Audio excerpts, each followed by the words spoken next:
The Bible. Is it hard to understand?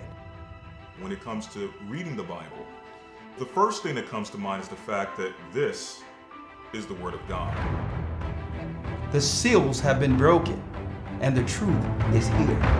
And when we go throughout the scriptures, when we go throughout extra biblical records, we find that the language that God employed, that He used to create the heavens and the earth, was the Hebrew language. Christ said, I came for the lost sheep of the house of Israel.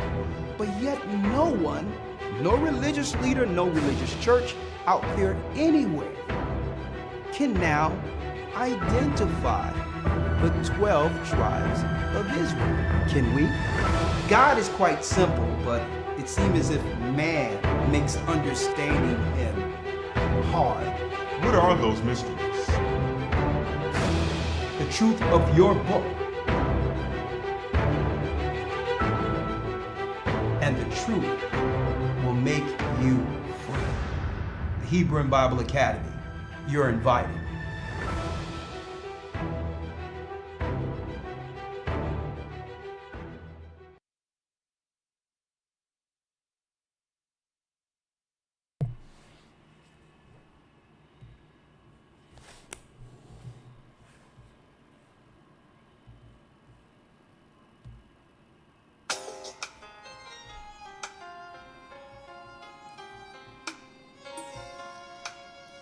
Come on in.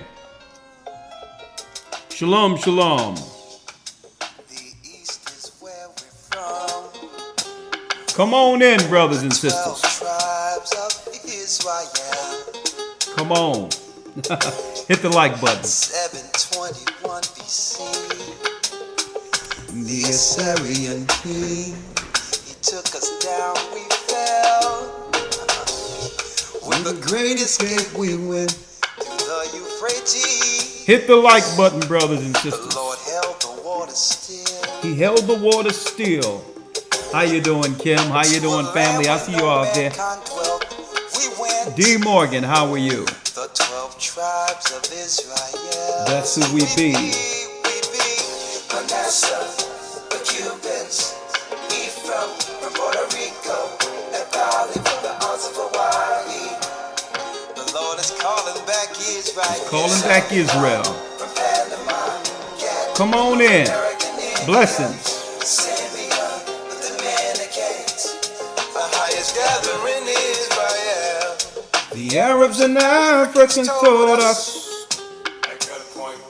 Together our wives and children that sold us. From the belly of these great ships. Belly of these great ships we traveled. We're going to talk about that tonight. By the rivers of Babylon we found our brothers here. Shalom. How you gather us. In Colombia, Oh. from Australia. It's a cup. The Most High is gathering back Israel. Highest gathering Israel. The Negroes. Come on in.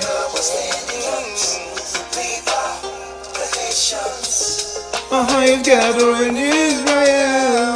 Oh. Come on in. Yes, yes, yes. The Most High is gathering Israel. Yes. I'm Elder Rick Shaw, the Gathering of Christ Church, brothers and sisters, as you all know. Here with our weekly podcast, broadcast, whatever you want to call this. We've been coming before the world since about 2008, since YouTube became popular around 2007, 2008. And usually, around 2009 is when it really happened. Someone put our videos online, and eventually we've been coming with this knowledge through the Bible since then. It started off on a Wednesday. Our Wednesday classes between week, hump day, usually was the time that I would do my Skype classes. At this time, Skype was an entirely different animal in of itself. You can have many people on it, didn't drop, none of that. And I would have my Wednesday classes specifically through Skype.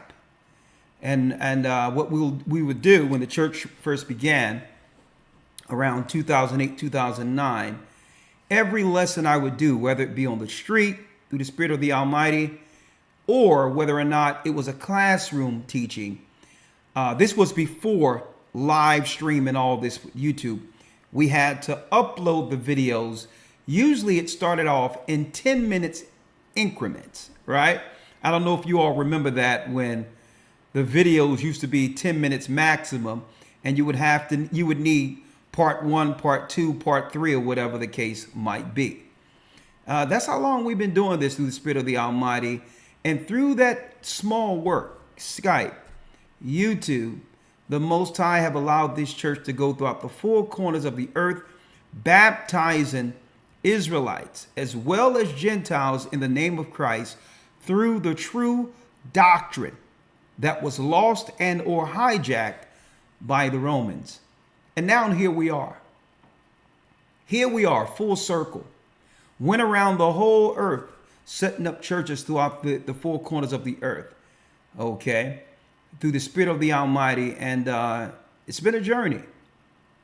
And it leads us to my broadcast tonight. Let me call in Elder Lawyer real quick. Give me one moment. Let me see if I have Lawyer here. Let me call in Elder Lawyer. 1 second. Bear with me, folks. I really want to take my time with this broadcast tonight, especially since we are here living in that prophetic time that this church began to teach about, okay, years ago. We're in that time, folks.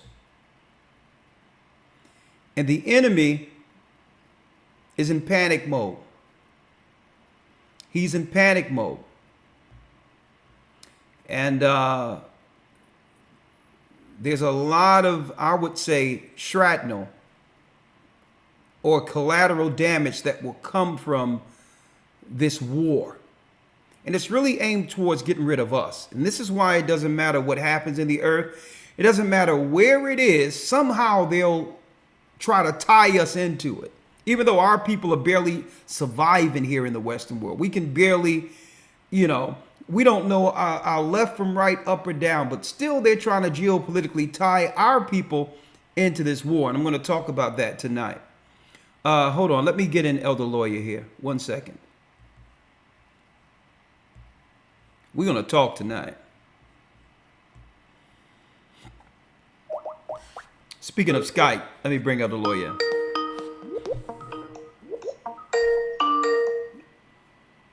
Shalom, Elder Lawyer. Shalom, Elder. How you doing? I'm blessed by the Almighty. Do me a favor, just put it on mute real quick, and I'll bring you right in, okay? Yes, sir. My brother from the same mother. There go Elder Lawyer. We're about to talk about this. We're about to talk about it, right? Our broadcast today, and I'm going to open up the calls early because I really would like to hear your perspectives and your questions if you have those concerning Bible prophecy or any other question you might have for this broadcast tonight. I'm opening the broadcast for those particular types of phone calls because there's so much going on, and I pray that the Most High brings some resolve and also calm to those who are seeing what's about to happen in the earth prophetically when it comes to war. All right. Again, for those who don't know, I'm Elder Ricard, the Gathering of Christ Church. Please hit the like button. This way it drives the algorithm out there to allow others to understand that we are actually streaming. We're actually streaming, and of course we're under a shadow ban, but so you have to help us drive this traffic out there.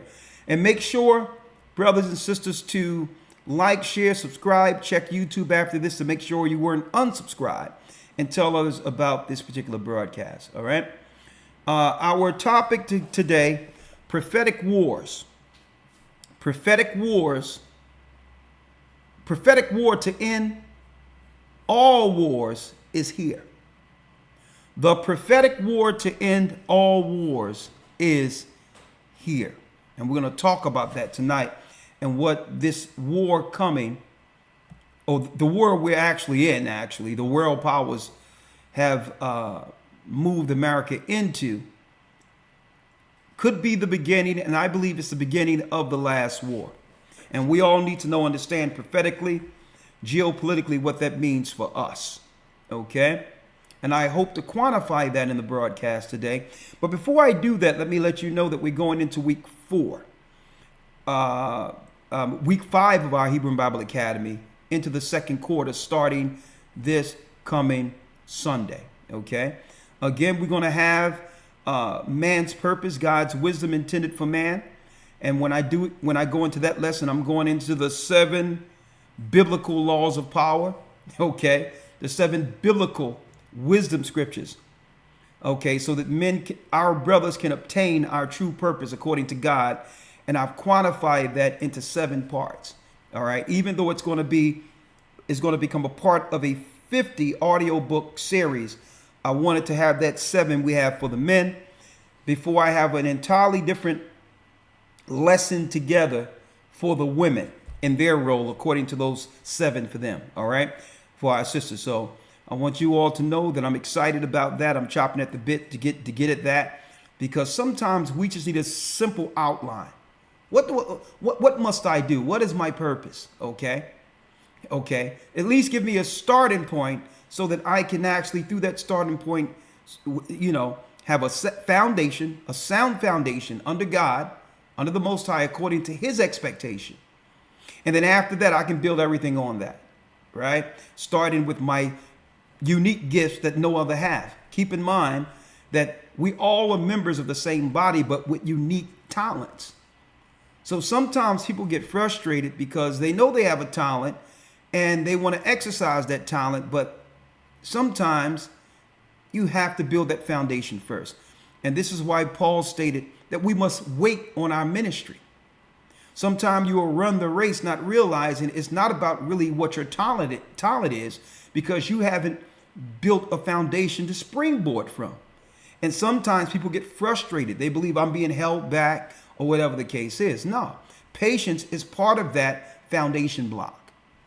And once you build that foundation, now your talent comes in the full power, understanding how to will that talent on that strong foundation. And this is why what I try to stress in my meetings with brothers, when I do have private conversations or whatever the case is, seize the day and understand that, listen, I'm here teaching, but folks, I had no desire whatsoever to teach at all. I didn't believe it was a calling. I didn't believe it was anything.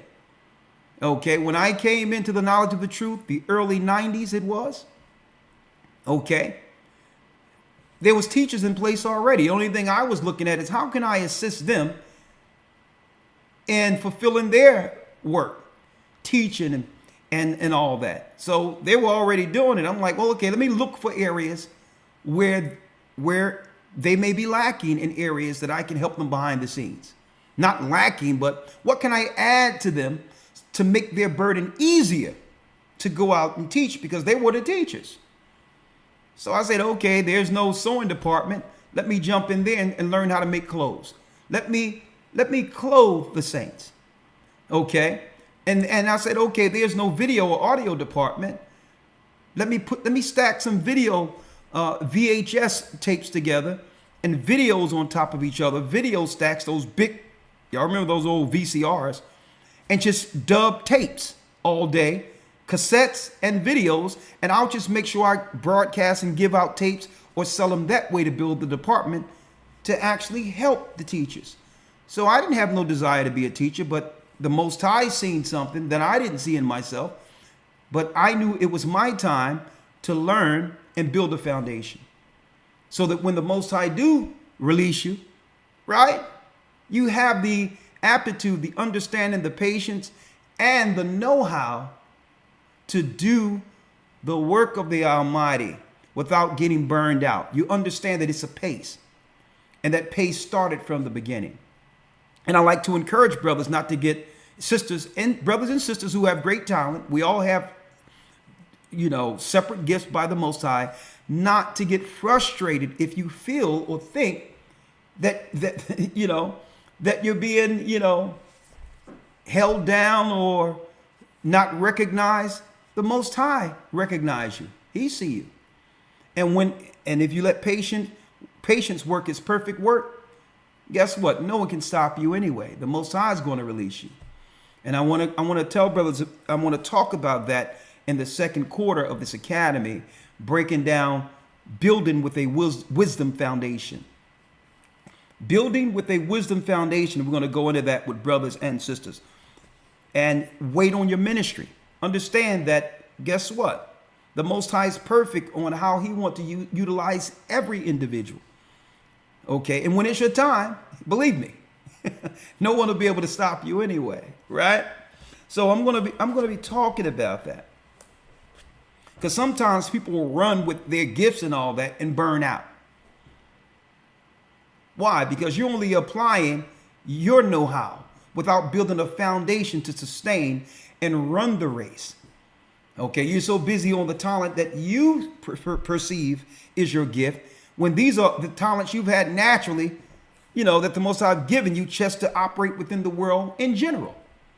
So you will burn out because you didn't build that foundation first to understand how to pace yourself, how to delegate, how to understand when to move and when to pull back. There's so much in running this marathon. Okay, it's not it's not a 40-yard dash.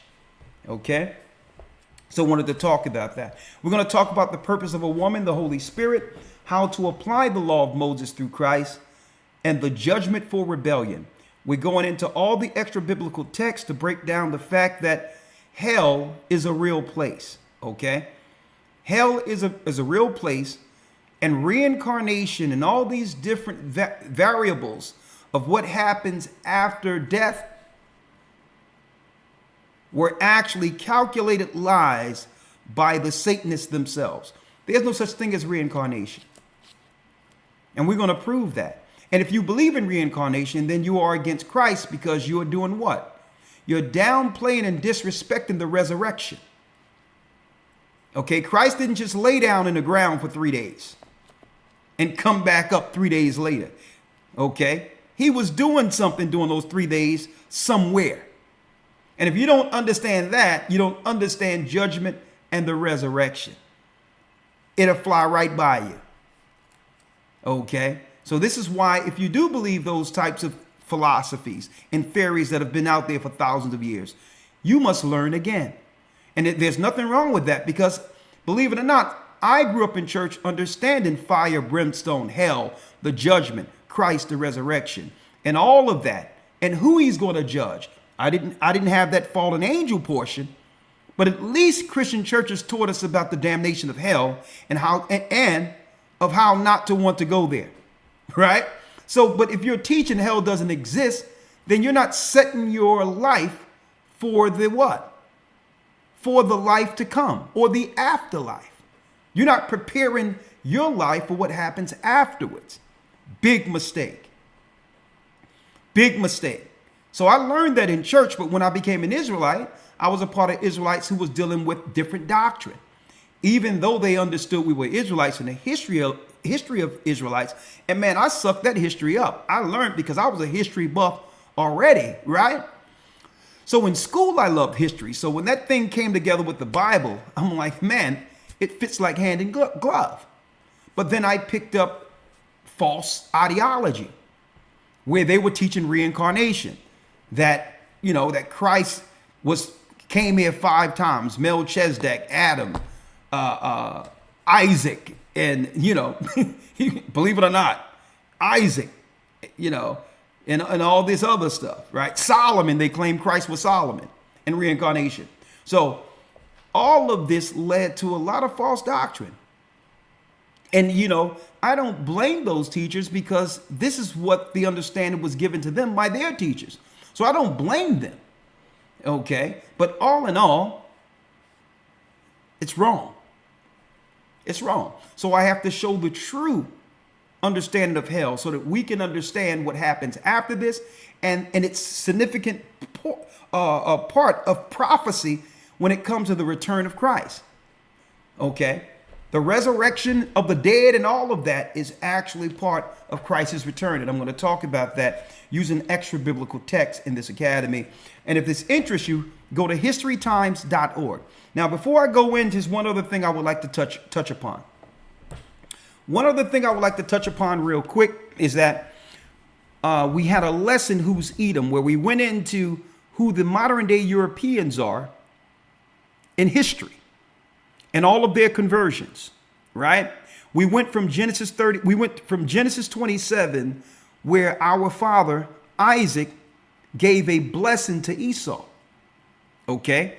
And Esau was crying, please give me a blessing. Jacob gets everything. He tricked me once again. And our father Isaac told him, well, listen, when the yoke is broken off of you, Esau, when the yoke is broken off of you, you will have the dominion and you'll live by the sword.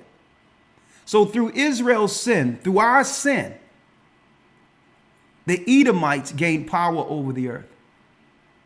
Period. That's who's in power right now. They will be ruling in the end of the world until Christ returns. They're the rulers.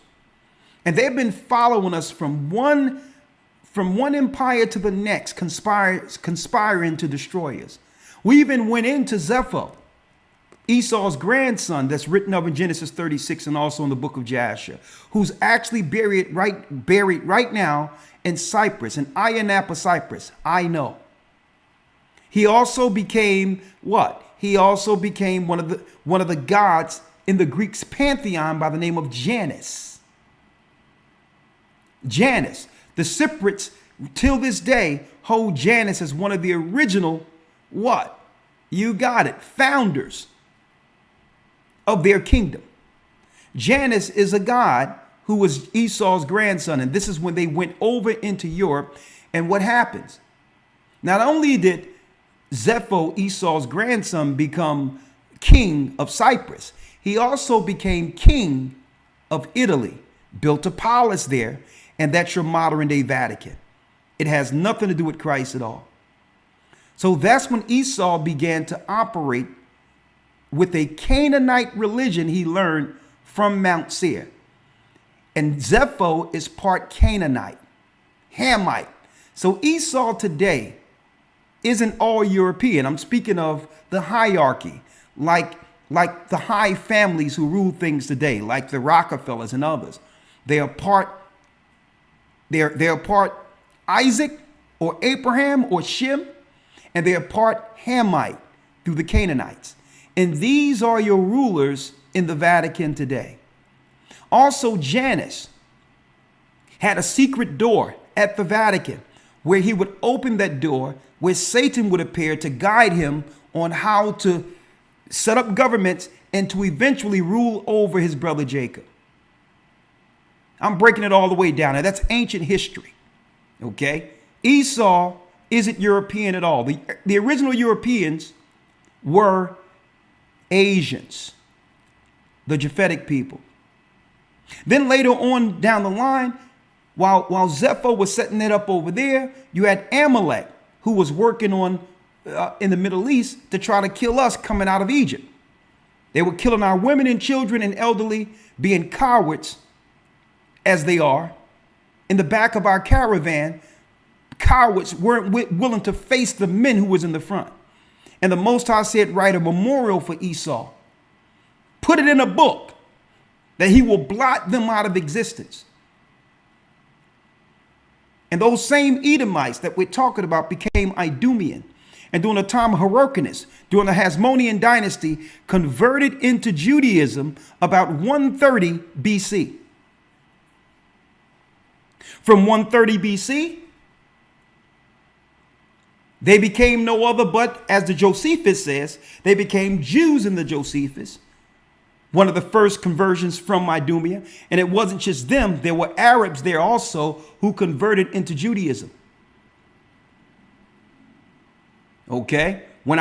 That's right. Then you have Antipater that came out of the Idumeans during the 2nd century, which made the Herodian dynasty, which led to Herod the Greek, who was an Edomite from Amalek, who wanted to kill Christ at birth. And this is where you have your spat between the white man being Herod, living in our country, governing our country, seeking to kill the promised child who is our people, Israel, Christ, the child that came through the woman's seed. And they've been after us ever since. And it just wasn't them. It was the Arabs also.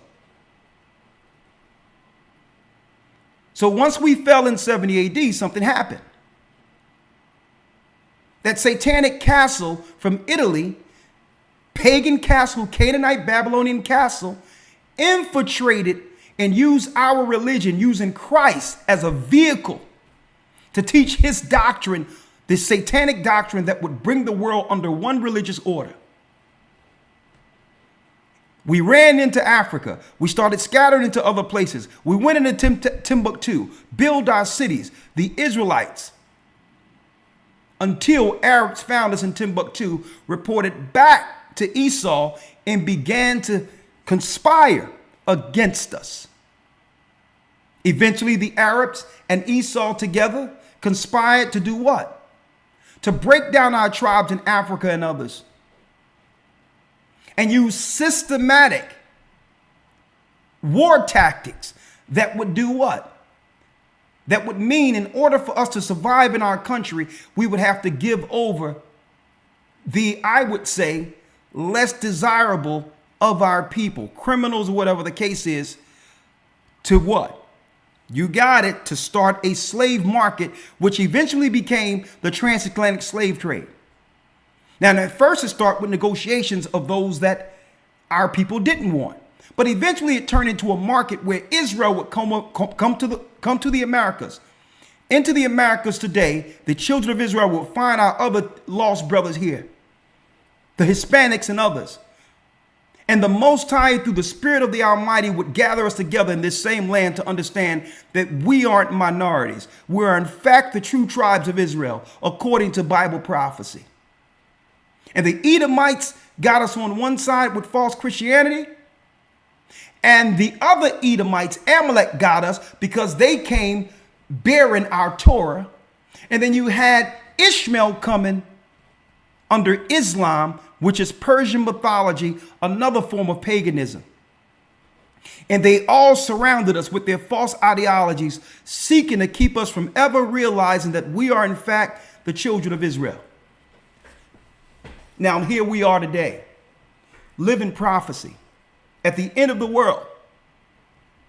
Now it's no excuse. We understand the liars. And we understand why they would lie. Who want to admit that they're not the chosen people? Who want to admit that they're under a satanic priesthood? So I can understand it. But now they must contend with something greater. As the children of Israel began to awaken, our prayers have gone up to the Most High, and help has come down. And he will guide us through this. And guess what? Satan, time has been cut short. And that leads us into our broadcast today. This coming Sunday, I didn't even have enough time to go into Ishmael. But you know what?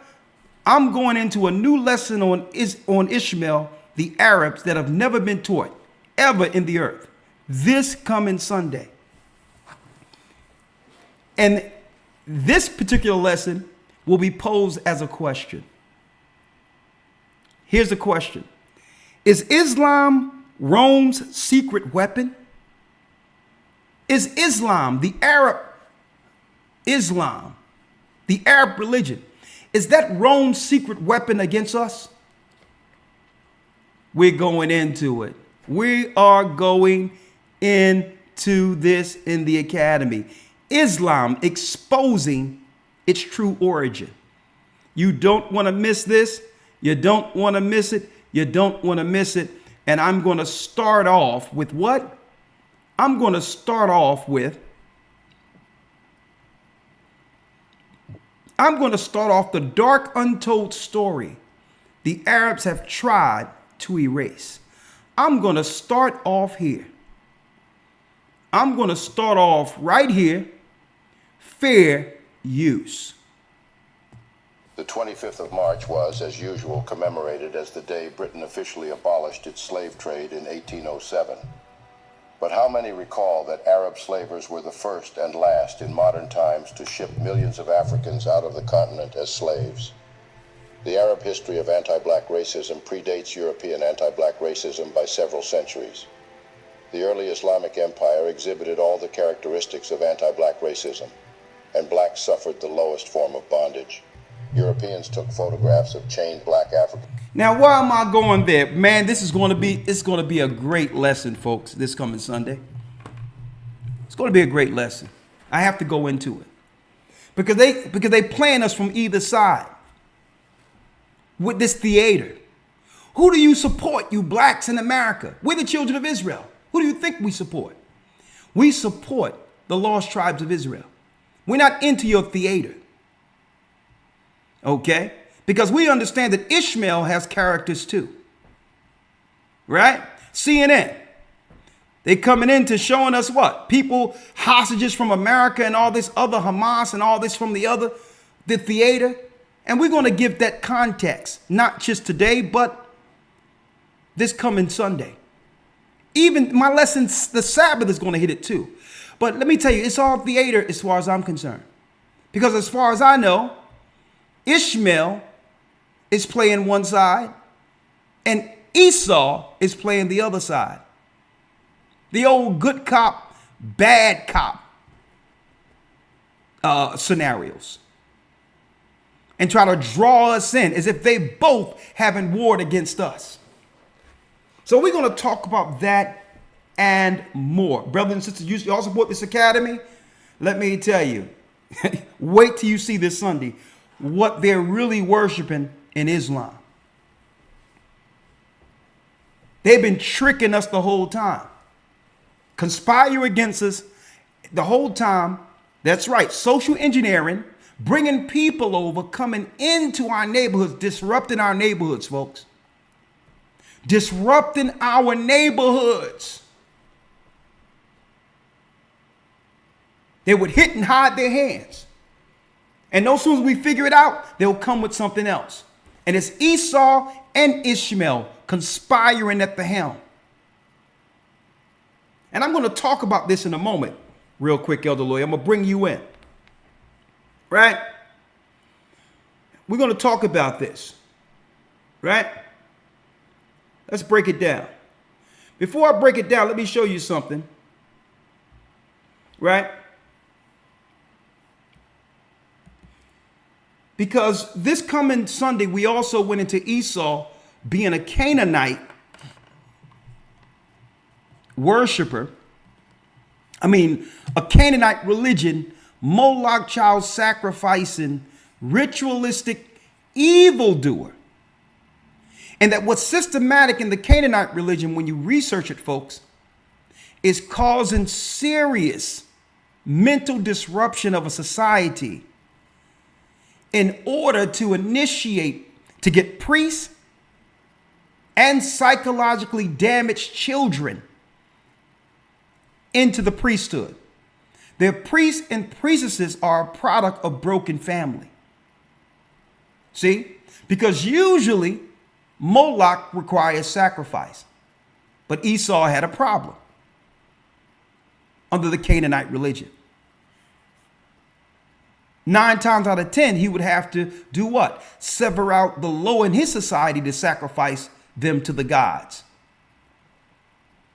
be it a child or anything else. So he was losing a lot of his children as a reward. In order to receive a reward from the Canaanite god or Baal, he was giving up his own family to be sacrificed. Right? So what happens when he get in control? He'd rather sacrifice us than his own people. He don't mind sacrificing his own people to Moloch. But what better way to gain a blessing from the Canaanites than to cause disruption amongst Jacob, and by doing so, more sacrifices to Baal? I'm breaking this down to y'all, folks. Now, why did he have... Now, listen, this is why. Understand why they must have civil unrest and evil amongst our community. If you have a nuclear family put together, father, mother, it's a whole different mentality when it comes to your protection of children. You would very well sacrifice yourself, die, than to lose your name or legacy when it comes to nuclear family. So Esau cannot get his child sacrificed unless there's dysfunction. Because that's how the priests were able to get their priests and their sacrifices. They would normally use prisoners of war. After war, you would bring in orphans and you would train them up to become like your MK Ultra soldiers, priests, or otherwise. You would train them to go against their own culture, to align themselves with the priesthood of Moloch. So they need to continually, that's right, disrupt our community to have more children sacrificed to their god Moloch. I dropped it in the academy. This is why they'll always destabilize our communities. You have to follow their religion. This is why when we were growing up, I never understood allegedly about what? About the children who went missing in Atlanta, about our people going missing, Jeffrey Dahmer. They'll make us think all of these things are individual circumstances from one nut job. Folks, suppose these things are ritualistic. Suppose they're really ritualistic and it's getting covered up. That all of these missing people, children, that it's all going into one source to give them power through Moloch sacrifice. And not just Esau, folks. That's right, folks. Ishmael too. They must disturb our communities. And what do I have in front of me here before I go into it, Elder Lawyer? What do I have in front of me? Brothers, y'all better wake up. Sisters, y'all better wake up. What I have in front of me is a national health statistics. Fertility of men and women aged 15 through 59 in the United States.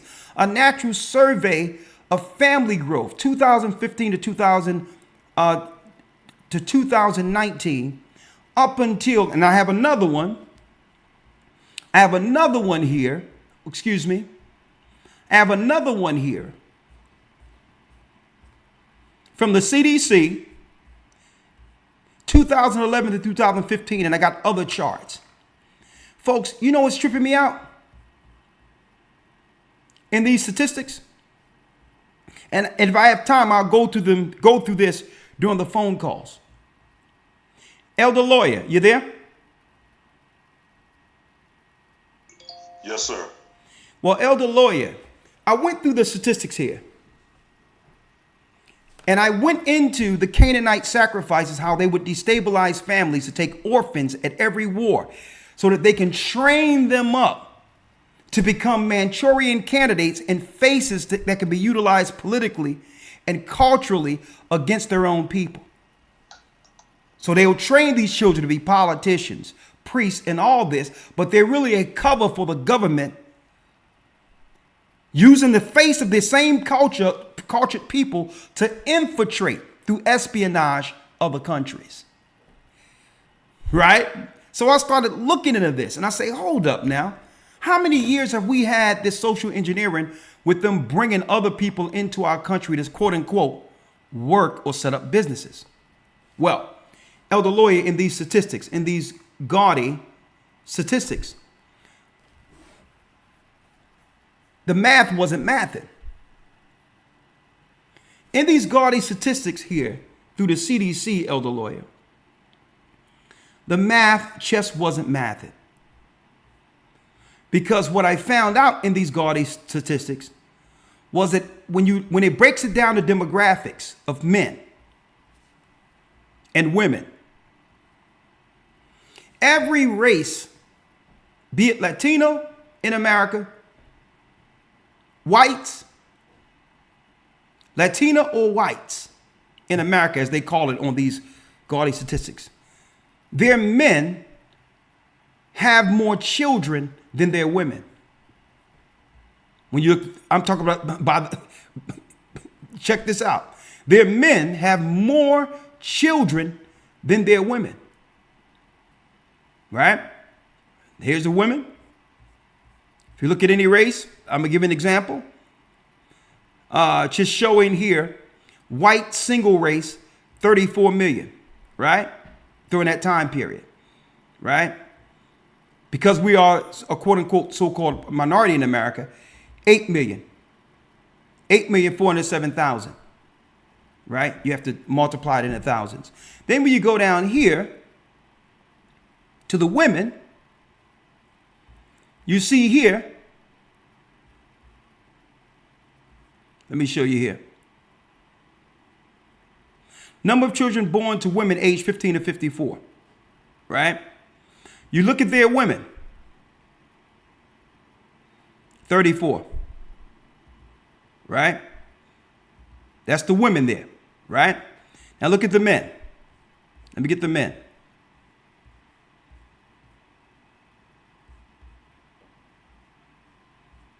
Hold on, let me get it here. It's this one here. 2019. Let me get it here. Let me show you here real quick. Now I'm going to bring up these stats because I don't want to throw this too far off the beaten path. When you look here, it shows here percentage of women and men. That's one thing, right? But you go down, number of children born alive to women 15 through 49, which are usually sometime the time that usually they chart having children, right? And you go down here and it shows white man 40 million. And this is the, excuse me, let me show you. Hold on.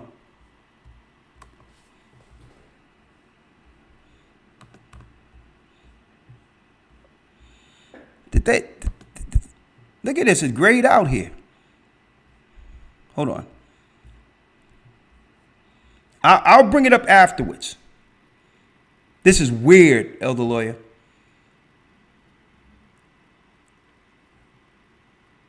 This thing grayed out. That's weird.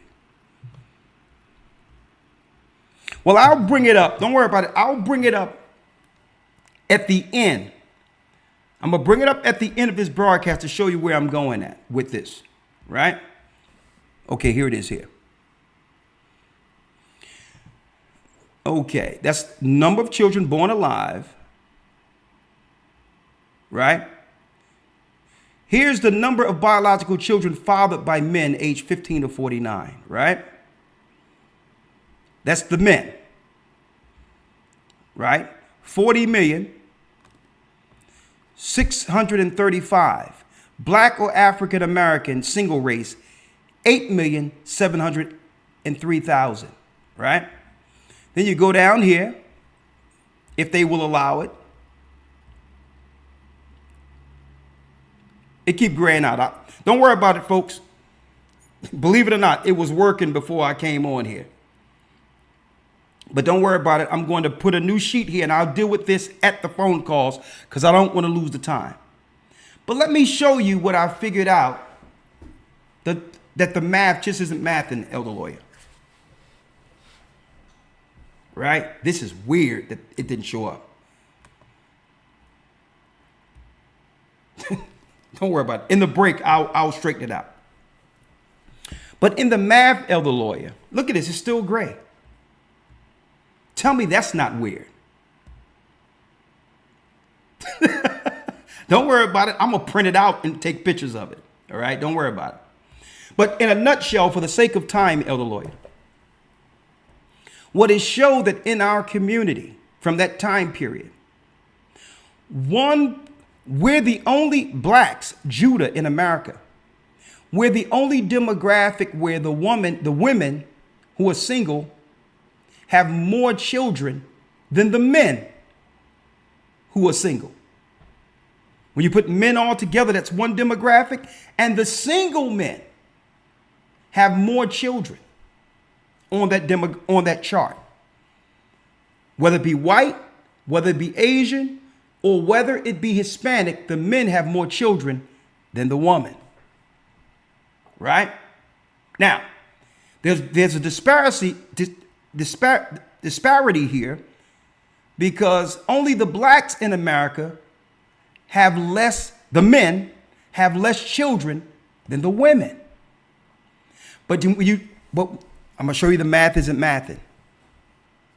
By about 1.2 million children through that time period, Elder Lawyer. 1.2 million children, which is almost the number that evens out.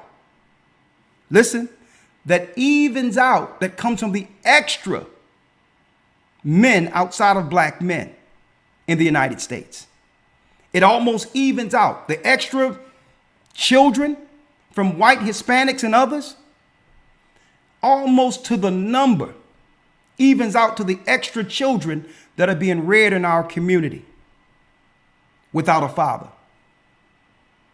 Now, mind you, all these children are being born or being labeled black on the birth certificates.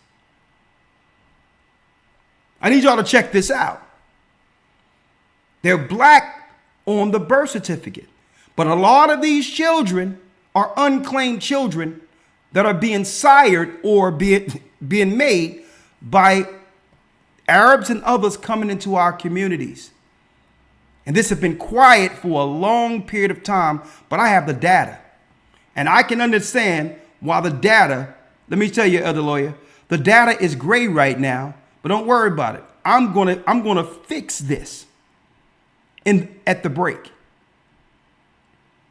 So here it is. They putting all of this, Elder Lawyer, on a lot of men who are single and all that, didn't even have children yet or nothing. A lot of children are being sired through these people who are coming into our country, leaving these children out there. They probably look good and all that with the hair and all that, but these have become what? You got it. Manchurian candidates under the Moloch sacrifice system to cause conflict inwardly within our communities. And I'm not talking about a little number within a few years. 1.2 million children, which was the missing number that they've all put on the black community who aren't black children altogether at all. There's Arabs and others coming into our inner cities, offering money and all that to our poor women and all that. Quiet as kept, keeping their mouth closed, bringing forth some good-looking babies, unattended, that automatically falls into our demographic when it comes to black. 1.2 million children. You're talking about some internal social engineering that leads to chaos and confusion in our communities. It goes back to Moloch sacrifice. Now, what does that mean? Y'all probably wonder, what do you mean by this? Folks, this is warfare. If these children are raised without the mindset of a nuclear family, and they grow up rejected, feeling rejected, living under lowly means, they can easily be utilized by the system as a weapon within the community to destroy it inwardly. Robbing, killing, stealing, you name it. This is not just our people in the community, black on black crime, not as the news have been portraying it, folks. They have created a melting pot for pure destruction so that the inner cities could never thrive. That's right, folks. Trojan horses, socially engineered in our community to make sure we never rise beyond where they would like us to. So there'll never be no coming together under one ideology, one understanding, one spirit, one God. When you got a melting pot of confusion engineered by Esau and Ishmael intentionally to destroy us inwardly. And we're going to talk about that. Before I open up the calls, I'm going to download this when I go on break, Elder Lawyer. I'm going to download this and we're going to talk about it. But I don't want to get too far off the beaten path. Right? We're going to talk about it because war can be fought on many levels. Prophetic war to end all wars is the topic. Prophetic wars to end all wars. Stick with me. Stick with me.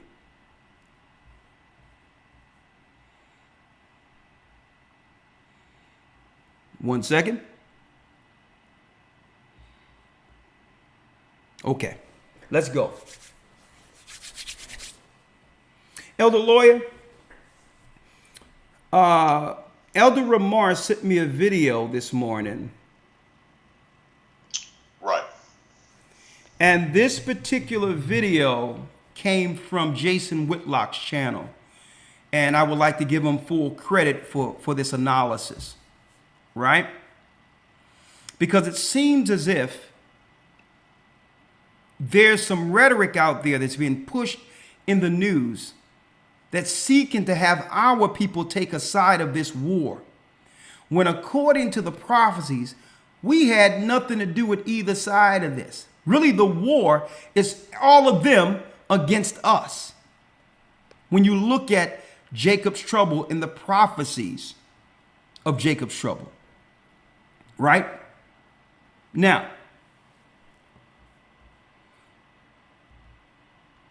I'm going to work my way backward here. Right?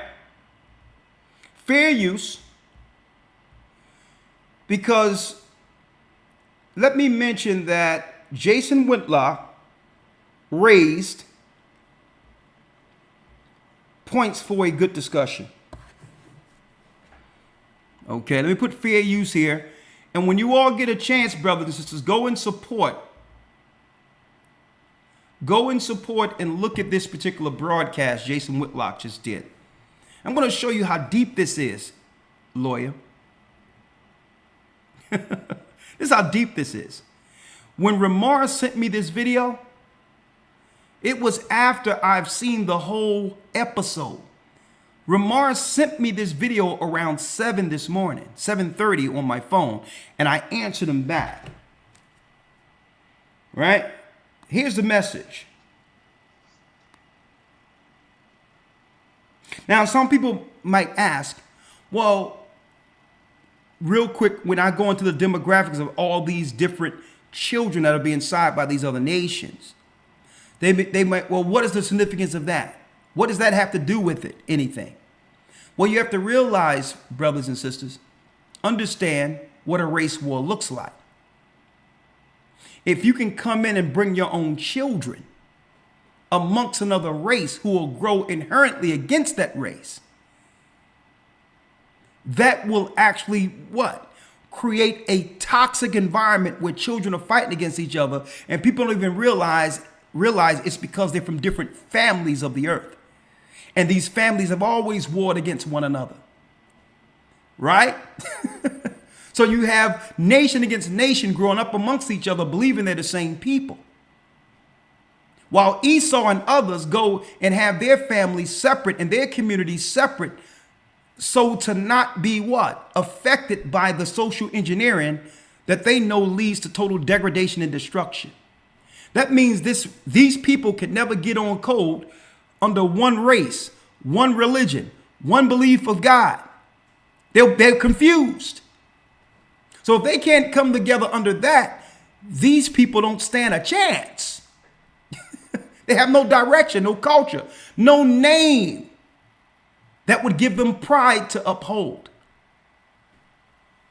And I believe they was able to ramp this up when our people started realizing that we are in fact from the lost tribes of Israel. And by them producing all these numbers, sin has become a product of this. And what happens? Now they have a whole systematic pool. Listen to this. A systematic pool to be used for them. To sacrifice. To actually turn out. All that with the sex and all that stuff. They have a whole pool of a society they can utilize with no recourse because there's no father to protect all these children. So automatically they have a systematic pool to utilize for Moloch sacrifice. Diabolically ingenious what they did with that. They made these cities into one big pool that they can have sacrifices at any time they would like. Ritualistic sacrifices. Turning girls out, turning boys out with no protection. Evil. But I digress. Well, Jason Whitlock, fair use, posed this. And when y'all get a chance, go support the brother. For the last couple of months or so, I've been looking into some of his material. Very thought-provoking material. I believe that Mr. Whitlock knows way more than he's letting on. I believe so. But maybe one day when I go back to Nashville, I'll have that sit down and have the conversation with him. And there's another brother by the name of Royce White, a former basketball player, totally politically in tune. He believed in Christ, and I'm going to tell you, he gives some of the most poignant analytical views that I've seen to date, who can quantify something in a short amount of time. And maybe he know more than he's letting on. But regardless of these two brothers, tonight, I will connect the dots biblically. Ramar sent me a message today, Elder Lawyer. He sent me a message. I received this message 12:32 a.m. The video I'm about to show you.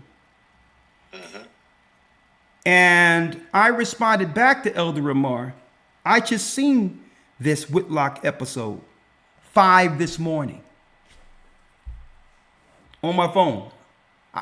I was up 5 this morning. Something woke me up, and I say, let me see what's going on out there. And that popped up about what's going on in Israel and Dave Chappelle. I'm like, interesting. And I watched the episode, and I'm like, you know what? I need to talk about this tonight. Folks, hit the like button. Hit the like button. Yeah, I realize IUIC and other Israelites. What's the brother who it's like a compound or something over there? What's his name again? Pastor Dow. He went and visited the brother Whitlock one day. I mean, at one point. But all in all, he raised a serious point. Here's the video that Ramar sent to me. Right? And I'd say, listen, that's deep you sent this to me, because I looked at this about 5 this morning. Fair use. I want to reduce the conversation down and make it less big and less global, and just talk about what appears to me to be a growing conflict between American blacks and American Jews. So I'm going to leave Israel and Palestine out of it and just say there's conflict from Kanye West to Dave Chappelle to Kyrie Irving to now when American blacks look out and say, oh, there's a conflict in Israel. I think all of these things and take me, I'm not in the Hollywood world anymore, and I'm not a part of that. And I just wanted to say it's for fair use, educational purposes also, and I still suggest people go to Fearless, go to Jason Whitlock's channel and subscribe. And I don't usually endorse any channel. Fair use.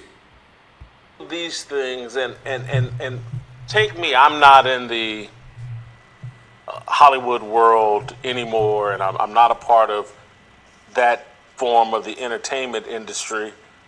But one of the complaints that I think a lot of blacks have is like, hey man, Jewish people exercise a lot of control over the entertainment industry, and I think a lot of black people, including entertainers, but even those of us that consume entertainment are like, we don't like our role in the entertainment industry. It's like whoever the puppet masters are in the entertainment industry that decided that our role is buffoonish, debaucherous, immoral, perverted, clownish, criminal, that that's our role in the entertainment industry, in music, in movies, in television, and it's matriarchal. And I think perhaps there's an argument to say inappropriate that we blame Jewish people, because I think Jewish people would say, why are y'all accepting that role? You have autonomy. Tyler Perry can make different movies. You don't have to, just because they cut you the check to put on the big gold chains and gold teeth and dance around and pretend to be a criminal, you don't have to accept that. And so anyway, I think that is a lot of people's conflict as it relates to Jewish people. Is they feel like they've defined a culture for us that is poison.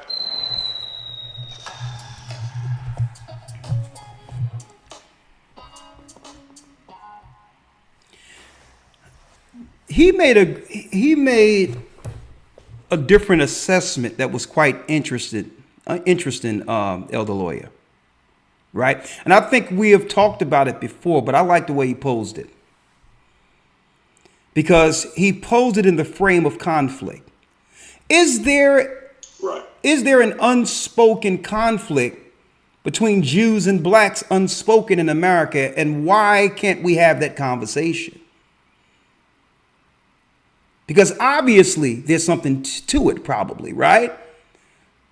Right? It's the 800-pound gorilla in the room, that there's something going on between the two, but we would like to talk about conflicts everywhere else. That was a great point. The other point he made was interesting, right? It's the fact that you're going to always have people to go along with the debauchery who is amongst our people. But then based on some of the analysis, the analytics I'm seeing, right, and not all, it wouldn't be hard for them to find a pool of people who would, for the sake of escaping depravity and poverty, you'll always have a source of people who's willing to do anything to get out of the rat race. Right? So here it is, it becomes a circular argument. Well, why blame these people when your people is volunteering themselves to be viewed as fools? That we're not protecting our image like the other races of people protect theirs. Jewish people go a long way into making sure they're portrayed a certain type of way, respectfully so, and I don't blame them. Because it won't be too long if you can speak about a people if you can demonize a people, it won't be too long before you may be seeking to harm that person. Right? And this is the political scope of demonization. And this is why they get in front of things and say, well, we don't care if it's true or false. You cannot portray us in a certain type of way without being labeled something. And this is why the Asians have gone through great lengths, in connection with American propaganda, Hollywood, to make sure they're portrayed in a certain light. Make sure that a certain amount of Asians are represented in all Hollywood films now. And there's no depravity or because every society has a subculture. And under the Department of Propaganda and also through Hollywood, they're making sure Chinese are actually portrayed in a good light. The same with any other ethnicity. We're the only people that you can just trash publicly without any recourse. And this is why I wanted to have this broadcast today, because like I've been mentioning for the last couple of months, war is fought on many levels. Right? So let's hear the brother Royce Wright's view real quick. And you have anything to say before I play this? No, sir. All right. Fair use. Listen to this perspective, Elder Lawyer. I'm gonna tie it all together, right? I'm gonna tie it all together because out of nowhere we have CNN talking about hostages and all that connected with the United States, conveniently tying this up in a bow. Some people may think it's theater, whatever the case is, which gives America what? Full clearance to enter a war that has nothing to do with us personally, if it's about Americans being threatened. A convenient role to America going into a war while our people are suffering here in America. Right? And I have to look at this. I have to look at weapons of mass destruction, which gave America the high ground to go and take out Saddam Hussein. I have to look at Pearl Harbor and the bombing of Pearl Harbor, which strategically gave us the green light and the moral high ground to go into war with Japan. And I have to look at it all now. And then at the same time, I have to look at all the prophecies that are written up in the book of Baruch and see how many of them are actually getting fulfilled within Biden's 4-year administration. Is it a reason they chose Biden? Is it a reason? Did they want someone in place who would have no resistance against a progressive agenda that lead to total prophetic destruction on the earth? Could that be? I'm posing a question. Fair use.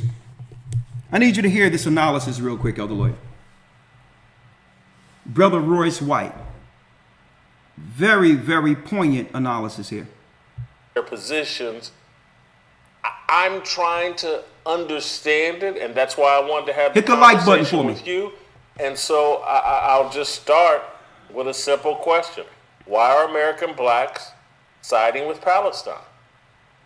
Fair use. Okay, first let me say, and I think it's appropriate for people to start here every time this conversation comes up.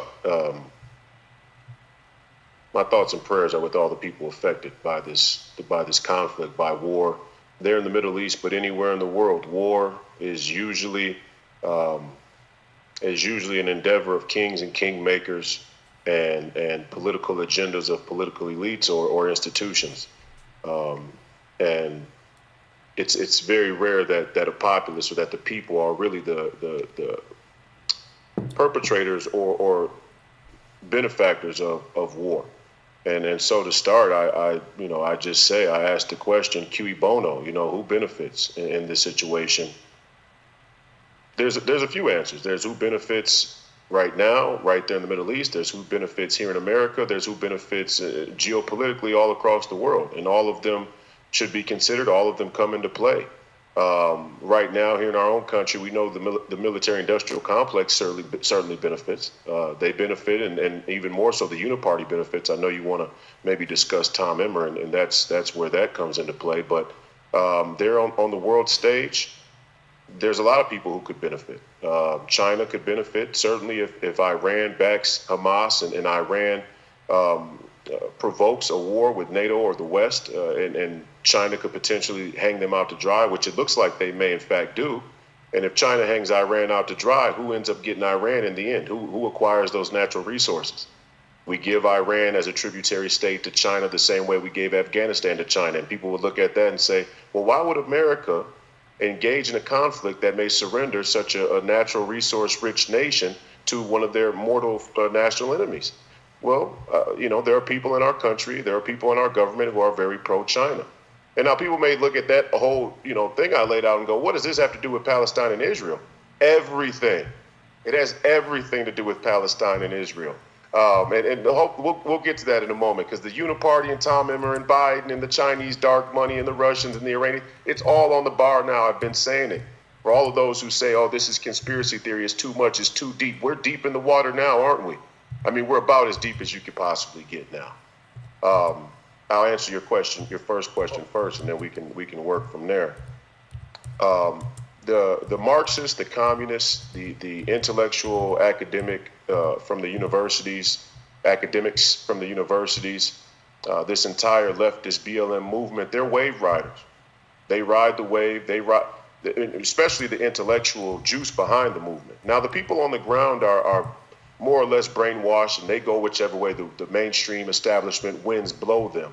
And then they've been very effective with the narrative in co-opting people's genuine gripes with government and establishment and war for many, many years. You could go all the way back to the first anti-war movement in Vietnam.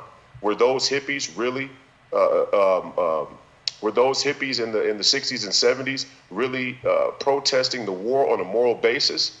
Or did the entire left and Marxist anti-establishment liberal movement in the universities just take a moment in time and take a conflict and use it to their benefit? They've been doing that this entire time. And so Palestine, for many, represents what would seem like the party line on a white European colonial history. And so, you know, it's easy for them to line up with Palestine. They don't care about the Palestinians. They don't care about the Jews. They don't care about people dying from war. They don't care about any of it. It's all theater, in my opinion.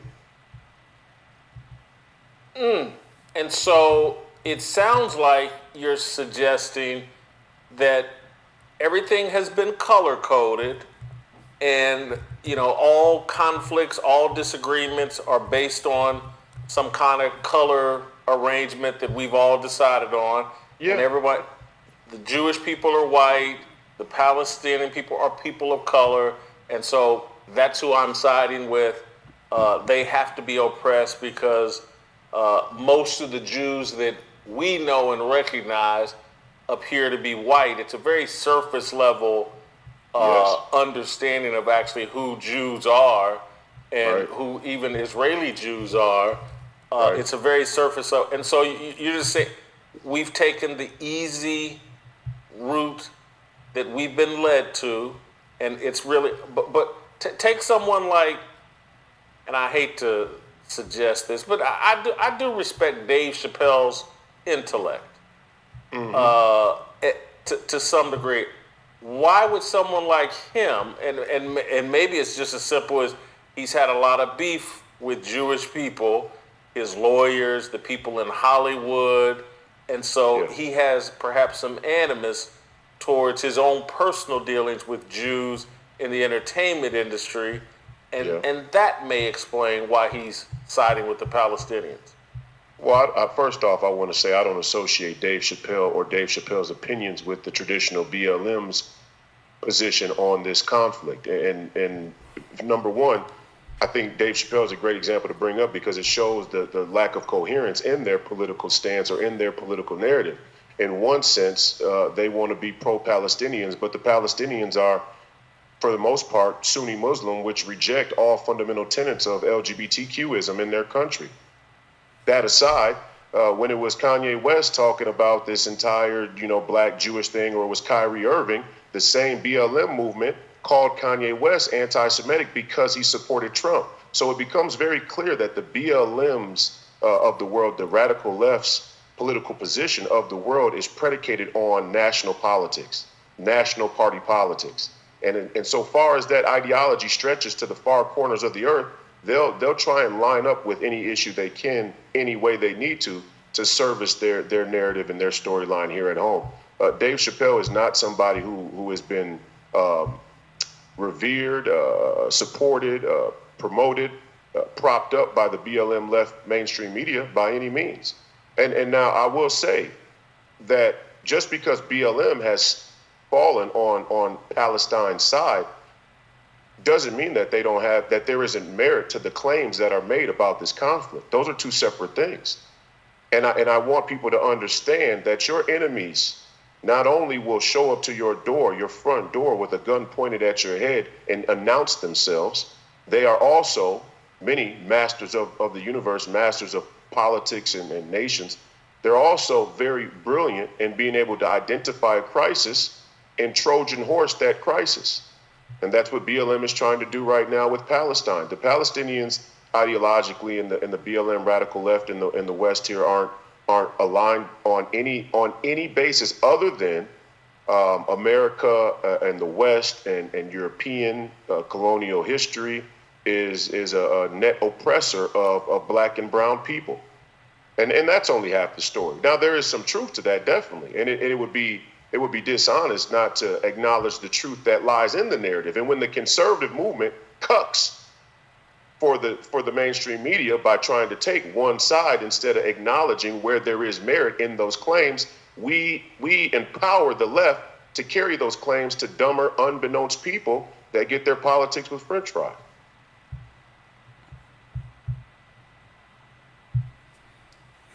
Any perspective, Elder Lawyer, before I go in?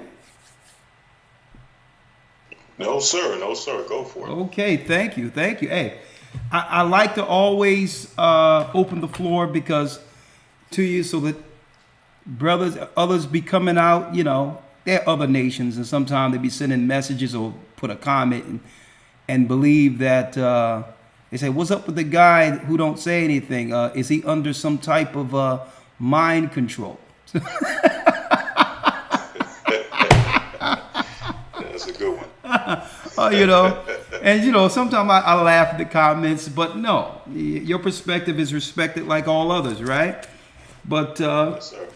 I'm sure if something, if something stimulate your mind concerning where I'm going here, you'll be more. I'm sure you'll chime in if something come out there that you would like to bring your perspective on as I go through this. Yes, sir.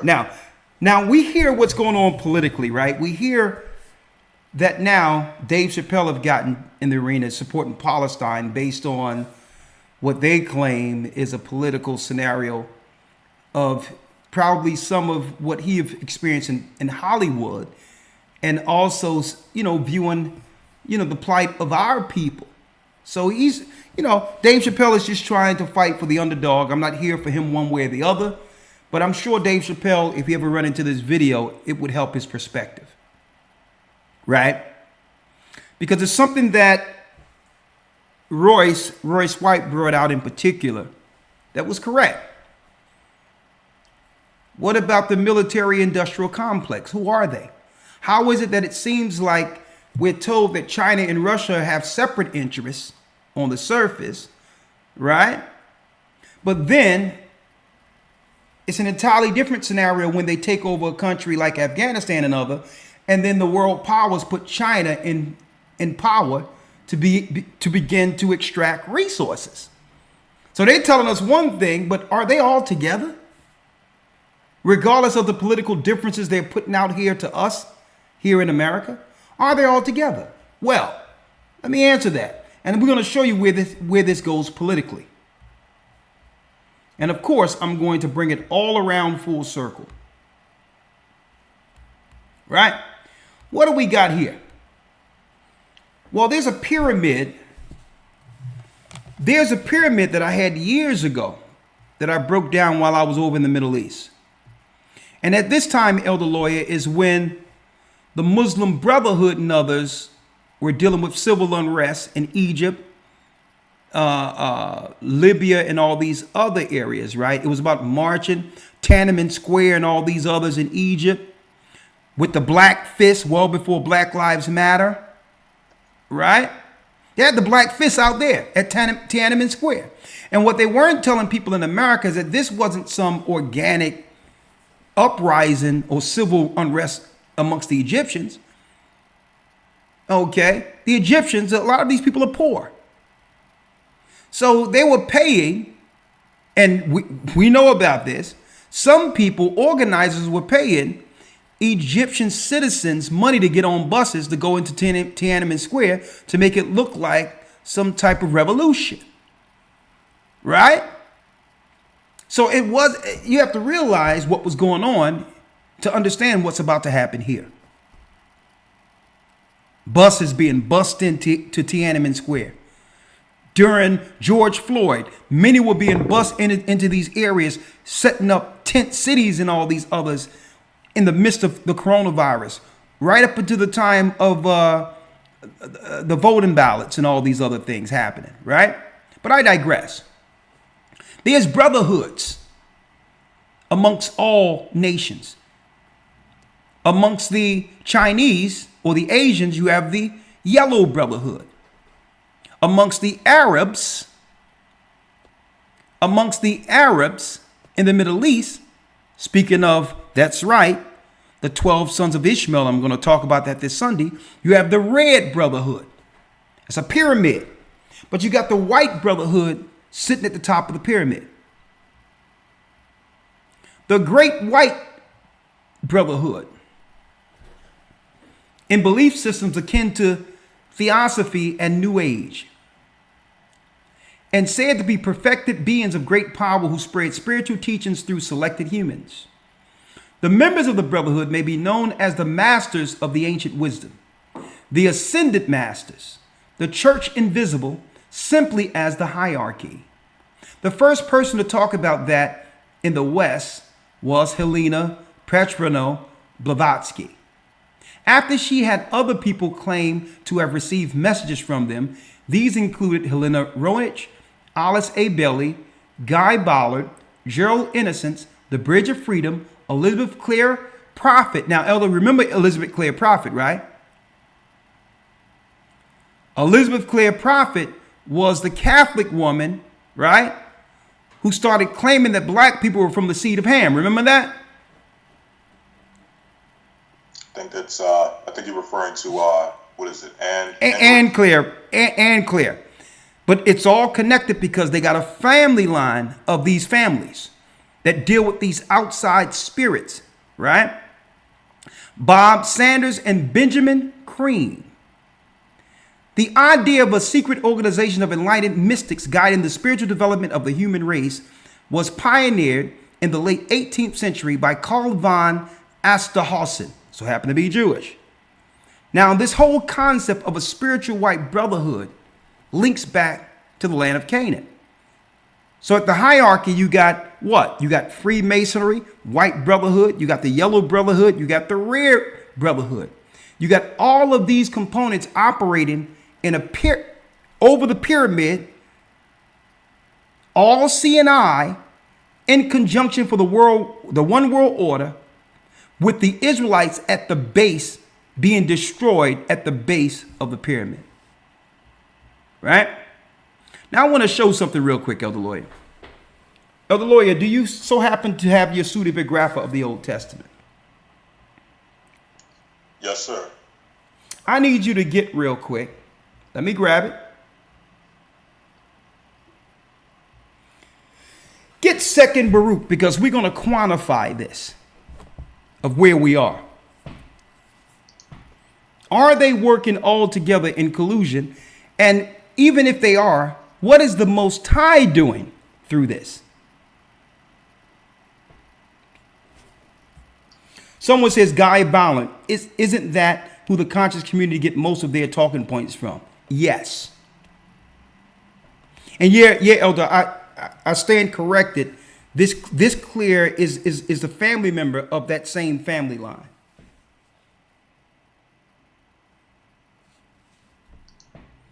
So they're making us believe that these powers are at war against each other, but they're all, I believe, there's some level of theater that always lends back to them destroying us. They'll go to war over there and have Dave Chappelle in the crosshairs. They'll ask, what is our position on Palestine and all that? So if you want to know what our position is, Palestine and Israel, go to the beginning of this video once we're done. But I want to break down something prophetically of where we are. And I'm only going to use Biden 4 years from Biden 4 years up into our present to show you how close we are to the prophetic war to end all wars. Elder Lawyer, let me know when you're ready. You have it? Yes, sir. Yes, sir. I have it. 2nd Baruch. Okay, now I'm going to pull it up so that everyone can see it here.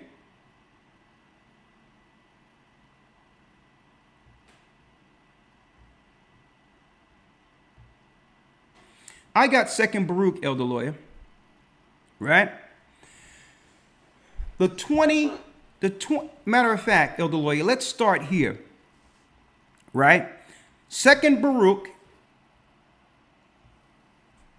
okay, is the book you would read right after First Baruch in your Apocrypha. All right?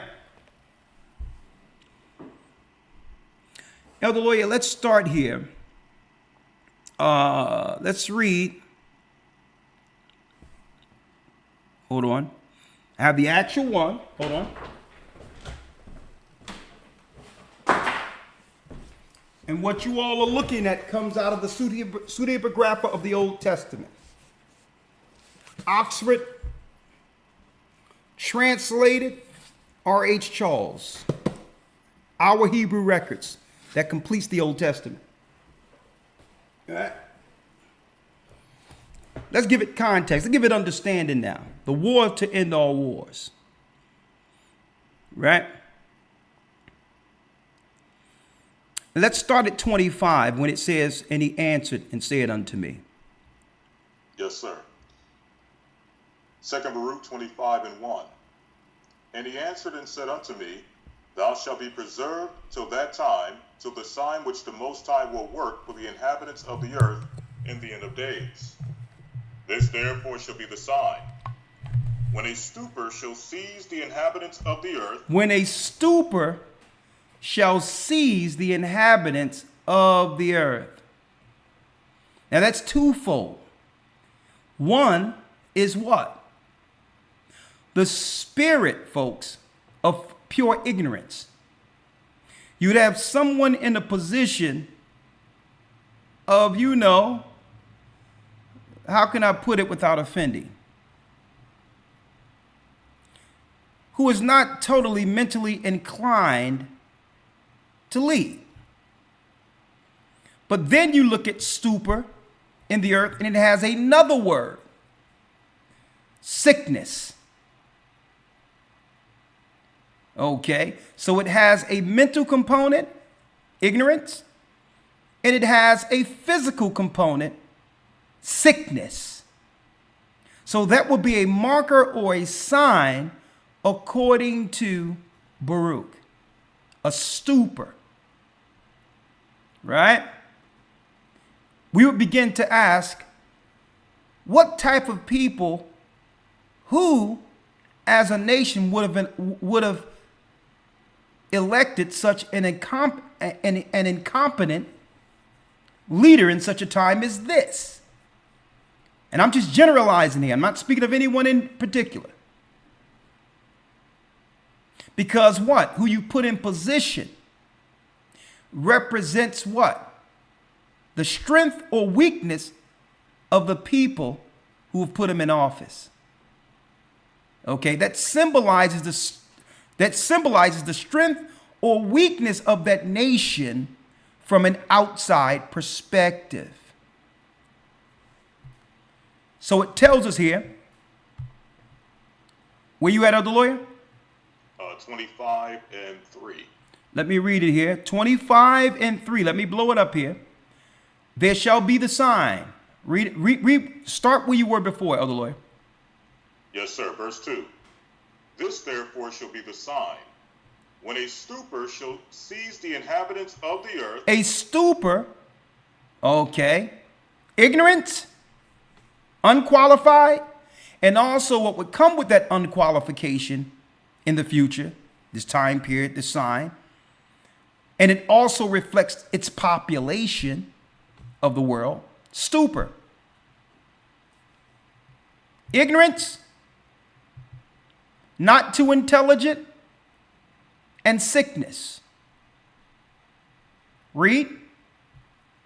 And they shall fall into many tribulations, and again, when they shall fall into great torments. Come on. And it will come to pass when they say in their thoughts by reason of their much tribulation, the mighty one doth no longer remember the earth. So it's going to be so much confusion that people are going to do what? Believe that God doesn't exist. And begin to live accordingly. Read. Yea, it will come to pass when they abandon hope that the time will then awaken. That the time will now awaken, right? And it will come to pass when they say in their thoughts by reason of much tribulation. Let's go there.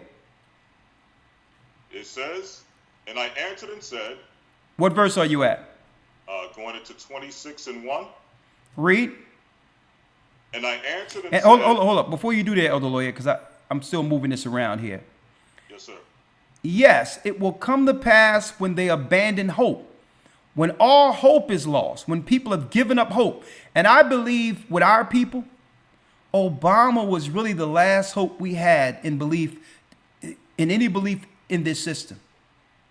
And I believe that's a point where our people begin to give up hope. If he can't help us on earth, then we can't look forward to anyone.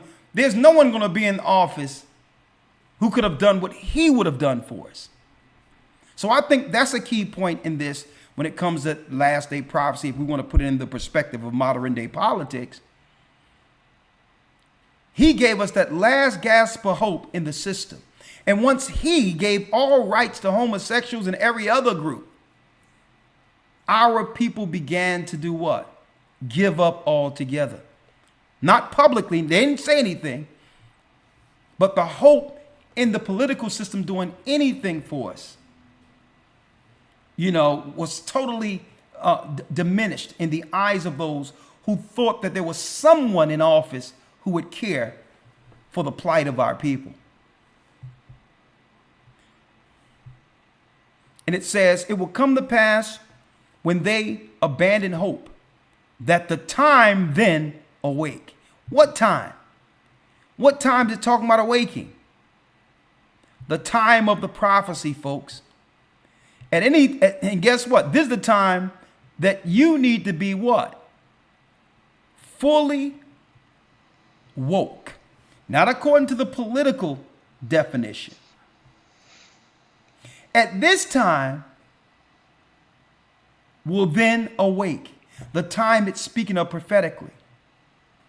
And you notice, Elder Lawyer, they've given woke a negative connotation, as if being asleep is okay. Right. Right?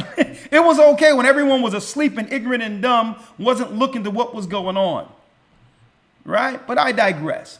So let's speed through this real quick, because here's something I brought out many times, but I'm going to actually put this in context based on what I'm talking about this evening. Let's read it. 26. Yes, sir. This is verse 26. And I answered and said, will that tribulation which is to be continue a long time, and will that necessity embrace many years? Hold on, Elder Lawyer.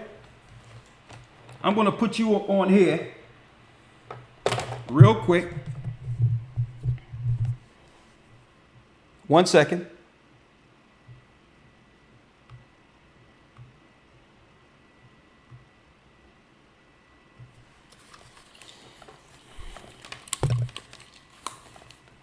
All right, this could be better. Elder Lawyer, you say something now? All right. Test the mic, check 1, 2. Test, Hold on, let me test, put mic, you on the check, 1, roads. 2. Hold on.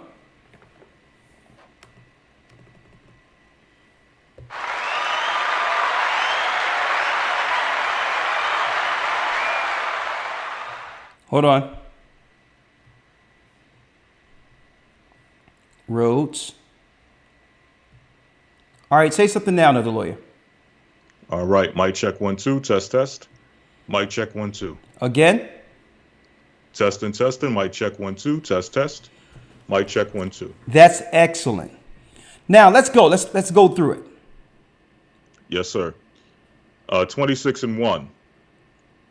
And I answered and said, will that tribulation which is to be continue a long time, and will that necessity embrace many years? So will it be a long time when the end began, when all these prophecies begin to happen, or will it take a lot of years?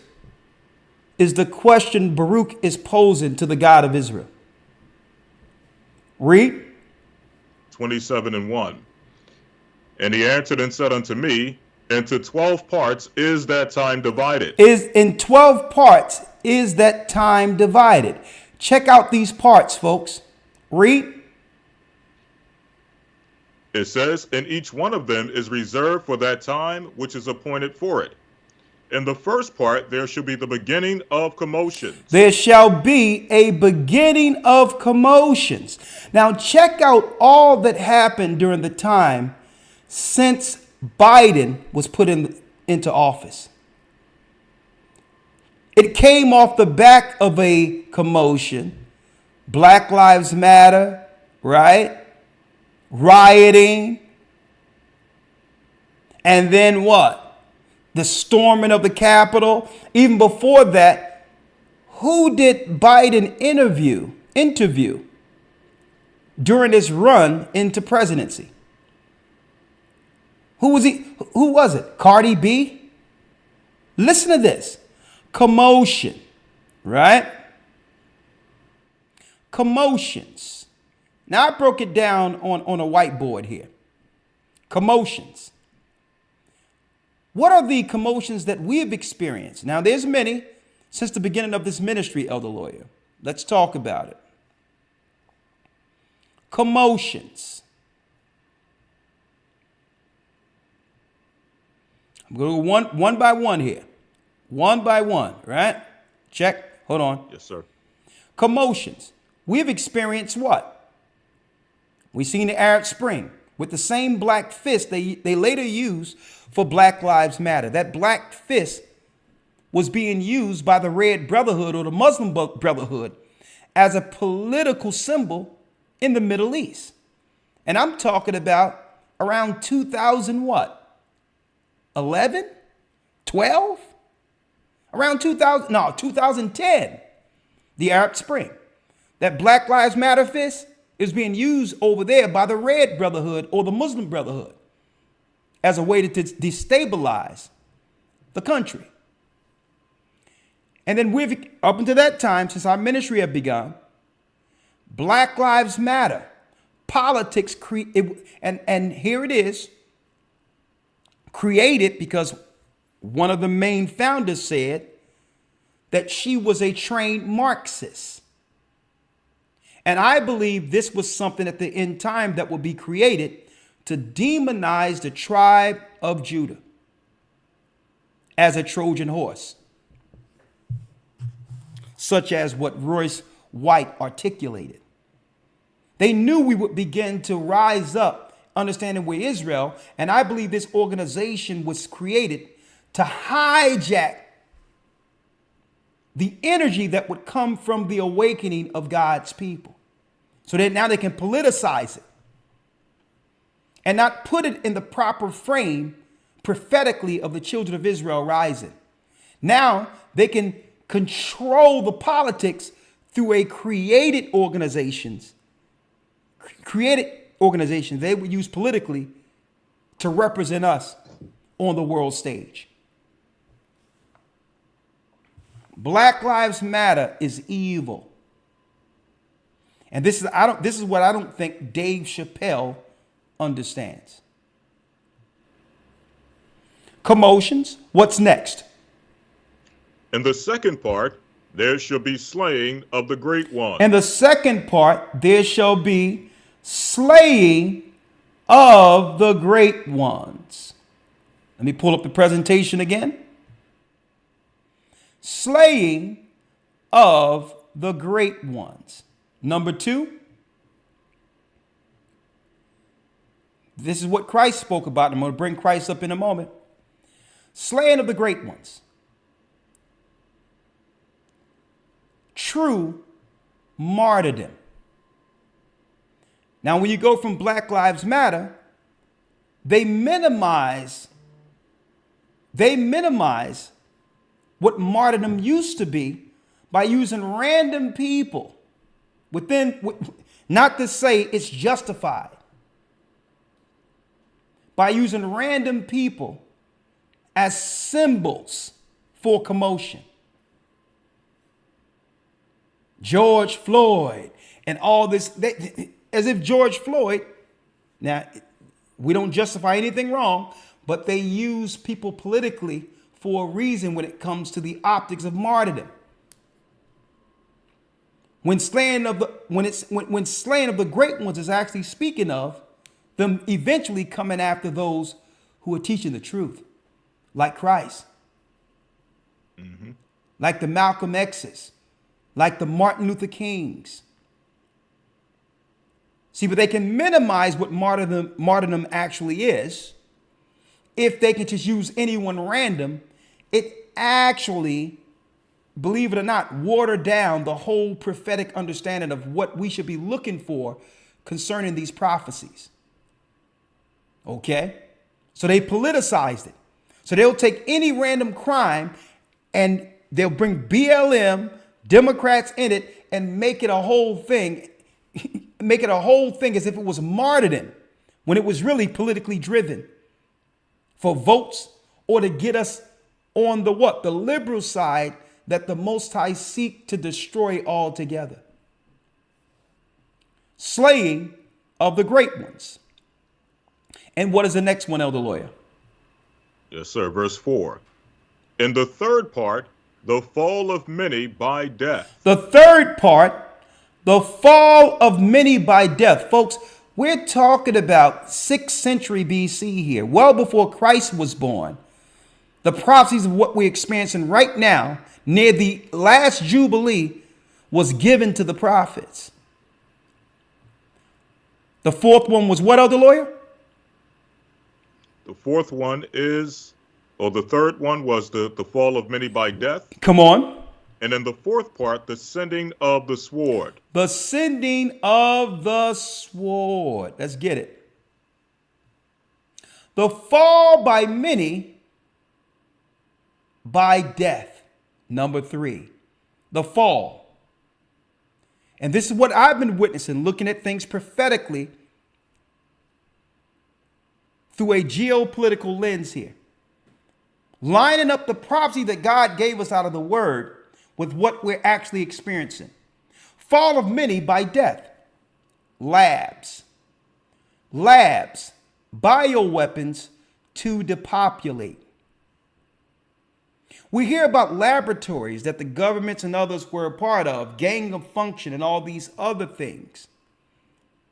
Led to a time where they were actually putting out numbers on the news based on how many people were dying and all these other things. Fall of many by death, where what?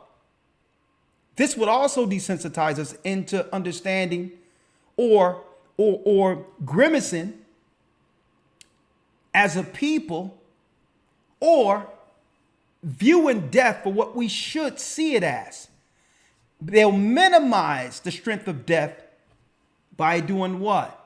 By inundating the world with it, to the point where it doesn't even have the same effect anymore when a loved one passes over. Death would become a normal way of life. The fall of many by death. What's number 4, Elder Lawyer? Yes, sir. In the fourth part, the sending of the sword. Hold up. The sending of the sword. Now, how many of these have we gone under already, just strictly under the Biden administration? And now we went from what? Commotions, riots in major cities.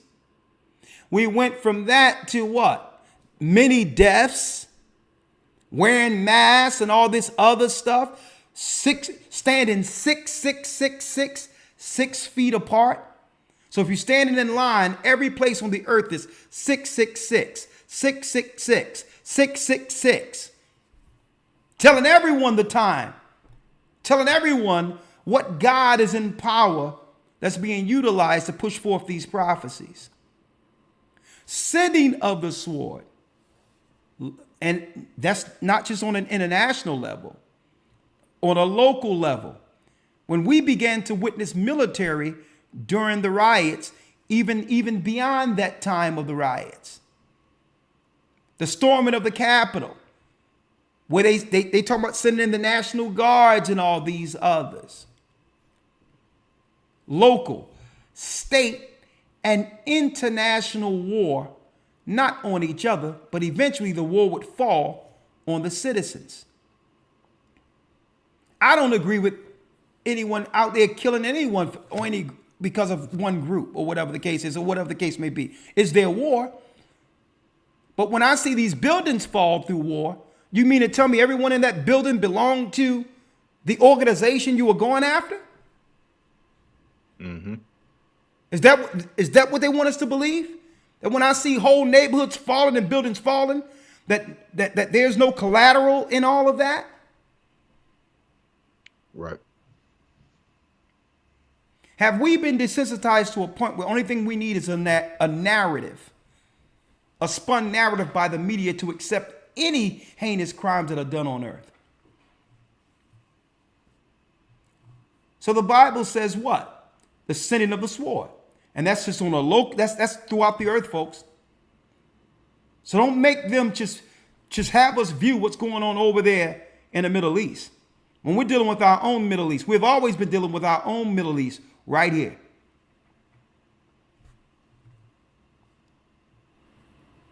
The next one, Elder Lawyer. Let's get it. Yes, sir. Verse 6.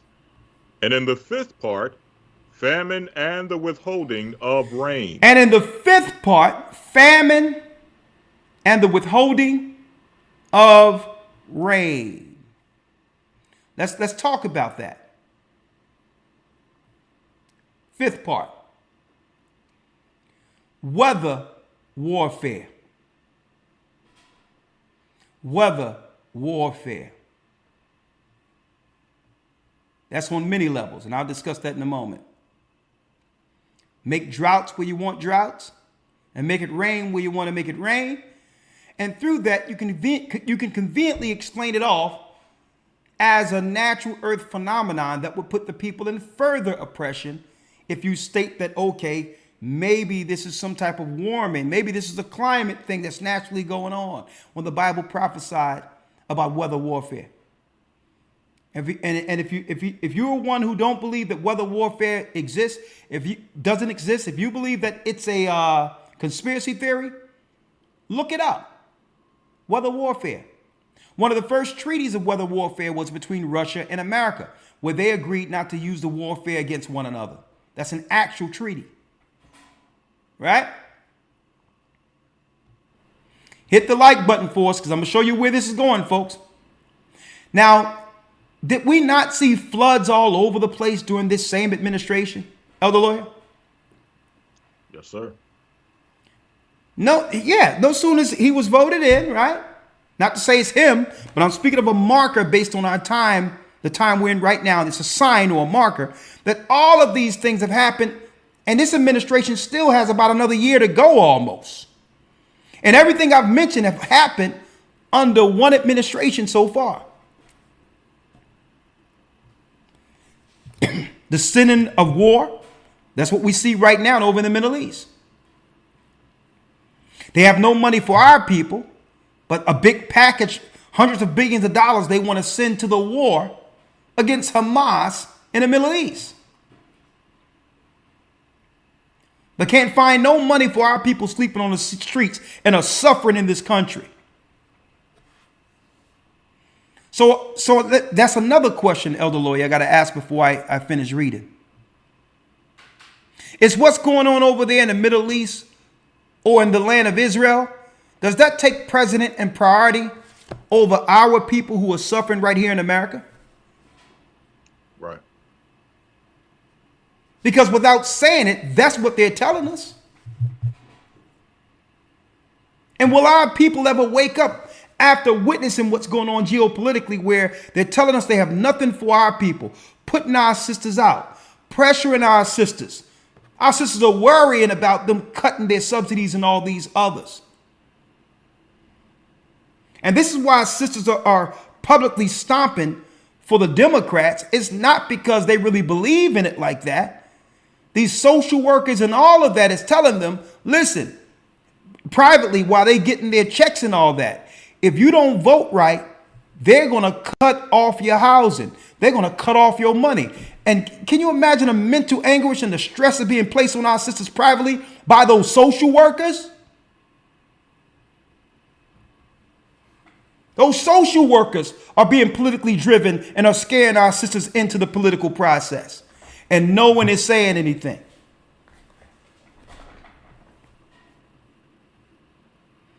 And they don't care. Our sisters still went out and supported them. And right now, our sisters in America are the most evicted right now. They're moving our people around while bringing other people in. Social engineering.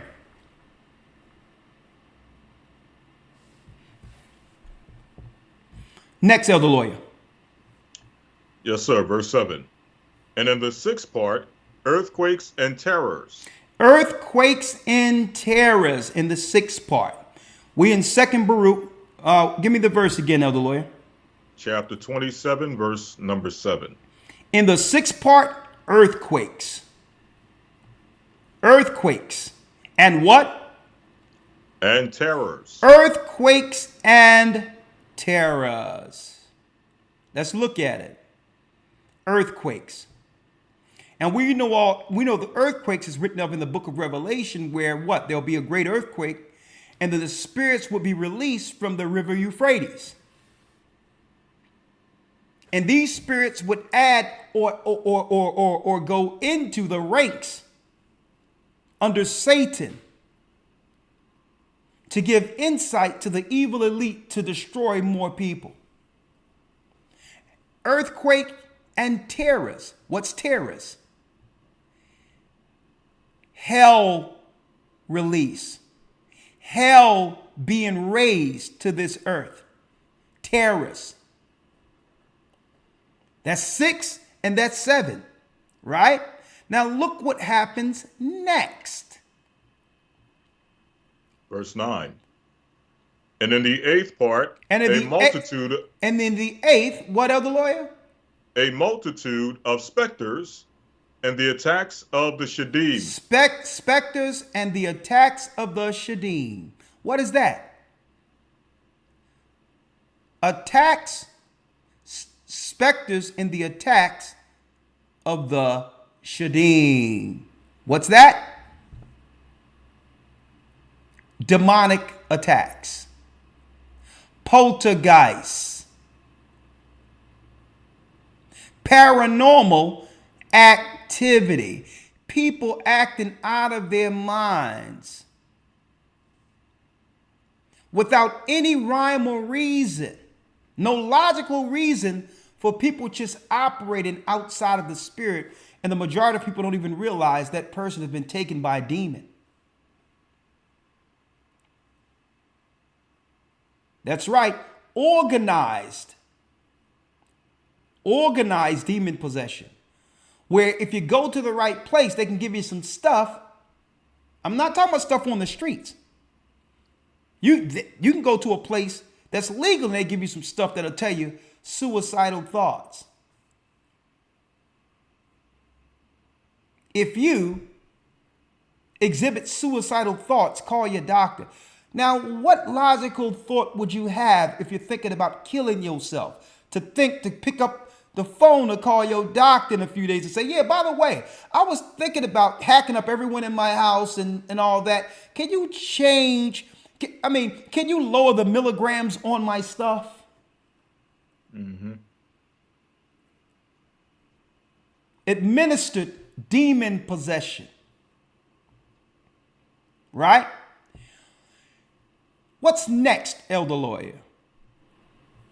Verse 10. Verse 10. And in the ninth part. Hold on, let's get it. And in the ninth part. The fall of fire. And the ninth part, the fall of fire. Man, we experience all of this under one administration. The fall of fire. We prophetically reported on not too long ago. All the fires that coincidentally started in different parts of Africa.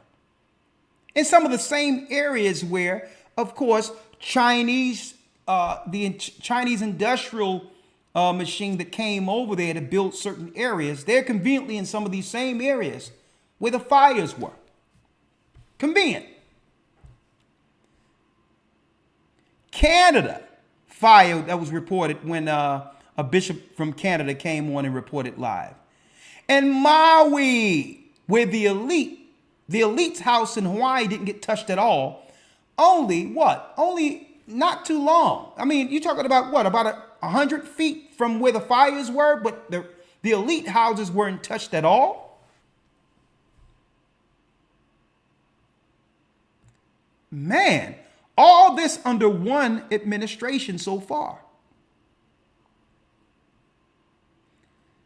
Is there more? Of course, there's more. Read. 11. 11, let's get it. Oh, let me get it with you. 11 is what? And in the 10th part, rapine and much oppression. And the 10th part, rapine and much oppression. So what happens? In the midst of all this, rapine and much oppression. What is that? You got it, folks. Inflation. Things are so high you can't afford to live. You can't afford to pay your loans. You can't afford to pay your car loans. You can't afford to actually live. Your groceries are too high. The majority of the citizenry is living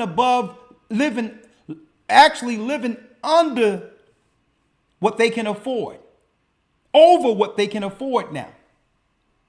And it was hard before inflation. Check out the next one, Elder Lawyer.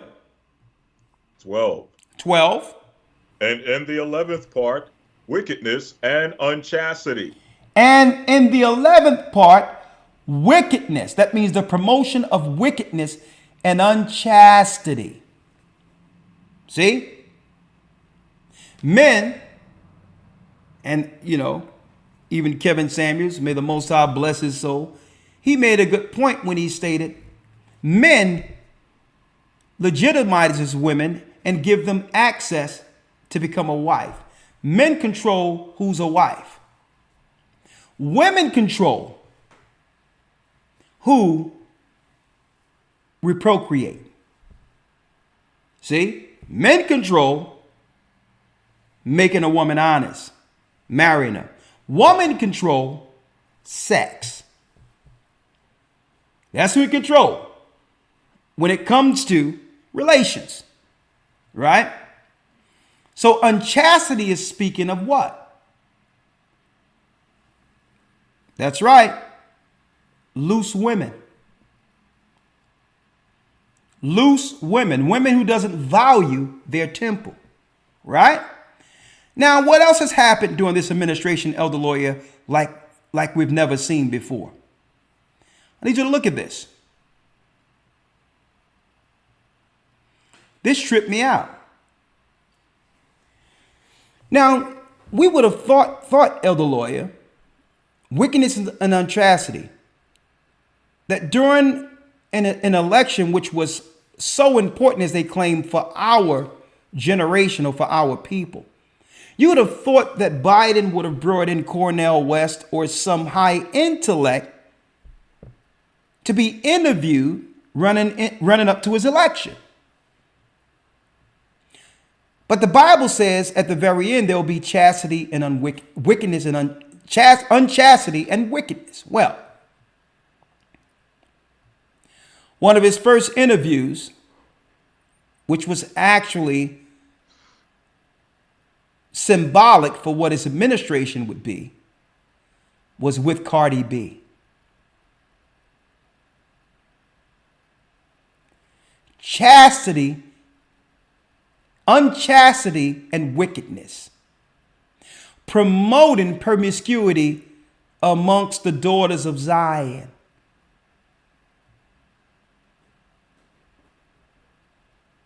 To not value oneself. And it will be promoted to some degree. WAP makes it rain. Breaks streaming record en route to #1 Billboard Hot 100. So much, and Elder Lawyer, we're not even in 2024 yet when the election for presidency happens. So where will this country be By the time we get to the elections, we're talking about the sickness, the earthquakes, the water, the fire, unchastity being promoted. They went from this to what?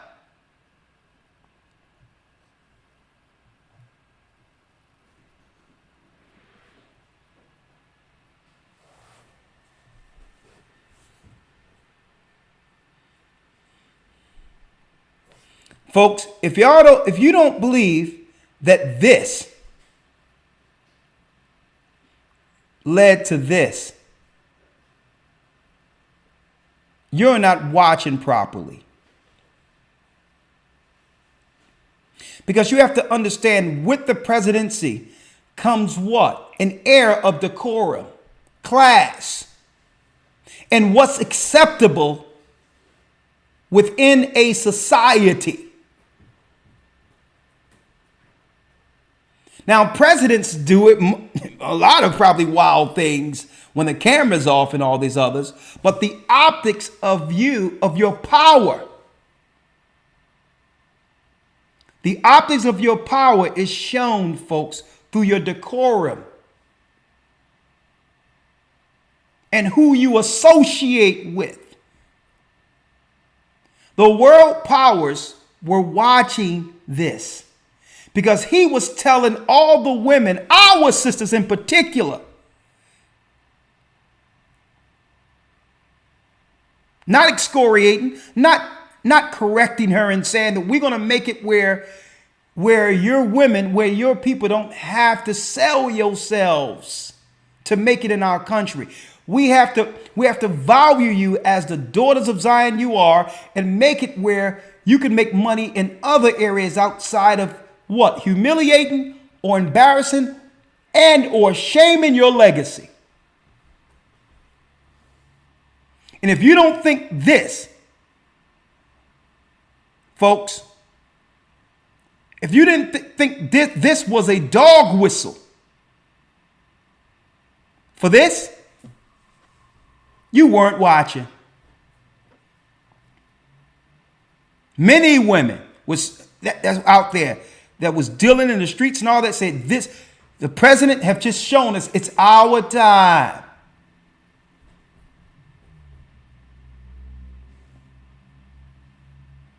And guess what? It's a shame, because our daughters believe that this is what it's going to take to be accepted in our society, which means the end of it.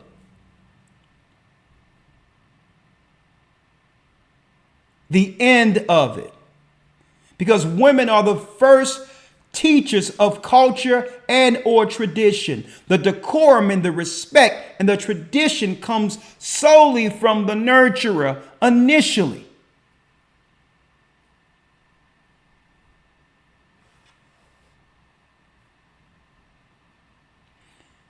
And let's see what the last one is, Elder Lawyer. Yes, sir. Verse number 11, or verse number 13. Oh, let me get it here, Elder Lawyer. I'm sorry about that. Yes, sir. 13. Hold on, let me get it.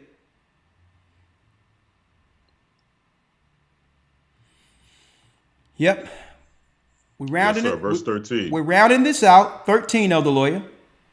And in the 12th part, confusion from the mingling together of all those things aforesaid.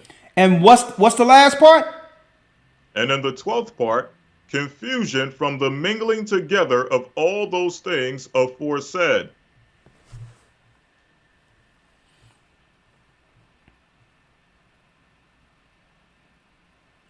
The mingling of all these things together. And in the 12th part, confusion, which is the state of the world right now. And that's the state of Babylon, confusion. From the mingling together of all the things aforesaid. So why would you make a melting pot of all people, all cultures at the same time this wickedness is going on, incentivized the same time? It would cause an air of confusion. And in the midst of the confusion, the darkness, what's happening? Mass extermination. Why? Because you don't see, the majority of people can't see that prophetically, it's not what's over in the Middle East is the issue that we have to worry about. In the ear of this darkness, they're exterminating us.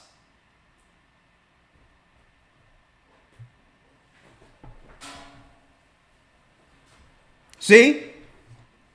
Through sleight of hand, you don't even realize when you look up and your loved ones are gone. You don't even do the research to understand how did they come to such a pass. Because you believe that what's going on in the Middle East is the only war we should be concerned about because CNN tell you that's the war you should think about. But then you have a scenario where you don't even understand how you were just speaking to your cousin yesterday. And then all of a sudden she walks in a room and falls dead for no apparent reason, fully healthy.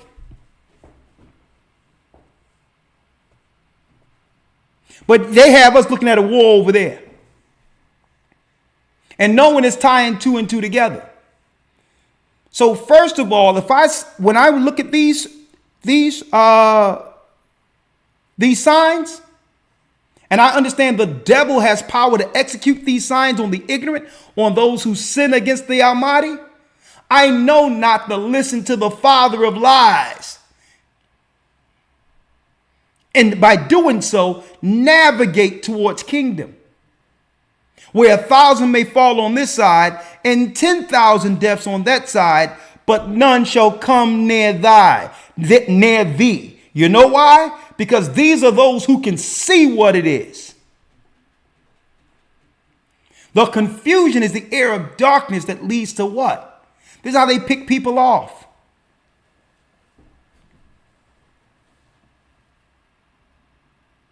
They need the confusion. They need the darkness. They need the unchastity because that's from the beginning before the earth was fully formed. Satan and his fallen ones was working in the face of the deep. They work with a cover. So now Baruch has a question. Because if all these things are being aimed towards us, Satan throwing all this stuff on the wall at one time against us, how can Israel possibly, and I'm speaking of the children of Israel here. I'm not talking about Israelis or what's going on politically over there. I'm talking about the lost sheep of Israel. How can we possibly make it through this? Let's read it, Elder Lawyer. Yes, sir. 14. For these parts of that time are reserved, and shall be mingled one with another, and minister one to another. For some shall leave out some of their own, and receive in its stead from others. And some complete their own, and that of others, so that those may not understand who are upon the earth in those days, that this is the consummation of the time. And it's going to happen where one thing will stop happening, and they'll start up somewhere else. Okay, there's a riot. Then we got to wear masks, or there's another variant, or there's a disease. It'll stop there. Earthquake, flood, fire. Everything that the Most High said would happen has happened within not even a 4-year span of one administration. And the Bible is telling us, can't y'all see this? You're living in the end of days. It's the consummation of the times. Folks, listen to me and listen to me good.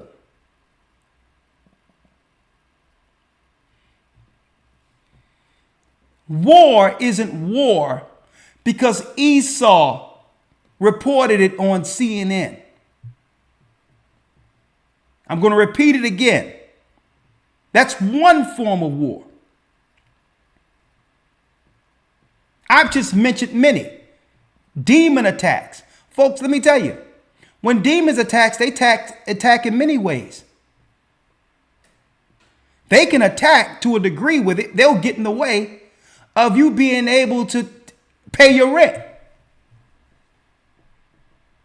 Okay? And people say, what? Yeah, the attack of the Shittim, the specters or the Shaddim. Here's an example. You minding your business. You're driving down the street. Here it is, your rent is $1,200. Boom! Something hit your car, and now you got a bill of $2,000 to fix your car. And you lost wages because you're on the way to work. Now you may lose your job. So the attack of the specters in Shaddim isn't just demon possession. It's Satan sending targets at you that makes life rough. The attacks of the specters in the Shaddim isn't just demons possessing people. It's attacking people and keeping people impoverished.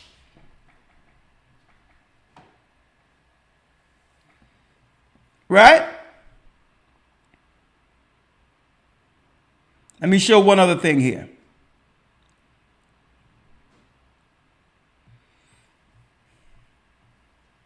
And complete their own, and that those may not understand, Elder Lawyer, what? Who are on the earth in those days that what?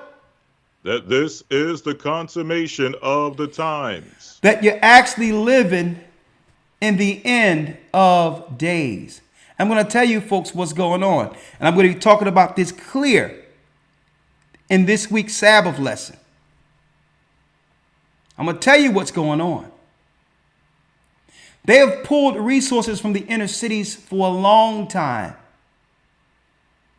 And are just allowing the residue of our people in the community to kill each other or die off without resources. And they're not telling the people, but that's what they're doing. And when they look at the numbers and see a large number of people die in a month, they know exactly how many people to replace from the other countries who are looting the country. It's about pulling resources out of America. Why? Because they cannot attack America through a standing army. So they come in another way. The invasion is coming from up under the country instead of invading the country. I'm going to show you. I'm going to talk about this coming Sabbath. They're looking at the numbers. And when they get a certain number of our people out of here, they know how many numbers of people they can have to actually get resources to continue pillaging the country intentionally. It's for a reason. Right? Read. Sir. 28:1. Nevertheless, whosoever understandeth shall then be wise. Hold up. Read that again. Nevertheless, whosoever understandeth shall then be wise. Nevertheless, whosoever understand what the Hades is going on shall be wise. Wisdom shall be the stability of thy time. We're seeking, walking, and looking at this world through a prophetic lens.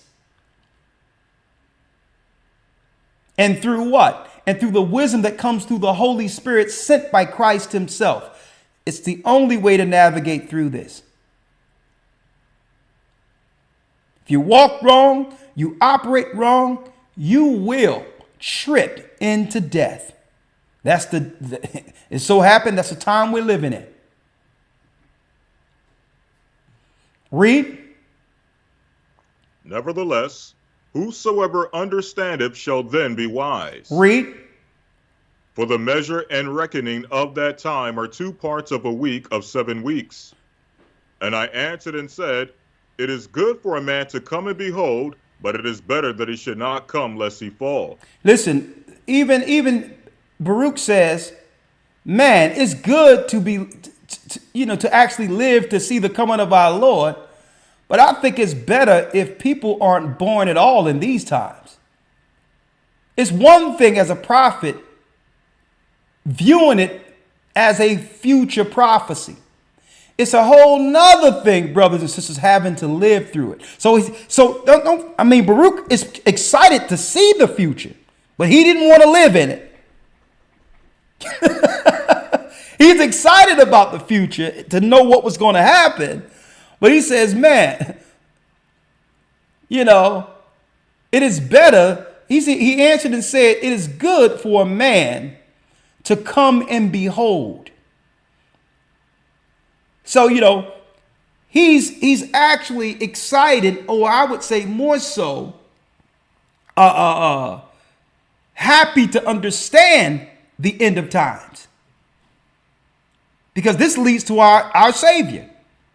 But then he says, but it is better that he should not come, what?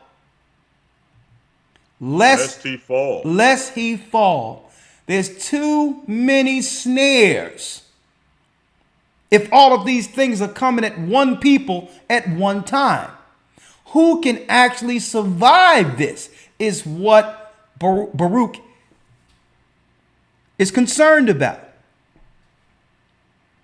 That's why our people have been so destroyed, because the whole aim, folks, the whole time has been to destroy the rising of the children of Israel. That's all this was. They had this Palestine, Israel, Middle East, and all these others, folks. Got us looking all over the place saying, I'm glad it's not us. And really, through misdirection, all of these people together are attacking us simultaneously. We're talking about what's going on with Palestine and Israel, and we're not looking at what those same people have done to us throughout history. When they come in our communities and all that, and our sisters come who are suffering and all that, come in the store and they be flirting at our sisters and no one is saying anything and say, meet me at the back later. Sisters, I need y'all to come out and talk to us tonight. If you've ever known of this or have experienced it yourself, where these guys are hitting on you when men aren't around and all of that, I need that conversation for you to call in tonight. Okay? The same Palestinians or Persians and others, they come into our country and our sisters sometimes come in the store looking all nice and sometimes provocative. And guess what?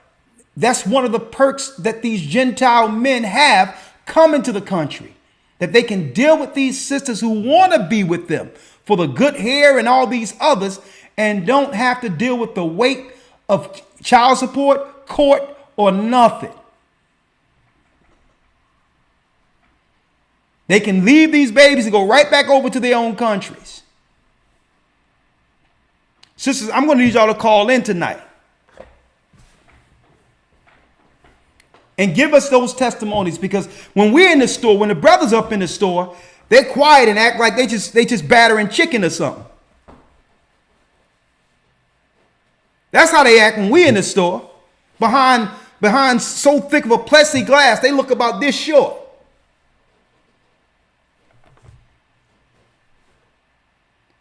But I have the data now. Let me see if I can show this data.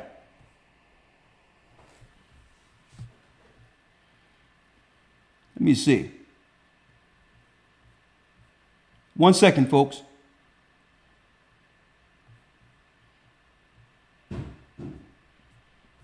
(2015). Let me see if I have it. Here it is right here. One moment. I have the data now. Based on the data, Elder Lawyer, from the CDC, hopefully it doesn't go blank here.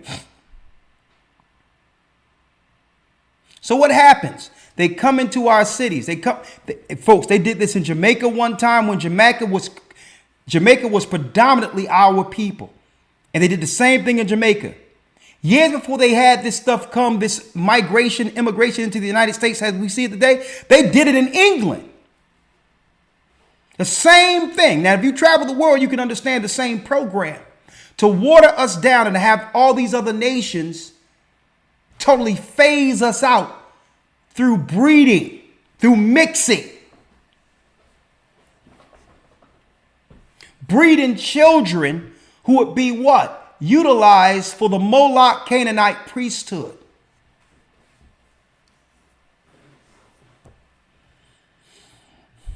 Yeah, they look at our sisters, as you said, brother, as a casualty of war.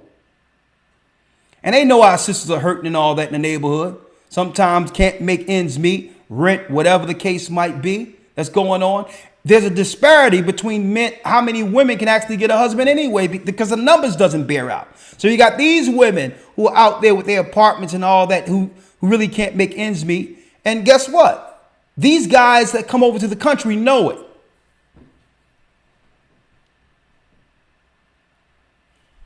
I'm going to be talking about this weekend about how some of the sisters actually was invited I remember in Philadelphia. And brothers was like, oh, it ain't going down like that. The mosque in West Philadelphia, where guys were trying to get sisters to come back there and all that. But I'm going to talk about that I'm going to talk about that Sunday. Let me get up this data real quick.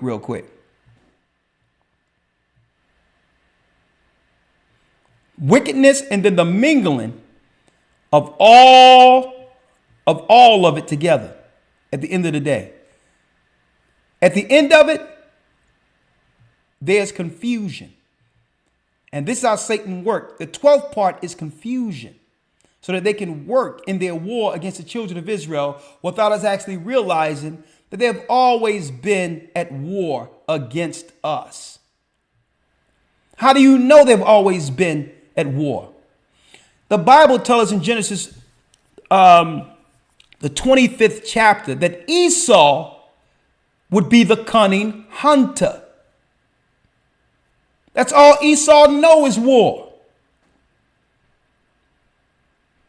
That's all he knows. He took the mantle, he took the position of hunter from Nimrod. Nimrod was the feared one in the earth as the hunter of the Nephilim. Built a wall around to protect the people from the outside threats. That whole concept came from Nimrod, Amraphel. Okay? Outright. And as payment for protection, loyalty to a new king. Because Nimrod could make you safe. That whole concept came from Babylon. So now your allegiance is not to your God, your people, your culture, your nation. It's to the state. That whole concept is a religious Babylonian concept that Esau took from Nimrod. Confusion. All right? Let me pull it up real quick, Elder Lawyer, if I may. See if I have it here. Oh, it's working now. Praise the Most High.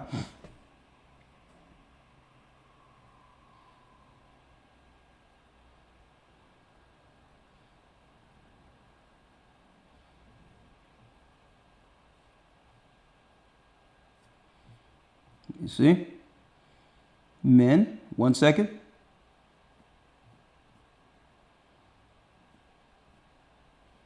These are first births. One moment.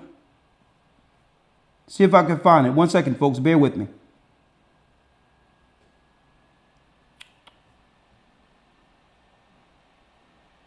There it is right here. And these are, that's first birth. Let me go the total. Hold on 1 second. Stick with me.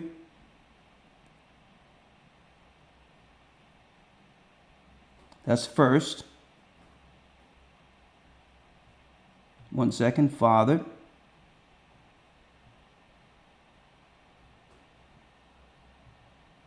White. 8407. Yeah.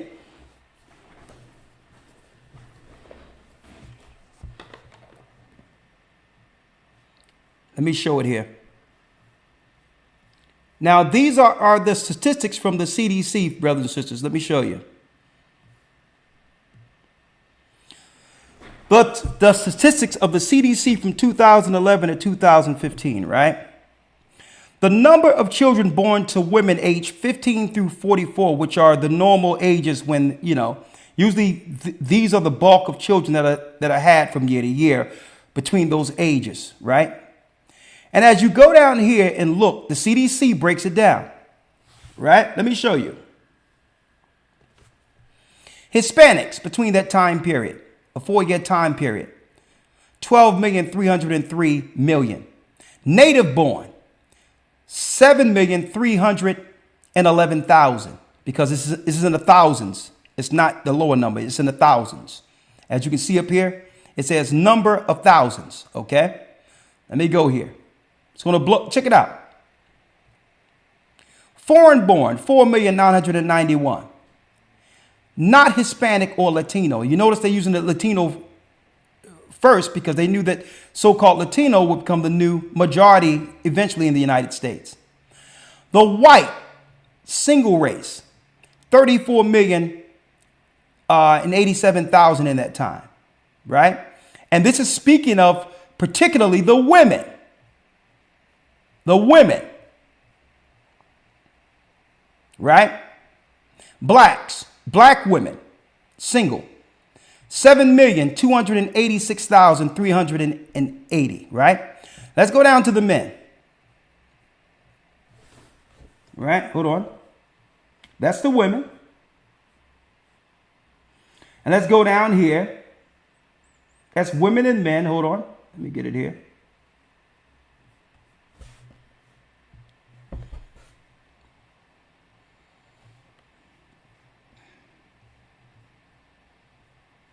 Let me get it. Hold on. Women and men age 15 to 54, right? Let me get it.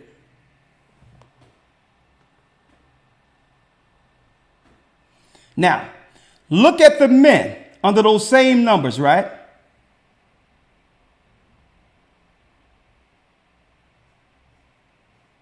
One second here. Let me get it.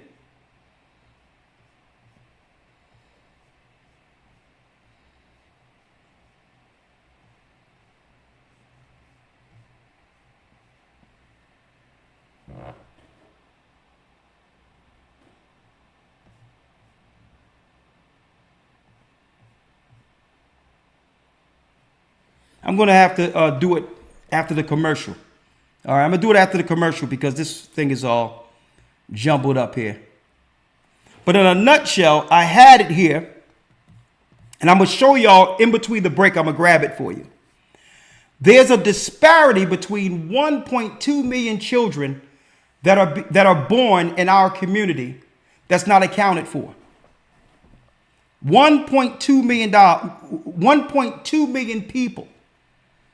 With the immigrants and others coming in our community with our sisters, that's not accounted for. Okay? I need y'all to hold tight. I'm going to grab that, come right back with the phone calls. Let me get this data up. One moment. 1 second. Let me grab it here.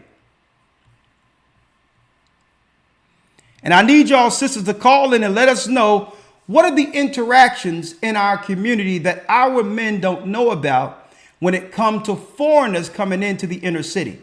I'm going to show you why, according to the Bible, it's important. Sisters, I need y'all to call in. I'll be right back with the chart. One moment. 1 second.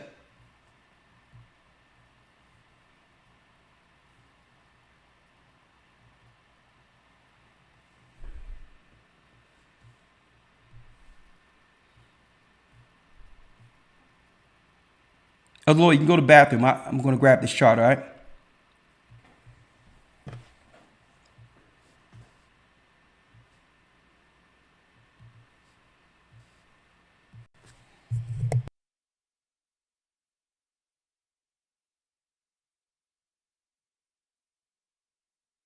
The Bible. Is it hard to understand? When it comes to reading the Bible, the first thing that comes to mind is the fact that this is the Word of God. The seals have been broken, and the truth is here. And when we go throughout the scriptures, when we go throughout extra biblical records, we find that the language that God employed, that he used to create the heavens and the earth, was the Hebrew language. Christ said, I came for the lost sheep of the house of Israel.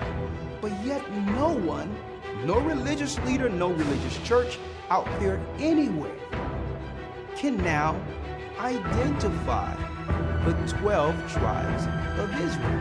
Can we? God is quite simple, but it seems as if man makes understanding him hard. What are those mysteries? The truth of your book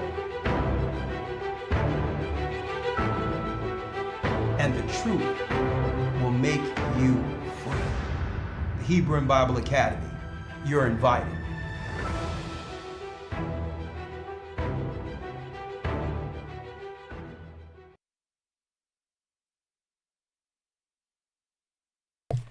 Okay, we're back. Okay, I got it right here. Thank you. Thank you for your patience, brothers and sisters. I had two separate charts, so let me show you what I'm talking about here. Let me show you right here. Okay. I had a chart here. That was the wrong one. That's the one I was looking for. 2015 is right here. Now, I need y'all to look at this, brothers and sisters. Number of biological children fathered by men aged 15 to 54. Right? Let me show it to you.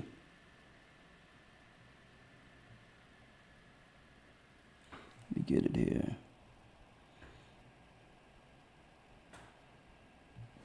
Right here.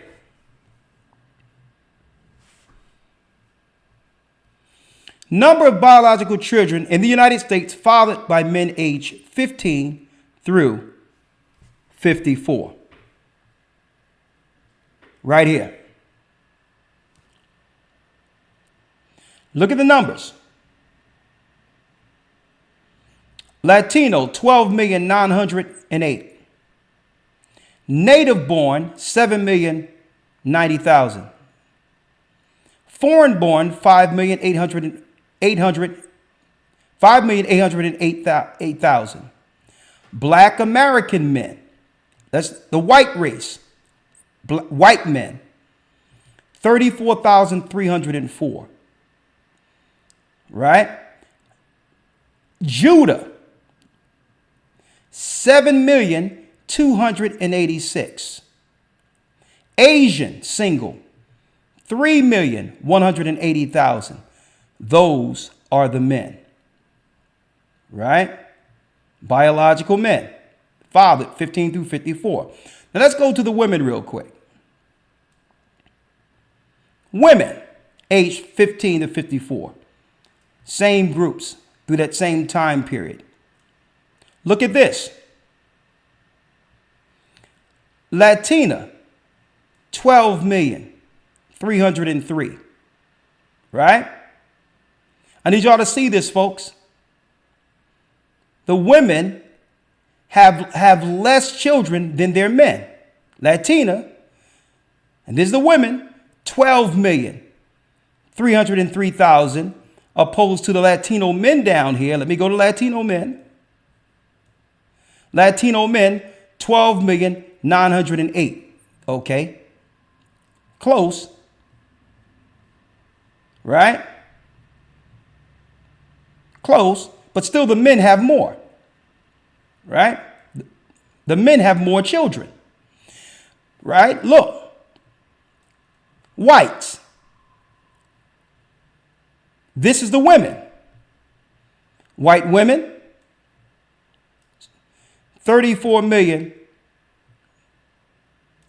and 34,087,000. Right? That's the women. That's the white women. Let's go down to white men in the demographics here. White men, 18,065,000. The men have more children than the women from every ethnicity, as y'all can see. Now, let's go back up.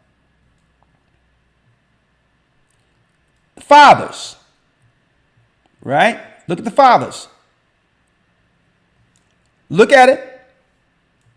Black, this is the men. The black man, 7,286,000 from that same period. Let's go down to the black women.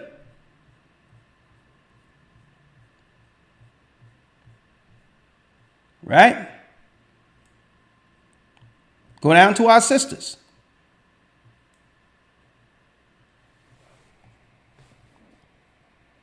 Hold up, let me get it here. The women, let's go down.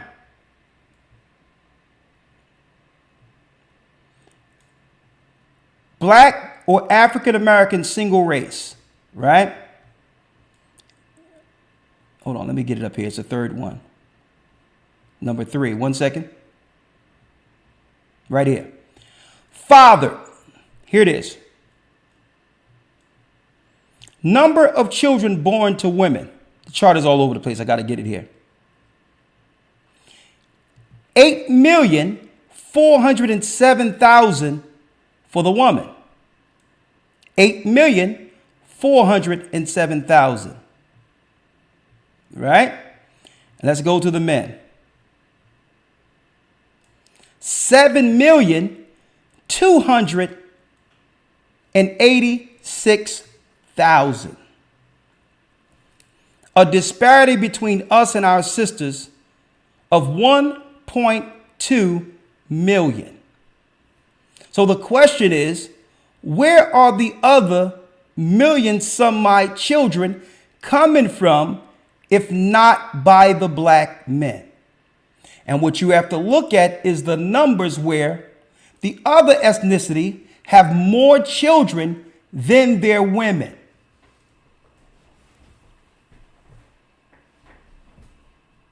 Look at this. 1 million some children unaccounted for in our community, being dumped in our community, blamed on our people. And then on top of that, the board is open where all these nations are coming in the same time. Can y'all see this? So all of the chaos that have been being created by all of these children, folks, and listen, the birth certificates state that these children all belong to us, which gives a negative image on everybody when it's these nations coming through causing all this chaos. And when these children grow up, they're battling against one another and they're blaming that. They calling that, folks, they're labeling that black on black crime.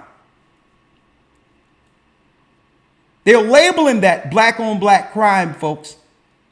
Socially engineered chaos is what they've done to our communities so that our communities could never recover from the demonic evil social engineering.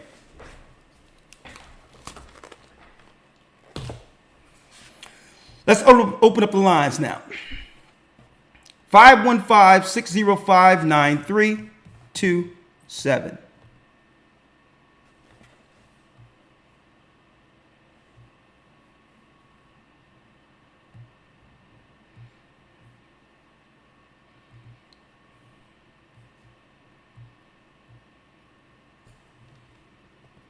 I see sunshine there too.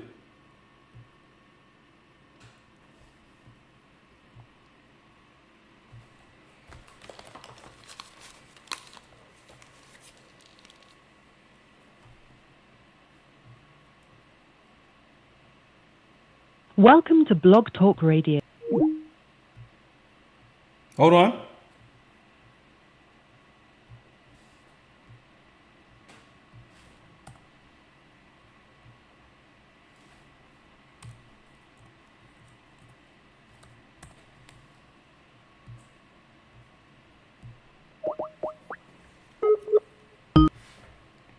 Welcome to Blog Talk Radio.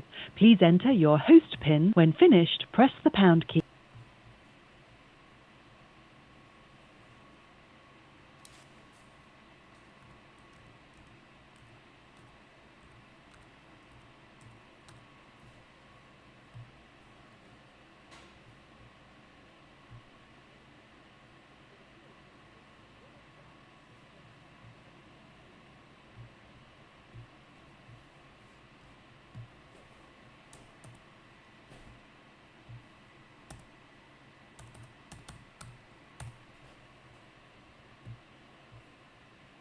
The next time I'm gonna put that chart by itself because I have all these tabs here.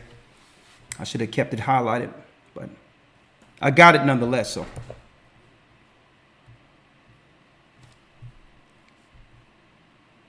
one second here, 1 second, 1 second, 1 second, 1 second.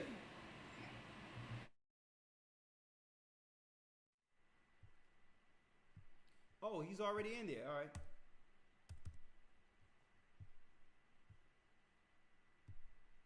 Thank you, Elder Ramar. You're already in there. Okay, let me open up the lines. All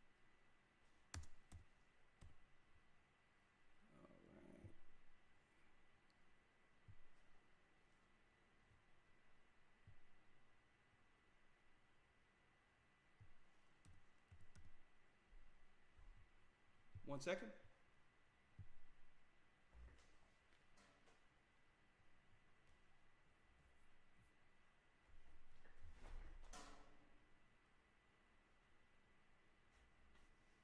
Okay, one moment. I'll be right back with the calls. And sisters, I need y'all to talk to me. What's going on when these Arabs come into your city? Okay? We all know, we all understand what they've done to us.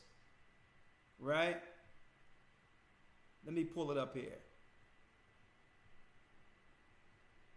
We all understand their history of what they've done to us, right? We understand their history here. 1 second.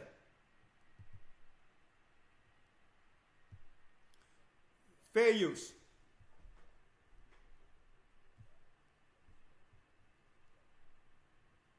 Recall that Arab slavers were the first and last in modern. The 25th of March was, as usual, commemorated as the day Britain officially abolished its slave trade in 1807.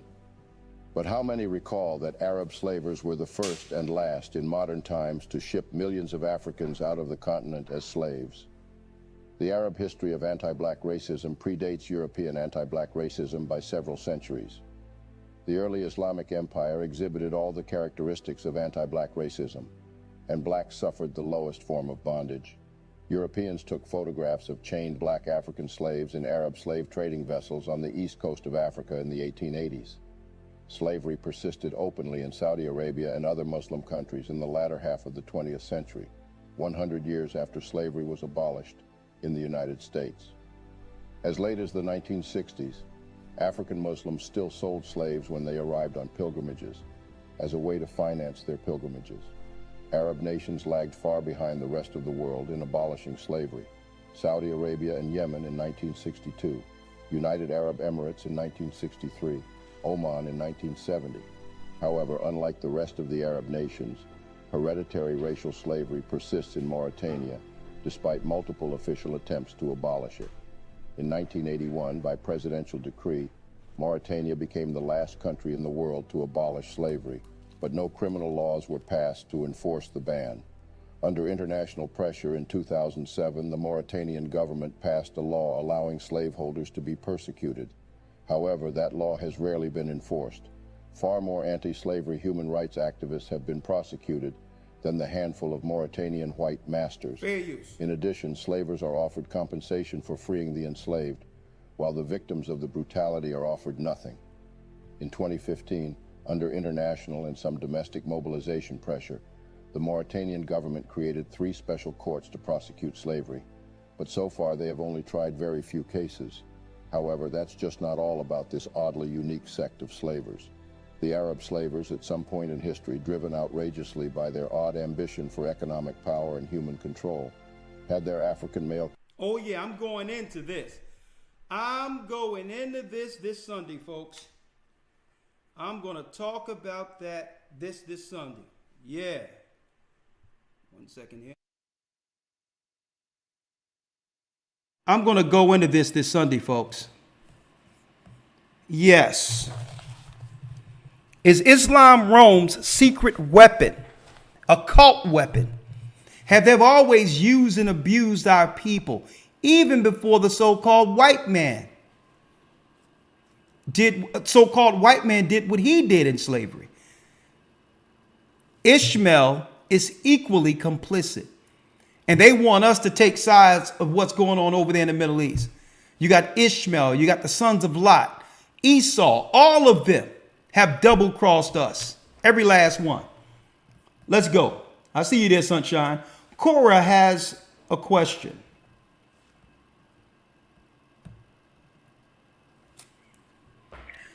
Shalom, Elder. Shalom, Cora. How are you? I'm fine. I want to know the website where you downloaded that chart, where you got that chart you just showed us. Okay, yeah. I'm going to pull it up real quick. Okay. Let me show you. Because I'm like, the math isn't math, and it seems like they want to blame everything on us in the communities. And I'm like, have they engineered this? So I went into the CDC's numbers, and I'm like, all these children don't belong to the brothers. All the other nations have more children than their women. And I'm like, that's odd, because there's more of their women than it is of them. I'm like, the math isn't mathing. And then I looked at our numbers. I like to look into our people. And I noticed we're the only people in the United States, the men, who actually, we don't have as many children as our women, by 1 million. Over 1 million. I'm like, boy, do Esau know how to socially engineer this stuff. And then all the children that are our color in the neighborhood is put on all of us. Sister, you would go to the National Health Statistics reports. The National Health Statistics reports. A lot of these reports, and it tell you down there, it give you an asterisk. A lot of these are CDC reports and all that. National Health Statistics. Just Google it, and you'll see all the charts for years. I even got them up to 2020, the latest one I have, but I'm looking at that now. But when I seen this disparity, I'm like, whoa. So all the criminality and all that they're claiming, they've put on us that don't belong to us. It's the other nations coming through secretly, leaving these children all over the place that are growing up in our society causing issues. So when it comes to colorism, when it comes in, just say if a sister was to sleep with a Persian or an Arab or something, and she want to keep that quiet because, they don't want everybody to know what you're doing. It's your private business. But then this child grow up with a phenotype where it got good hair, look nice, cute, or pretty, or whatever the case is. And then colorism issues begin to happen within the community that had nothing, and they'll blame all that on black crime and all that. But yeah. Any other question? Okay. Well, no other question. I just wanted to make a comment. You were asking about then. I know around the corner from us is in New York they call them bodegas, a little mom and pop store. Well, it's owned by Arabs. I know. A few days ago, I asked my daughter to pick up something. She said, I don't want to go in there in the morning. I'll go in the evening and pick up something. I said, why you don't want to go in the morning? She said, because of who's there in the morning. She doesn't want to be bothered if apparently was hitting on her or something, and she wanted to avoid the mornings, the ones that's there in the morning. So she'll only go in the...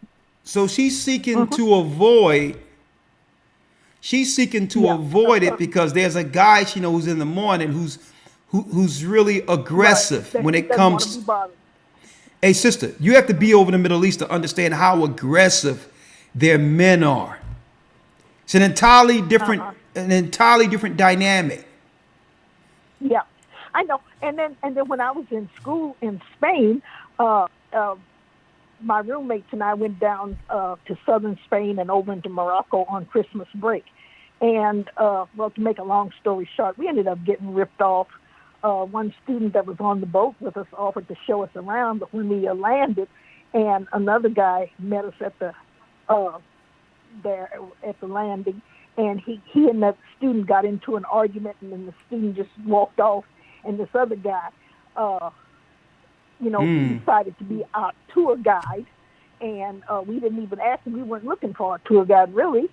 We were just going to go look around the city ourselves. Well, to make a long story short, we ended up getting ripped off about $10 a piece and everything. And then after getting back to the States, I read somewhere about some other persons that had experience in an Arabic country, and they ended up, even jumping out of a window to escape these people out of the bed and breakfast or hotel, wherever they were. And until then, I said, at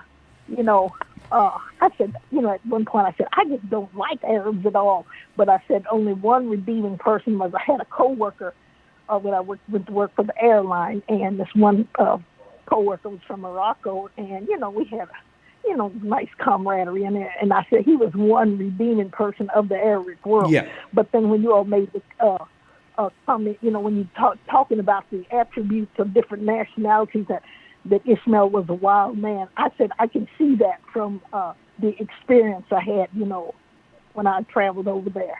Oh, yeah, it's an entirely different dynamic. Thank you, sister. I appreciate it. Yeah. I appreciate it. Okay. So, oh, yeah, let me tell you, they have an entirely different interactive mindset when it comes to relationships and all that. Okay, because men in America, in the Western world, have been trained to know if you cross the line, you could be accused of something and all types of stuff. You can be arrested. They come from it's different being raised in a patriarchal country like the Middle East, an entirely different perspective. They believe in total ownership. And when it comes to our people, how they treat the Sudanese and stuff in Egypt, they feel entitled to not just be with the women and expect the women to be down with them. They come over here. Okay.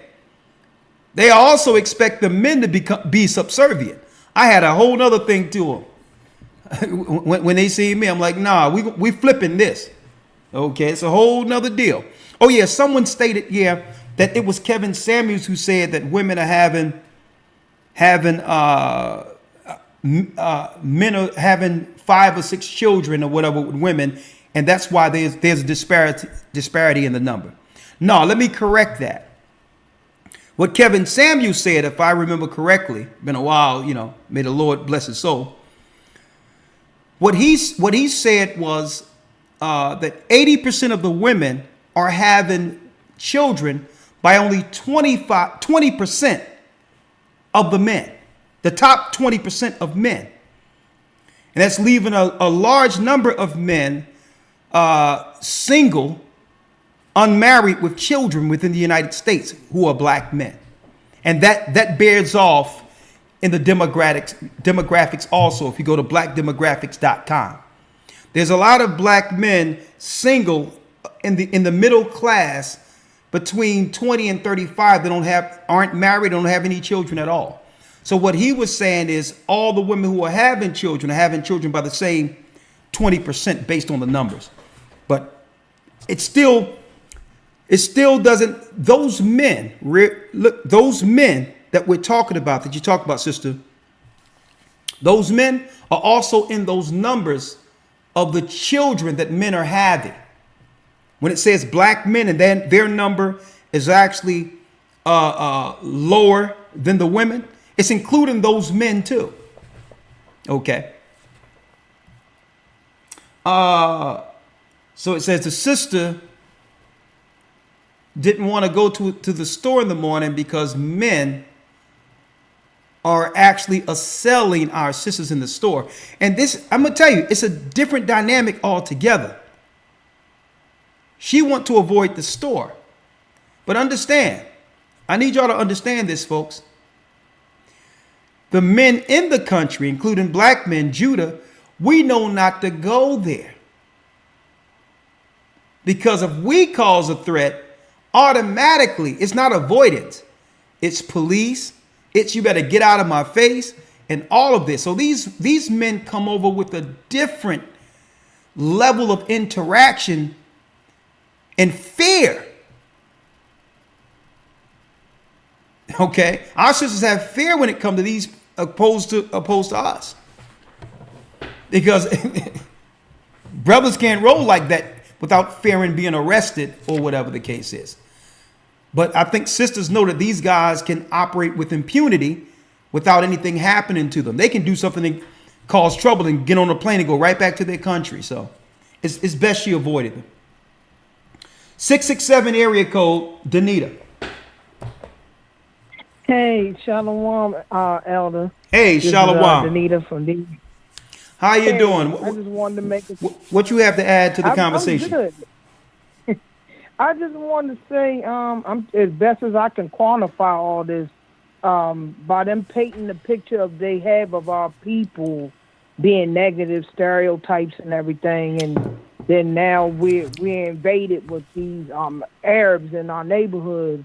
Thank God me and Zach moved out of there in the city just in time before they got here. But nevertheless, them owning our stores and them controlling everything, the gas station, everything that we have, everything that we, mom and pops, all we used to knowing.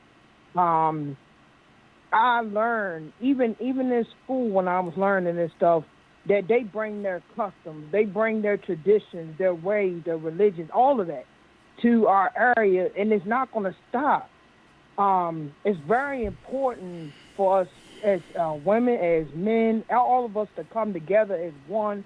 And if we have, mates and spouses and stuff, listen to the black men, because they're telling us not to go to these places without them.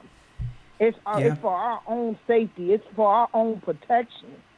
So, I mean, now that it's here and it's in our face, we need to be mindful of our children, them walking alone. And I'm going to the convenience store. You can't do the stuff you used to do. So I just wanted to add, just like, listen to your husbands, listen to your uncles, listen to your dads if you have somebody. Keep that man as the head front as your protection, because they're here to sell us, and it's not going to be good anyway.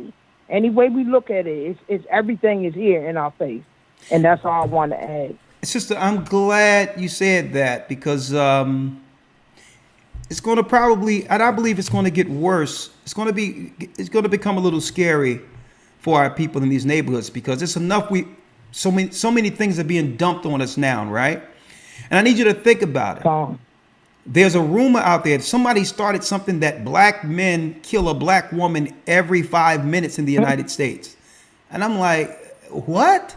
So I had to do the numbers on that. I mean, let me say, as a man, as Judah, we expect negative, false data, demonization to be out there without anyone responding. And so I had to look at that. I'm like, because someone said that on one of these podcasts or something, as if they had data. And I'm like, do you know the population of the United States and the percentage of us in the United States? If that happened, there'll be no women left.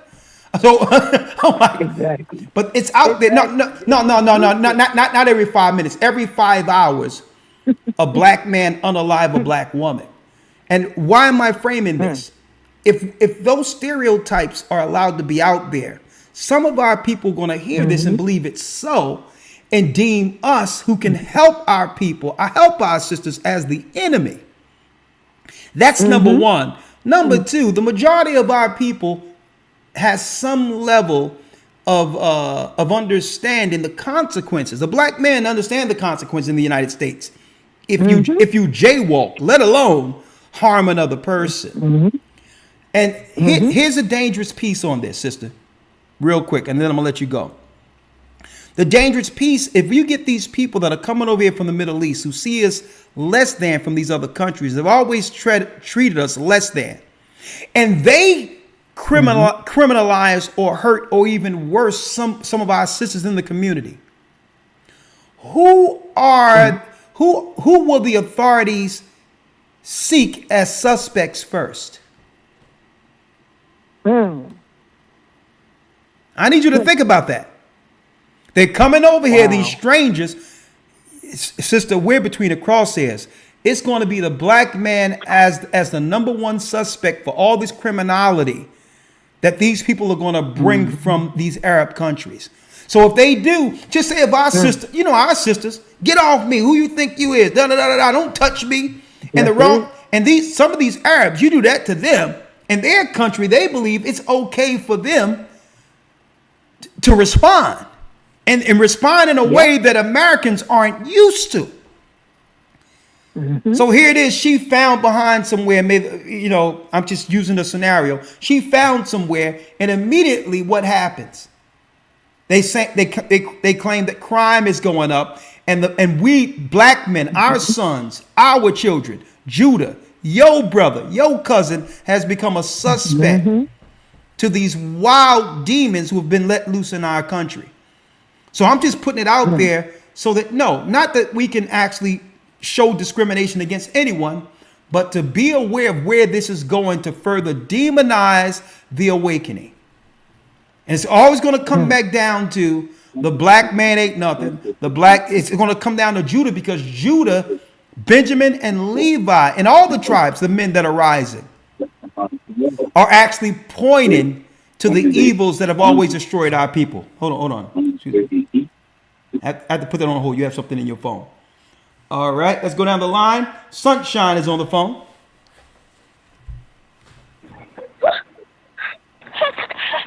Hello? Hey, how you doing, Sunshine? How you doing?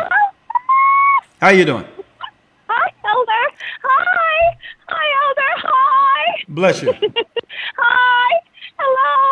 Come on, sister. Bring it. Come on. I got a lot of people. Okay. Okay, Elder. Okay. Wow, Elder. We are seen as the base of the pyramid and made the base of everything upon which this society is built. And regardless of our literal blood, sweat, and tears on trails of tears to build this kingdom, as we have for kingdoms of the past, from Assyria to the daughter of Babylon, no matter what we do in our actions and our contributions, be it good or bad, the evil that aboded still in all men that come of Adam is what they highlight as our norm or our core behaviors, and this evil is shown through Israelites as all that we would ever have to offer to any or for any other nation under past kingdoms, and especially this new whole world order regime. And this kind of limelight for any evil dwelling amongst us is escapable by any other nation, but for us, there's no redemption. No man will redeem us out of the cyclical bondage that we are in, and what's worse is those of us realizing this reality and choosing the like mind of a non-believer, we take the bait over and over again and become the false version of ourselves, only to fulfill the expectations of the degenerates or stereotypes that others have of us. And when we receive those expectations as us or our purpose, we increase our vulnerability and we become like a continual prey for others, and we then ourselves begin to lose sight of the ability to shake awake from our desensitivity and acceptance and stupor of the status quo, even if that status quo is all the plagues highlighted in Baruch. So famines, infiltrations, and death descending is now seen as regular and normal speak, and marriages and giving in marriages, as in the days of Noah, will go on until the letting is done. But understanding that Christ told us the kingdom is within us reassures us that no matter how poor or low or desolate we or others or the hunter may think we are in the poverty and tribulation, but still are rich. And we are not the thieves to give back what's stolen. We are rich because we have the truth that we are the chosen from the womb, elected to rule, and we have all the gifts and difference put in us to not only climb out of a dark hole, but move the hole clean out of the way, and with faith as a mustard seed, and not any single hunter or demon or specter, or chittim or Satan can ever take that away from a sealed man. Oh, there it is. Praise the higher for this. Praise the higher. Bless you. Praise the higher. There you go. Bless you, Elder. Bless you. Bless you. It's so good to hear from you, Sunshine. I know you sent some songs. I'm about to listen to them soon. I want to hear what you got. Some songs you wrote, so I'm going to listen to those. Oh, yeah. I think someone else said something that I wanted to answer to real quick. Someone said something. It'll come to mind. But someone like to know, well, what is our answer to this? Satan is throwing everything against the wall, right? Here it is. They got us looking at other conflicts while they're right up under us, seeking to destroy us. Straight destroy us while we're looking at some Middle Eastern conflict in the theater of all that other stuff while they're destroying us. Like, what is the answer, right? Good question. Well, the answer is, it's time for us to have a covering. It's time for us to have a covering. Men have to be covered by Christ, and women have to be covered by men. The enemy has already been let in. Okay. And I need you to think about the mental fortitude of some of these people. Okay. Because it's not just Venezuelans and all that that's sleeping on the ground and all that. Okay. These, what they call asylum seekers, there's a plan for them. And if these people have the fortitude to come into a country during the winter and sleep on a cold floor until a better opportunity is presented, you have to think, if you have the spiritual fortitude to oppose that type of strength. That means these people coming over are playing for keeps. Okay? If they're willing to go through, some of the toughest measures just to survive, are we prepared to oppose them as selling our people and coming against our sisters and all these others? So it's time for men to get under the hedge of Christ, right? And guess what? Stop this man-woman stuff. No, if we don't come together under Christ, we'll cease to exist. So they're doing all this social engineering to destroy the fabric of family. So how do you strategically fight back? We need to go back to tradition, go back to honor, respect for one another, original roles. A man is a protector and a provider, a sister to appreciate that, to understand, well, relationships isn't perfect, but I have a covering. And that's what time it is. It's time for us to let bygones be bygones and do what? Understand it's time for us to stand together against what's coming through the door. And I'm going to be talking about that this coming Sabbath. It's time for a covering. And sisters got to be very careful, because I'm hearing online, I'm hearing some and it's scary. Some of what I'm hearing when it comes to a whole group of people online, women talking about divesting and all these other things. And I'm like, I don't think these sisters is looking at the news that I'm seeing. I'm seeing sisters hooking up with men from the Middle East and all these others in hotel rooms, and then the family saying that they couldn't find their daughter, and they thought it was just a person she was talking with, and now There's a funeral.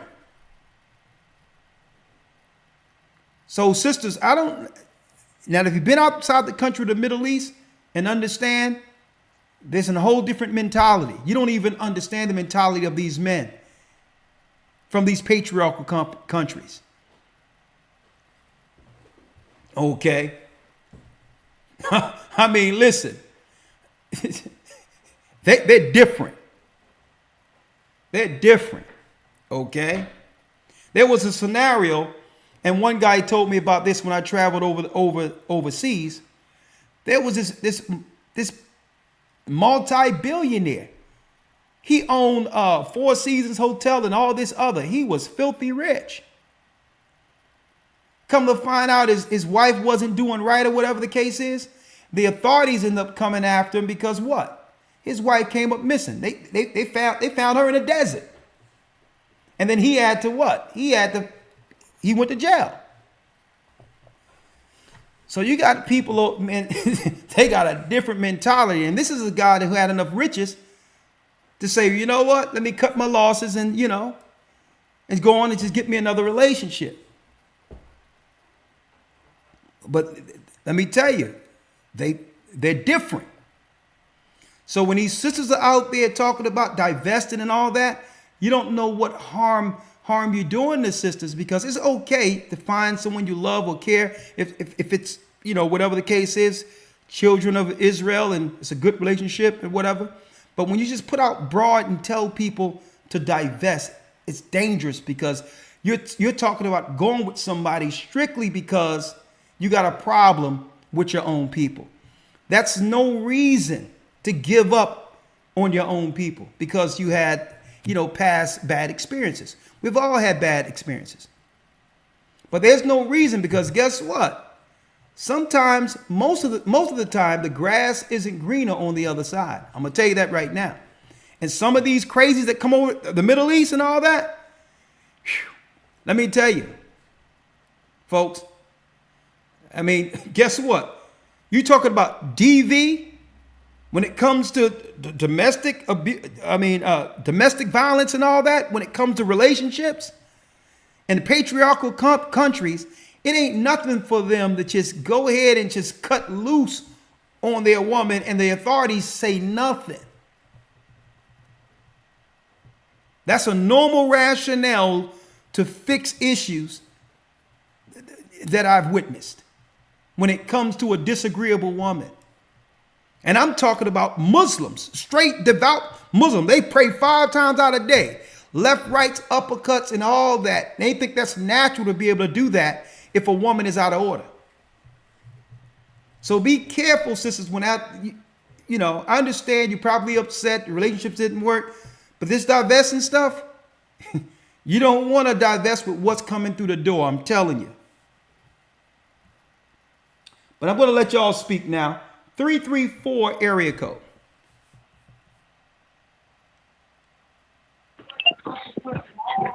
Hello. Yeah, how you doing, Keisha? I'm doing fine. How are you doing? I'm doing well. The floor is yours. The lines, hold up. I just want to... The lines close in 10 minutes. So if you have something to say, question, or want to chime in for the topic, you only got 10 minutes before the lines close, okay? Sorry about that. The floor is yours, Keisha. Okay, I just want to talk about a couple of years ago. I used to work in a Arab shop. They did these eyebrow threading. Okay. And I used to do hair in there. And we had a commission base. I think it was like 80-20 or something. I make 80%. They make 20%. Okay. And the owners came in one day, and the husband, I noticed, kept, hanging around the store and, looking in the air and looking at, certain stuff on the wall. And then he told me that, I looked real nice and just started flirting with me. So after about a couple of hours after he left, his wife came in and was like, you look like a lady from our hometown, back in India. And my husband used to mess around with her. Interesting. And I was like, oh, okay. So I just kept, doing my the sew-ins on the pay on not the page. I'm sorry, on the customer that I had. And next thing I know, she was like, yeah, you look a whole lot like her. And I was like, well, I'm not, from there, so I don't understand, where you're coming from with that. And she was like, oh, that's black people in my country, and you look like her. And like ever since that day, she changed the commission on me to 60/40. She was coming in looking for things. Every time her husband come in, he'll be very, like overly friendly. And at that time, I was, with my husband now, and I never like disrespect him or whatever. So I just, like set boundaries straight and told him, I don't know where this is coming from, but you need to stop with, talking to me about my hair and, how I look and stuff like that. I guess one of the girls who do the eyebrow threading heard it, and she told the wife, and she came in with like, this is not going to work out, and Look at that. we think you're stealing money from us, and we got to just let you go. And like at that time, my husband, he was telling me about, we were the Israelites and everything. And later on, I was like, you know what? I know what this is. It's jealousy, and the fact that we can't even work with these people. They come over here. They don't want us to learn their techniques on, eyebrow threading. They said it's a culture thing. It's not something that they can teach us. But they wanted to learn how to sew hair in. They wanted to know how to do nails. They wanted to learn all these things from me, which I never showed them. And also I told her that you're using my license to keep your business open, because I found out they couldn't even be operating unless they had a working cosmetologist in the building. Look which at was that. Me. Look at that. So I packed up all my stuff and I left. And the next thing I know, I started getting threatening phone calls and everything. It was just a mess. Threatening phone calls from, this is interesting. Threatening phone calls from who? Well, they would, I knew it was them, but it was from unknown numbers. They had one in their family. He was trying to be a doctor. He worked at Subway at the time, but they said he was going to be a doctor, and now he is.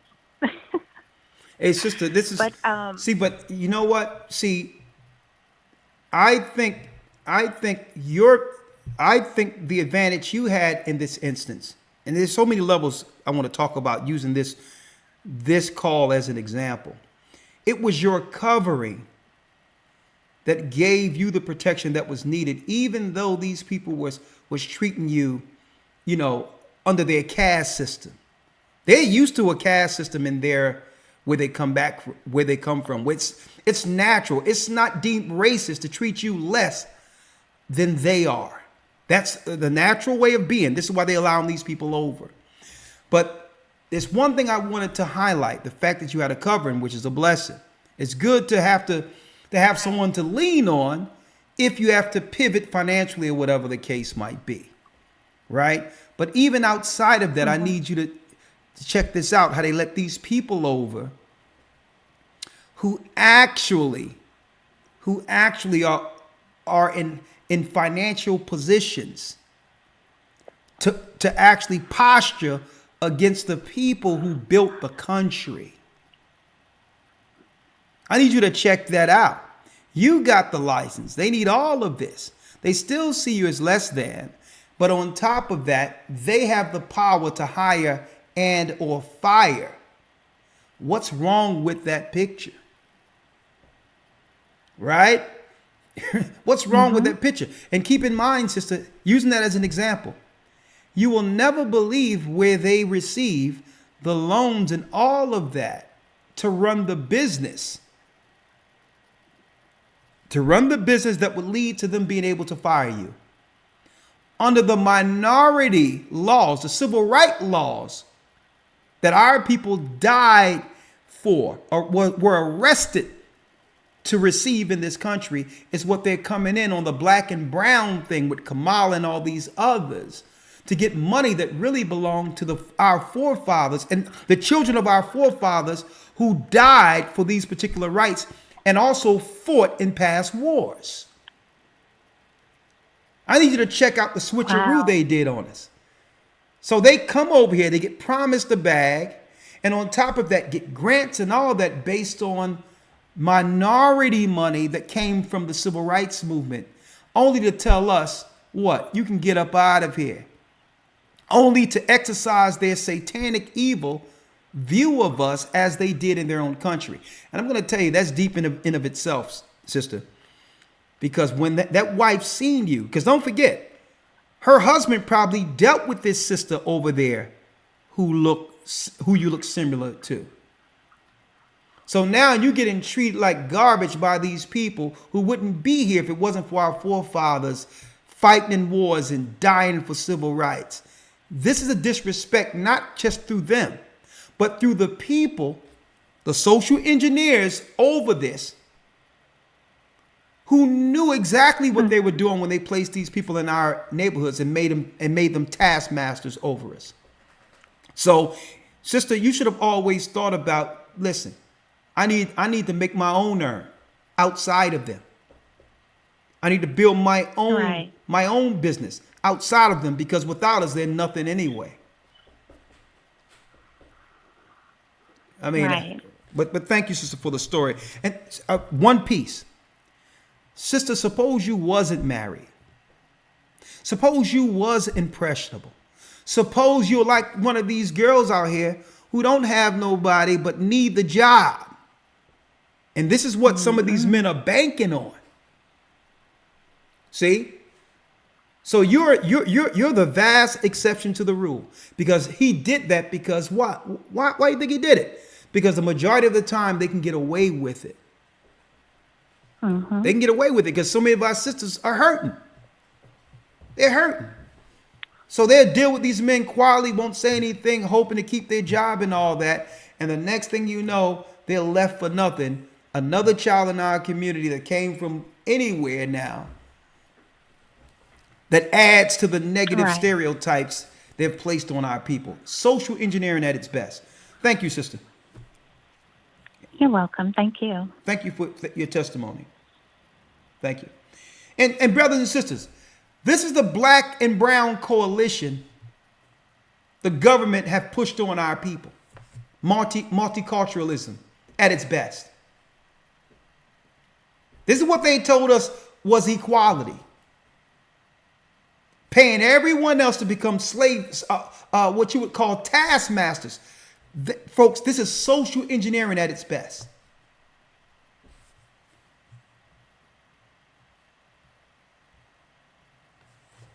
Hamilton has a question. Shalom, Elder Shalom. Great calls, too. I really appreciate it. Shalom, how are you doing, Hamilton? Good, sir. Can't complain about nothing. Blessed by the best, like you always say. Okay, his name is Ahaya. Talk to me. Yeah, I just wanted to say, first and foremost, I just got in the academy, and the first 4 weeks have been outstanding. Oh, all praises. Very pleased with the first 4 weeks, and looking forward to continuing listening every Sunday. Thank you. I really appreciate your support. Yes, sir, no doubt. I've been reading the book of Jasher since you've been touching on the book of Jasher in the last academy. And I came across some scripture about Isaac and Rebekah and how old Rebekah was when Isaac got with her. Yeah. Being she was 10 years old, it made me think of something that I heard in another broadcast that you had spoke about. I guess, I don't know, I want to call them the 1948 people. Yeah. That they're into that. Yeah. Yeah, but the whole thing is, but let me make it clear, and I have to clear that up when people read that. Okay? Just because you're joined to a family doesn't mean that the man immediately dealt with her. You understand? Just because you join families and you live in the same province, it was entirely different, their setup in the past, than it was how we're living. We lived in provinces. So just because someone was promised to you at a young age didn't mean you immediately dealt with that person. Okay? She was raised into a wife. Okay? Okay.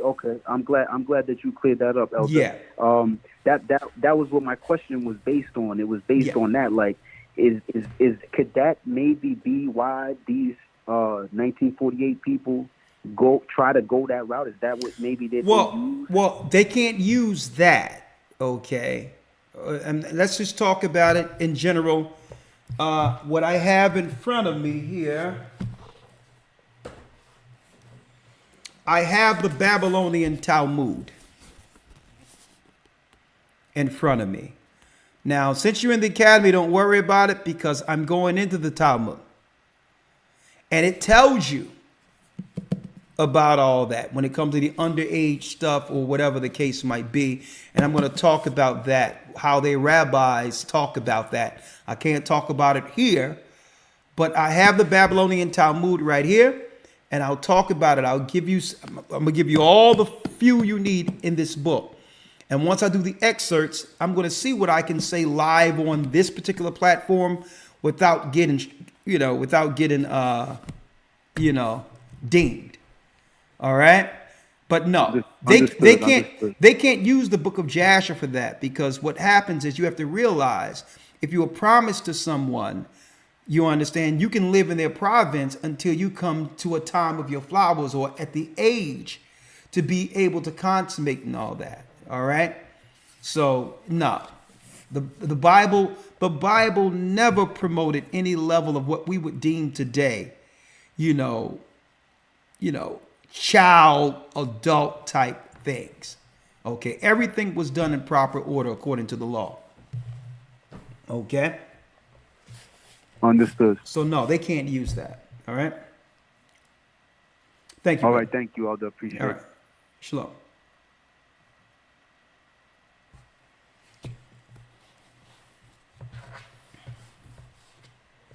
804 area code. Joshua has a question. Shalom, Elder. Shalom, how are you? I'm doing good. Actually, when you was talking about the Arabs moving into our communities and pretty much taking advantage of all the economic advantages, it made me think of, I was reading the book of Jubilees one day. I actually got it highlighted. Chapter 15, I want to say verse 30 in my book. Mm-hmm. And it says, for Ishmael and his sons and his brothers and Esau, the Lord did not cause to approach him, and he chose them not because they are the children of Abraham, because he knew them, but he chose Israel to be his people. Do you think that they know the truth behind this, so they kind of keep teaming up to try to throw us off so that we can receive the treasures that's for us? Absolutely. It's a sleight of hand.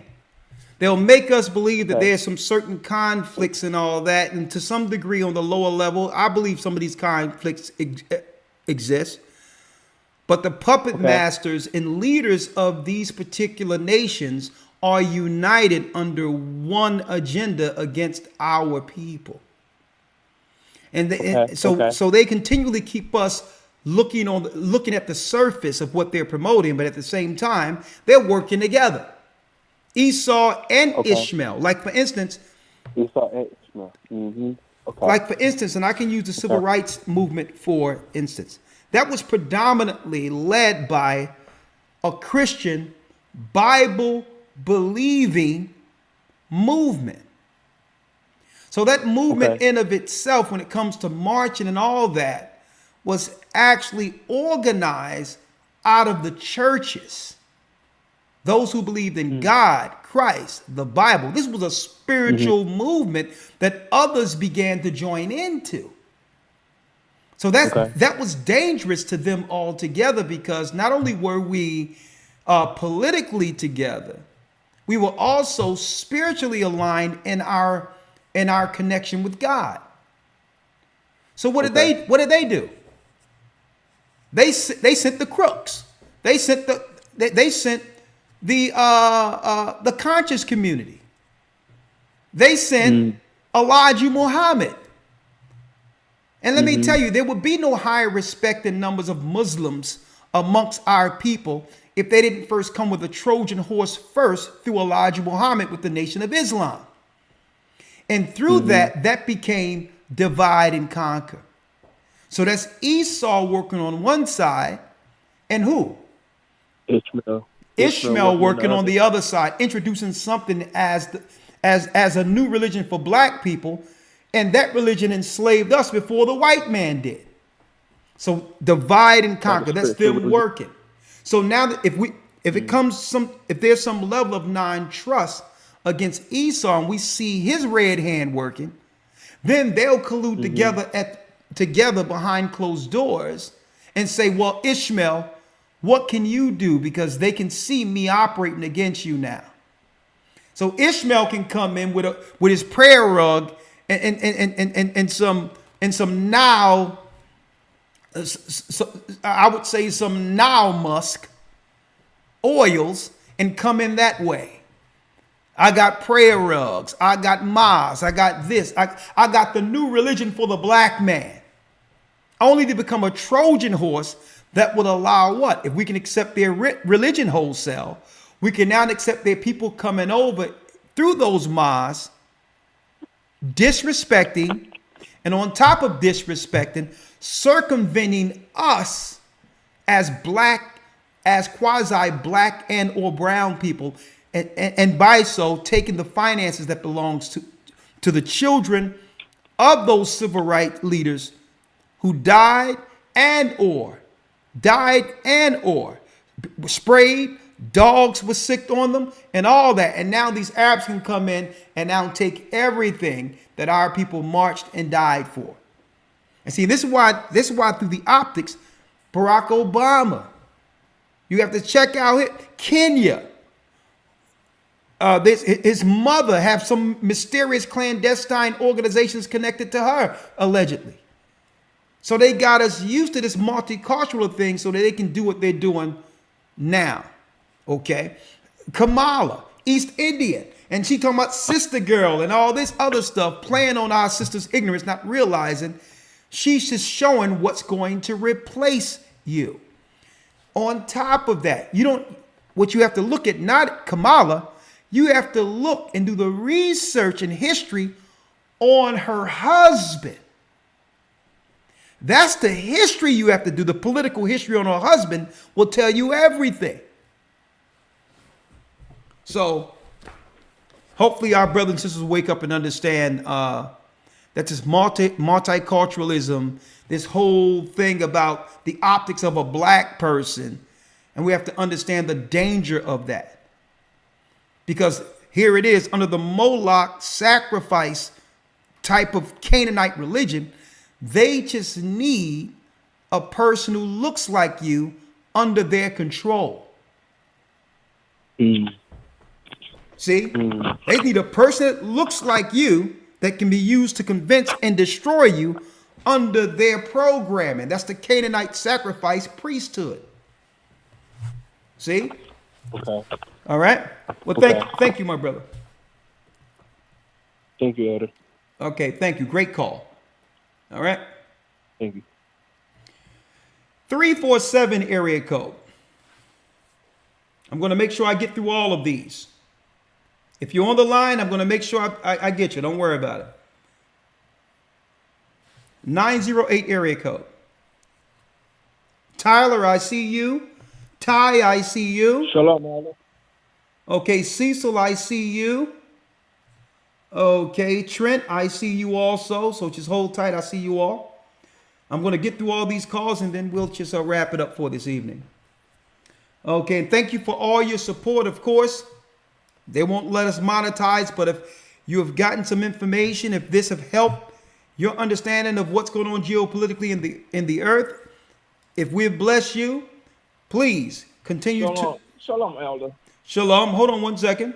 Continue to support the work. $ GOCC 144 donate. You can donate that way or go to gatherofchrist.org, okay, to help to support the work. Talk to me, Johnny. You have a comment? Shalom, Elder. Shalom. Shalom. Shalom. Yes. You know what? The curse is real because I'm with the city. I work with the city, and Ishmael now is taking over all the smoke shop, right? All the what and shops? Now, back in the day, the smoke shop. Are they selling weed, the gummy bears, and all that crap? Yeah. Now, back in the day, we used to stand on the block to selling weed, and we kill each other just over a nickel bag. Now, Ishmael got the whole block, all corner stores on lockdown with no license. So now, the city only have 10% of license that give out. All the smoke shop is illegal. Now, a lot of complaints start to happen just because of that. Now, it's another warfare on us now. They're selling us weed that's, listen, I'm not too sure if it's weed or not, but at the same time, it's another way that they're attacking us by the smoke shop now.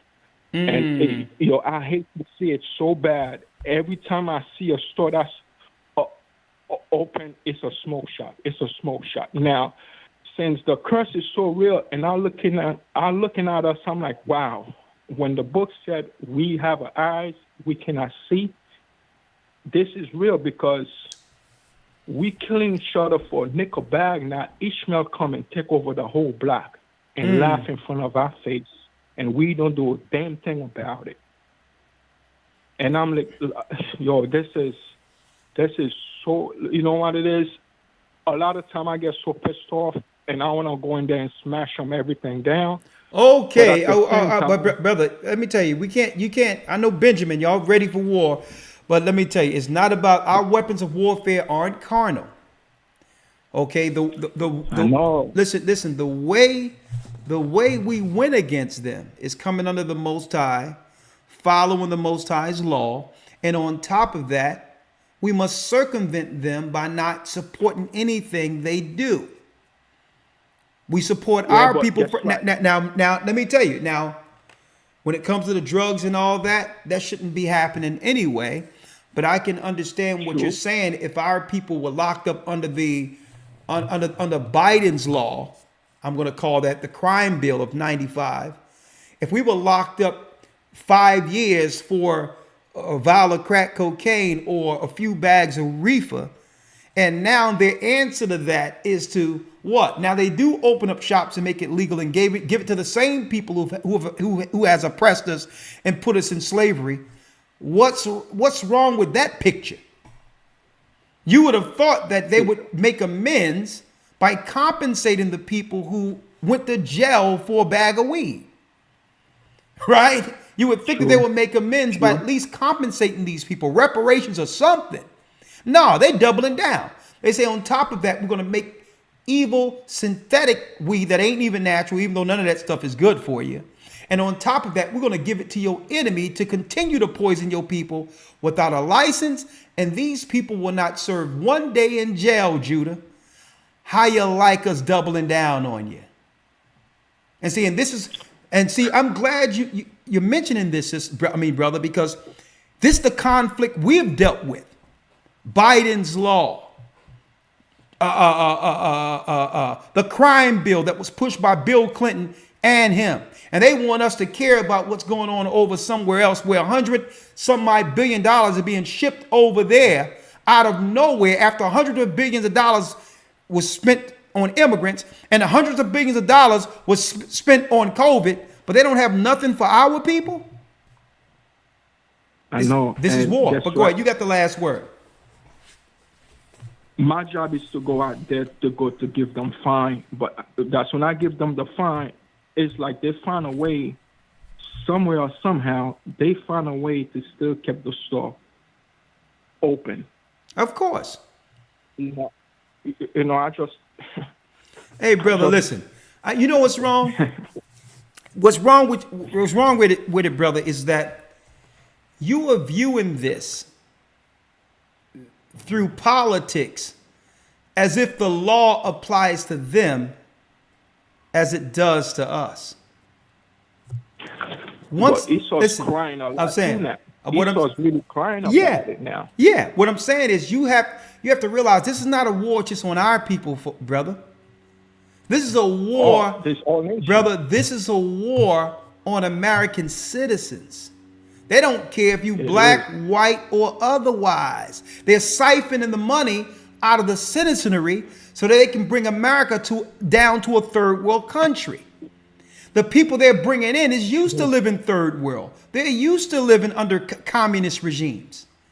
So if they can take all of the contract money and all of the money that would go to embolden the people of the country and give it to those who are used to communist third world behaviors and understandings and setups, this is how you collapse a country in the third world. So they're not just doing this. Yeah. So they're not just doing it against us. They have passed altogether non-American policy. They are at war with their own citizenry. Revelations 18. Babylon the Great is fallen, is fallen. They don't care if you're black or white. If you are a citizen of the United States, you are a threat to the New World Order. As far as I can see, allegedly. Thank you, my brother. Shalom, Elder. All right, shalom. Muted.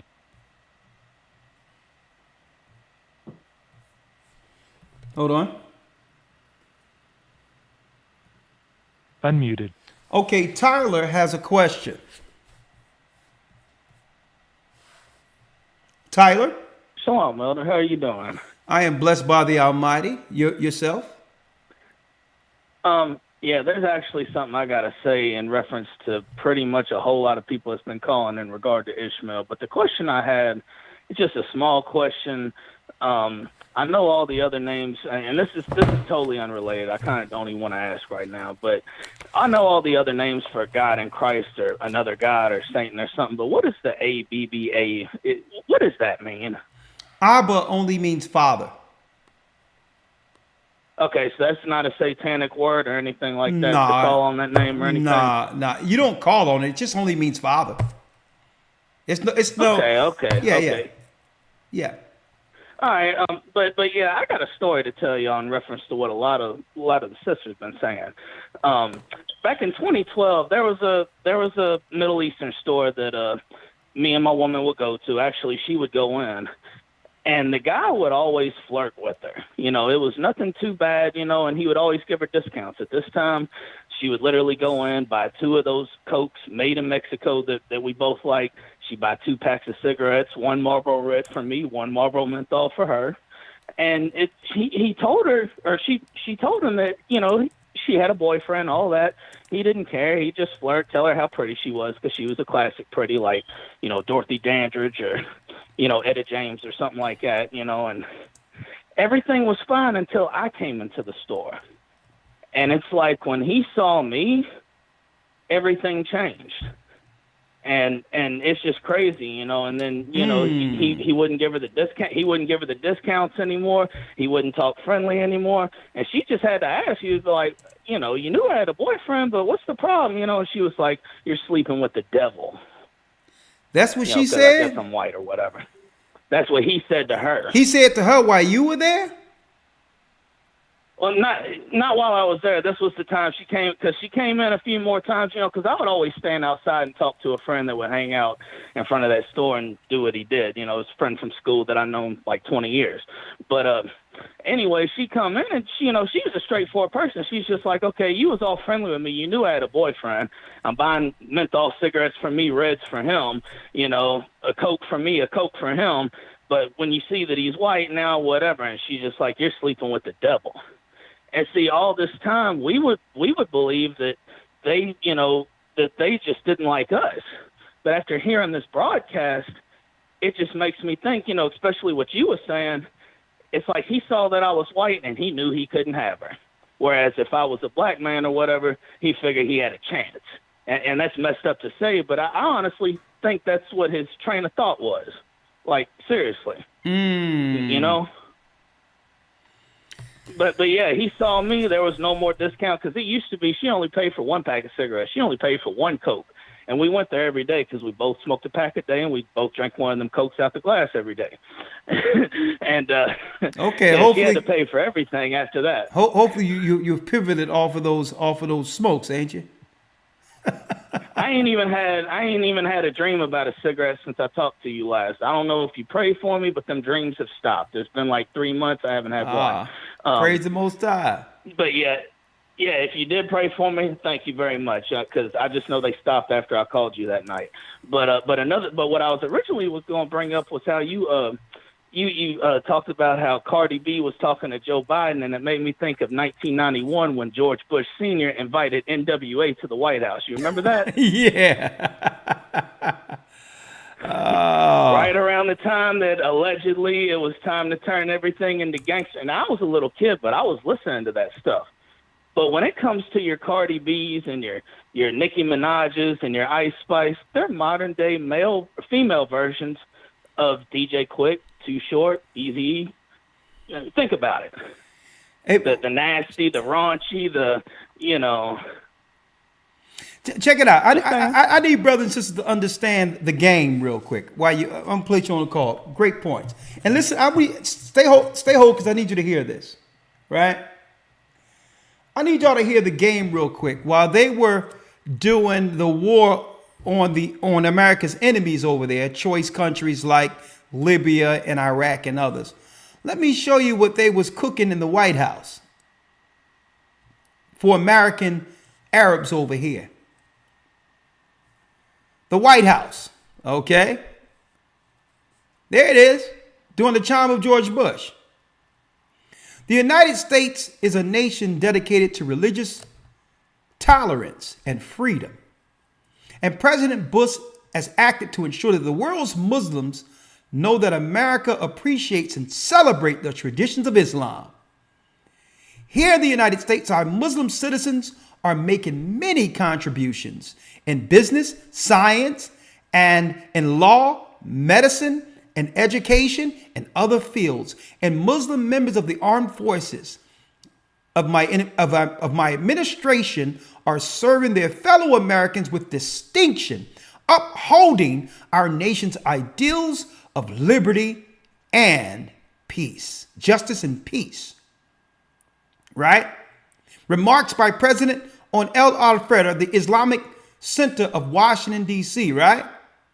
And all this was during the administration, the people that was on his administration at the same time, they had Jack Bauer, 24, going after Arabs on Fox television. They have us believing that there's an issue between them and Arabs. When here it is, they're going over, they're aligning them in their cabinets and all that during the Bush days. And on top of that, giving them minority contracts to have business in our inner cities where our children are being raised. The same time they claim they're at war with the Middle East. I need y'all to check this out, folks. Same time. So when we see what's going on in the Middle East right now, we have to ask, well, what are your relationship with the people, with those same people from who you're bombing, that you have given money, grants, and all of that housing, who's in the country right now, who are about to wage war on the children of Israel, the lost sheep of Israel in our inner cities. Y'all better wake up. They playing this game out there to make you believe Esau and Ishmael, the Arabs and all this are against each other, when really we're the target. We've always been the target. Wake up.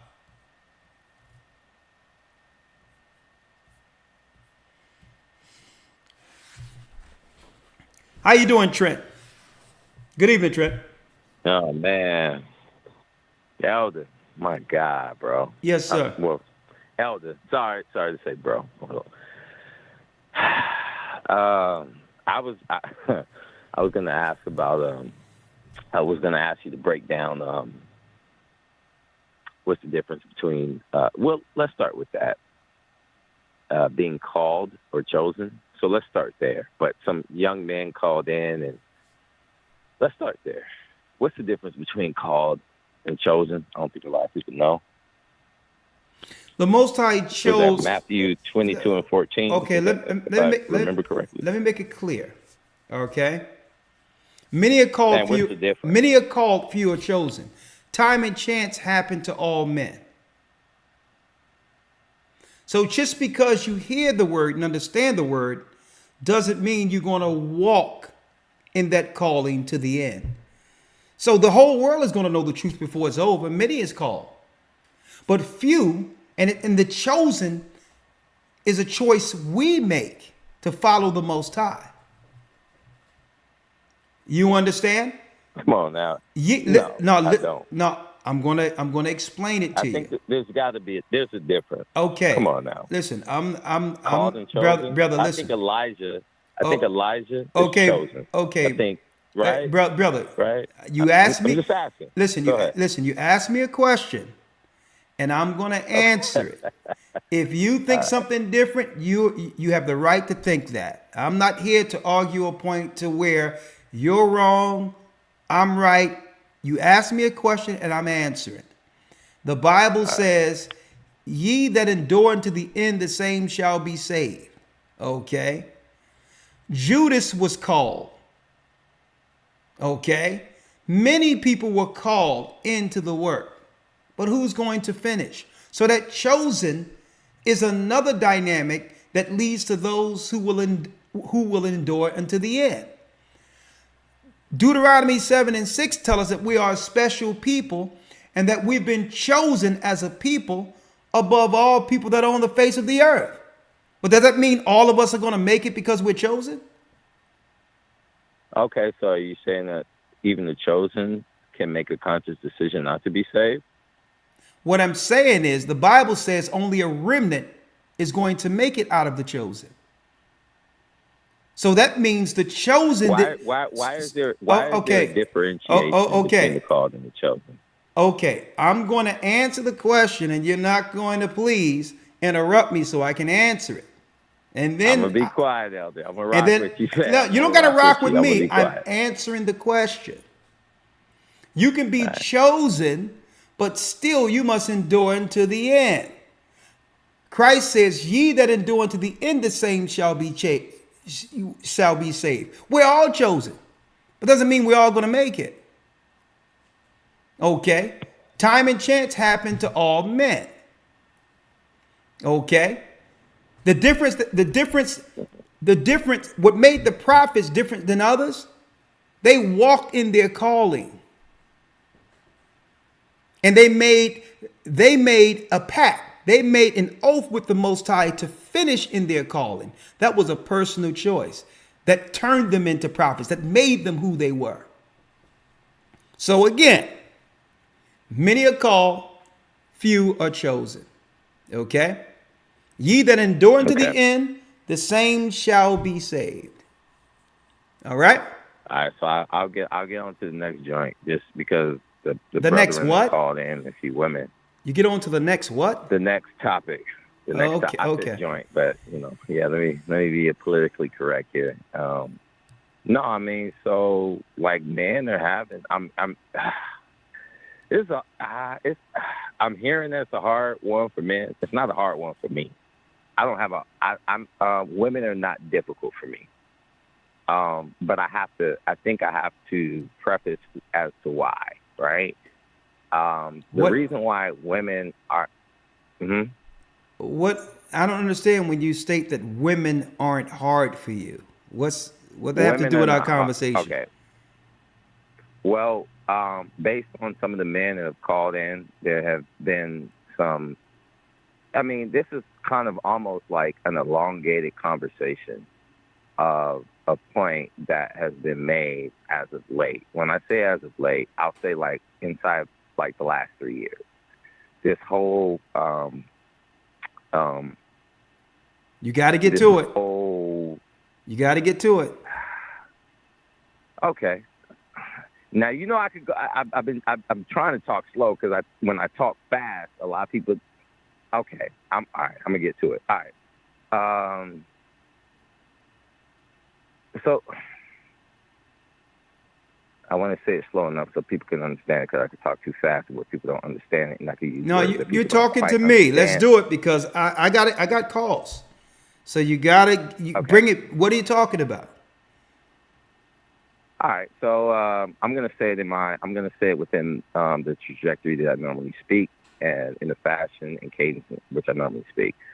So I'm looking at it and I hear men and women, and there seems to be like this dichotomous infraction that is placed between men and women to the point to where even it is starting to become a placard, if you will, between men and women, even within the black dynamic or the Israelite dynamic, right? And I don't like it. Now, is there some merit to it? Absolutely. But what I'm starting to see is I think that it's becoming something that is so skewed where we're starting to become individualized and not becoming one. To the point to where, I mean, like women, men are not rocking with each other. That's the point that I'm trying to say. Now, I don't have that issue. But I think that I know why I don't have that issue.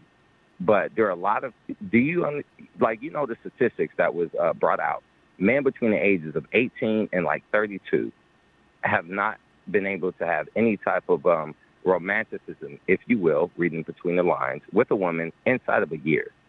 And there is a lack of respect. Yeah, but I'm going to need you to land this and tie it up so I can answer to what your true concerns are. Okay, let me land it. Women don't respect men. And what I mean by that is women have gotten to a point where they don't respect men any longer. Like it's dead and it's gone. Okay. Right? Now I'll let you rock with that. Okay, let me rock with that. Okay, I'm gonna rock with that. Right. Now, all right.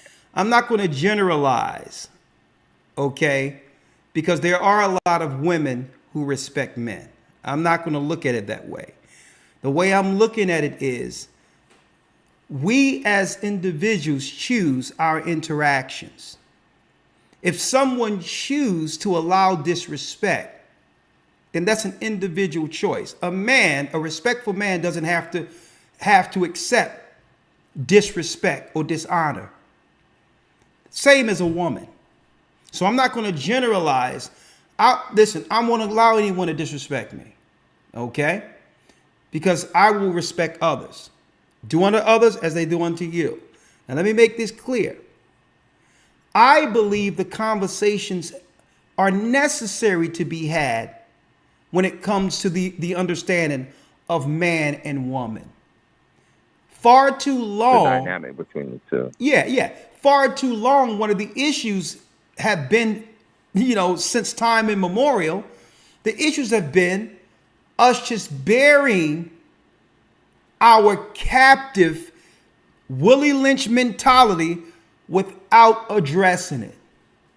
And how ugly it may look, I believe the conversation will lead to understanding. And I believe this thing of being silent intentionally kept the curse going, with a man being under his programming that wasn't healthy long-term to overcome the curse, as well as the woman. Any conversation. Hold on, but let me ask you. Hold on. What does that mean? Listen to what I'm saying. No, I'm just saying, what does that mean? Okay, I'm going to place you on hold, my brother. Okay, because again, if I'm speaking and you speak in between, that means you aren't listening. Okay? So do you want me to answer or do you don't want to answer? I'm trying to listen. Yeah. I just wanted to know, like, exactly what does that mean? Because sometimes people may not know. Brother, you cannot quantify what 2,000 people are hearing. It's not up to you to understand that. I'm answering you. When you generalize and say all women don't listen to men, that's wrong. We got 3,000 people here. That's error. You can't do that when you have women who called in today, who's respectful, who isn't like these women you're talking about.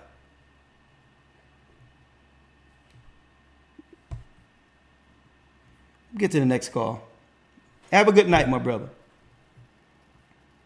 Cecil has a question. Shalom. Shalom. Yeah, shalom, Elder Ricard. How are you? I'm doing well. Yourself? Oh, I'm doing good. Elder Ricard, we spoke about maybe a little less than a year ago. And, I'm the brother from Detroit, Michigan, that was telling you how I was, introduced to the faith through a good friend of mine named Elder Greg Cooper. And I know you talked to so many people. You probably, I'm sure Yeah, you probably remember you. No, I remember, brother. And, yeah. Yeah.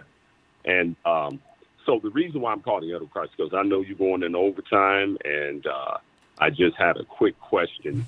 My daughter and my son-in-law were in the last academy. Yeah. And they enjoyed it immensely. And Praise the they Most are High. in, and this is what I had inquired about this with you the last time we talked. Again, I know that this is nothing personal at all. I know you're a very busy man and everything. So they are looking for a church in the Texas area. They're in Fort Worth, Okay. Texas. They are really looking to, land themselves in a church, something that's in of course, that's in close proximity, Okay. to where they're at. Okay, yeah, So we this have is my- we have a church near there. Hold on. And you say your daughters is looking to congregate in Fort Worth, Texas, right? Right. They stay in Fort Worth, Texas. Yes. Yes, and they're looking for a church nearby. Now, of course, me, I just recently started back going to your church, that Elder Dale, where he's an elder at in Harper Good. Woods, Michigan. Praise the Most High. But yeah. Thank you, sir. So they're desperately, like you say, my daughter. Since I have been, sharing the word with them and sharing GOCC, and of course with countless other people, they were like, Dad, we need to, we need to land ourselves in a church. So Okay, and, praise the so Most this is High. my purpose. Hey, brother, it's no better time than now. I just text your number to Elder Ramar. He'll be sure to give you a call. Okay. Okay. I appreciate. Is it? I know you're probably not able to say it over the air. Like what area code to be looking for when he does text me? It will be a Dallas area code. It's gonna be from Dallas. A Dallas area code. Yep. Okay. Okay. Oh, okay. And All I right. appreciate that. And again, I really appreciate all that you and Elder Loy and all the other elders and the church family are doing. You've really been, it's really been a real blessing. Thank you. I appreciate it. Bless you. All right. All right, sir. Shalom. Another thing I wanted to thank you, brother. I'm going to make sure that your daughters get in and be baptized and be guided. Another thing I wanted to talk about real quick. There's some people running around with some weird doctrine, Bantu Africa doctrine, claiming that Israel is in Africa and all these others. And y'all just got to be careful with that, because what they're trying to do is they're trying to throw negative against anything that they can have when it comes to this church, instead of just going out and doing what they got to do, right?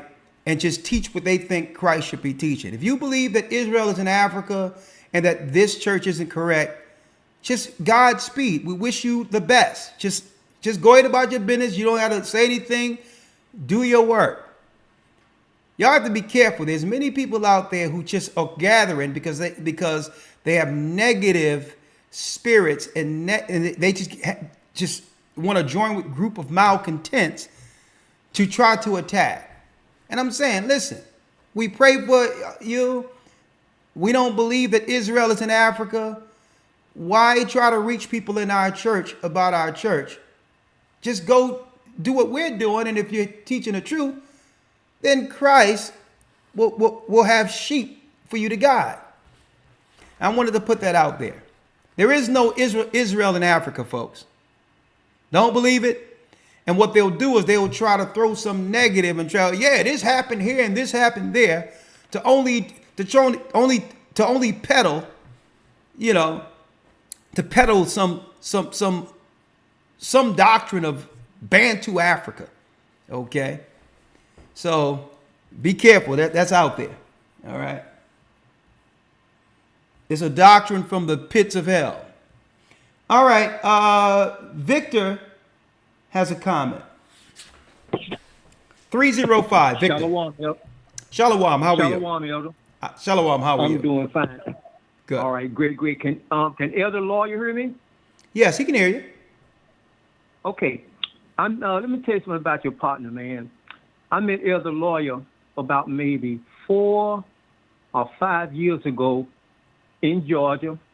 Everybody was at a gathering, and me and my wife. As a matter of fact, I met you in the Florida body. We had a gathering there. Okay. And he said, "Oh, this is the guy I was telling you about." So we took a couple of pictures, but anyhow, at that when that gathering was completed, everybody went, got a bite to eat. So I'm driving. Elder Lawyer is in the passenger seat. Now, I was a Seventh-day Adventist. I had never heard of a Hebrew Israelite. So since I was a Seventh-day Adventist, and what I knew, I used to really tear down a Sunday preacher. So I'm debating with Elder Lawyer. He's not debating. I'm throwing this at him, and he's knocking us down. I'm throwing this at him. He's tearing us apart. I'm throwing this at him. Well, thus say the Lord. I don't even think he knew I was debating. He was so calm. This young man, planted a seed in me. My wife was baptized. I got baptized. That seed that Elder Lawyer planted created my son, Hebrew Harris. I have a daughter in the Texas body done got baptized. Look at I that. have a grandson that's about 8 years old. He loved the Most High. He loved reading the Bible. I mean, he have all kind of books, book about Moses, book about the 3 Hebrew boys, books about Daniel, and they all have our color of skin. He loved the Most High. So Elder Lawyer planted a seed that took care of 3 generations. Look at that. And I thank the Most High that he touched you and you touched Elder Lawyer, and Elder Lawyer was able to do a goodwill in my generation and 2 others behind me. Look at that. So I really, look, man, I think the Lord. Now, Elder Lawyer, you know who I am, right? You there, Elder Lawyer? Elder Lawyer. Oh, let me see if he's there. Okay. Hold on. I know he's there. I see him there. It's show him there. Elder Lawyer, can you unmute? Sometimes a lawyer be. We probably passed. Okay. We probably passed lawyer's bedtime right now. Well, you relate that to him, Elder. Let me see if I can. Let me get him here. One moment.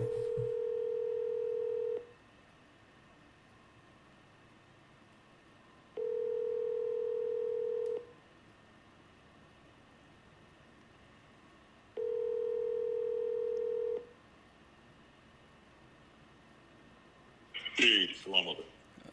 Are you up, lawyer? Yes, sir. Did you hear the brother testimony online? No. Are you in the conversation right now, lawyer? No, I wasn't on the call. I dropped off, and you called. I sent the text, asked you to call to pull me back in. Okay, well, let me pull you back in then. Hold on. I'm gonna pull you in. Yes, sir. A matter of fact, you can go to sleep, Lord. It's time. No, it was a brother. What? Oh, hold on. Let me do it this way.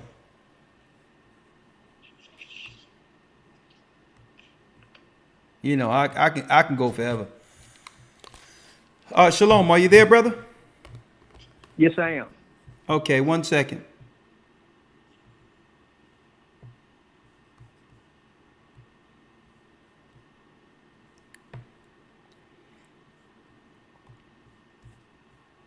Because I want to know if lawyer, if you remember this yourself.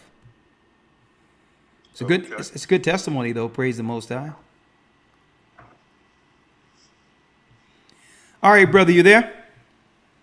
Yes, I am. All right, go ahead. Okay, lawyer's on the phone. Lawyer's on the phone. Go ahead. Okay, you remember I met you about 5 years ago in Georgia at a function. You know, me and my wife, some other people, we was all there, and once it got over, everyone went out to get a bite to eat. And I was driving, and you was in the passenger seat. And I started asking you all these questions about the Bible because I had never heard of a Hebrew Israelite. And I mean, we was talking everything I was throwing at you. I mean, you was knocking it down because I was a Seventh-day Adventist. So when I go up against Sunday preachers, I just tear them apart with what I thought I knew. But when I got beside you, I'm debating, and you're not. You just so calm and so easy, and man, I'm throwing everything at you, and you just knocking it down. I throw the kitchen sink, and you were so humble, brother. So you planted a seed in me, and that seed, man, look here, my wife was baptized. Look at that. I got baptized. That seed created my son, Hebrew Harris. That seed got my daughter, she's in the Texas body. She got baptized. Man, I have a grandson. He's 8 years old. He loved the Most High. I mean, love reading the Bible, love praying. I mean, man, you had an effect on 3 generations just by you planting that little seed. And brother, and a matter of fact, you and Elder Carr came to the Florida body about 3 years ago, and you introduced me. You said, "Oh, Elder, this is the guy I was telling you about. Do you know who I am?" You remember Elder Lawyer? What's your name, if you don't mind me asking, brother? Victor Harris. I don't want to say what the function. I don't want to put it out. You know. Hold on, lawyer. He said that his name is Victor, and I guess he was in the car with you in Florida, and he was throwing some things at you, just natural conversation, but you didn't even know that you were in a debate. You were just answering questions. Right. You remember it? I'm trying to. I'm trying to remember in Georgia. Okay. I just matter of fact, I had a chance to shake your hand in Orlando at the gathering last year. I was able to get to you and say, "Oh, how you doing, Elder?" He said, "Oh yeah, how you doing, brother?" I don't really want to come out and say what it was on the air, you know. Well, but, you know what, lawyer, you'll probably know him if you see him, though. It'll probably just all come to you. Definitely. I'm familiar with Hebrew Harris. I'm familiar. You say you're his father. Yes, I am. And let me tell you something. All right. Did you? When he got Hold on. Sorry. Go ahead. Go ahead, lawyer. Go ahead, lawyer. Ask him the question. Yes, I'm trying to remember. Was there like a function, like a wedding that you and your wife had? Yes. Okay, I remember you, brother. How you doing? Oh, doing great. Okay. And let me tell you something. When my son got baptized in the Florida body, and when they took him under that water and brought him up, I said, "No, he needs to go down 5 times." And everybody just bust out at it. They said, "No, Mr. Harris, don't take one." I said, "Are you sure?" They said, "We sure that's all it's going to take for Hebrew Harris, just one baptism." And right now, he's a changed man. Look at that. He's my son. He looked the same, His voice is the same, but his talk is different. His walk is different. And I am amazed at what the Most High have done in that boy's life. Look I at am that. amazed. Just by that seed that you planted. And you didn't even know it. Man, I was debating. I was trying to tear you apart. But young man, I couldn't do nothing with you, man. Because you came straight out the word. Man, all praise to the Father, sir. Look at that. Thank you, Elder Lawyer. I just wanted you to hear that, and go ahead and get some rest, young man. Yes, sir. God bless Yes, you. sir. All right, shalom. Okay, shalom, Elder. You have a good night and be blessed, brother. Hold on. I'm going to go back. It's just a blessing to hear. And you know why it's a blessing to hear? And I'm smiling ear to ear. And the reason why is because, there's a constant reminder to all of us to why the Most High called us. Right? Are you there, my brother? There's a constant reminder to all of us, and it's a humble, it's a humble honor to hear how this ministry have affected so many people positively. And I'm saying that when I hear this, and I hear and I see all the negative and all the evil that try to come against the work, conversations like this, a call out of nowhere, brother, reminds us to why Christ called us into the point where we'll dedicate ourselves unto the death. Because really, brother, it's really about, if one person come back to the Most High and is received in his kingdom, we've done our job. And to hear that this ministry have affected so many people, is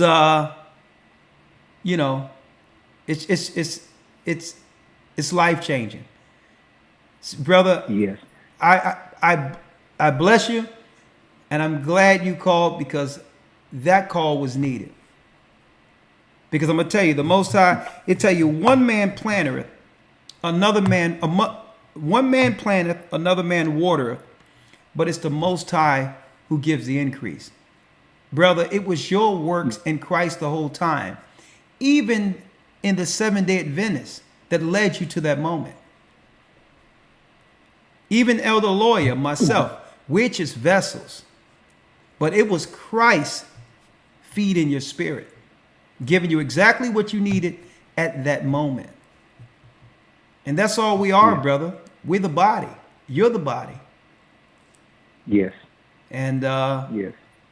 Hey, as long as you're at 3 generations, ain't that something? Thank you, my brother. Bless you. All right, thank you. Be blessed. Be blessed. Bless. Hey, shalom. Endure unto the end.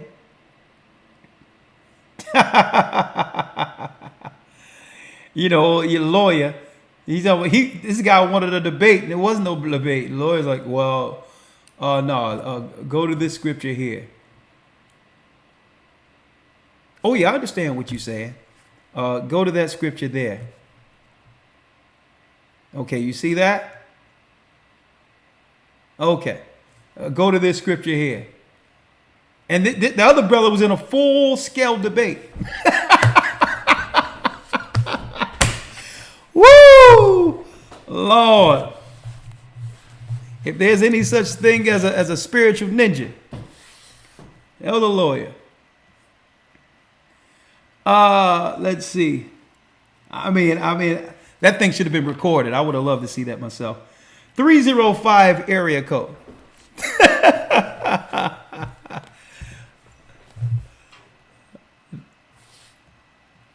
Okay, I gotta go to sleep, y'all. I really do. I want to stay up all night, but I can't. You know what? I'm going to do another. Truth-a-thon soon. I'm gonna do a truth-a-thon. We're gonna do a 12 to 24 hour broadcast where we just switch teachers out, subjects, and all that.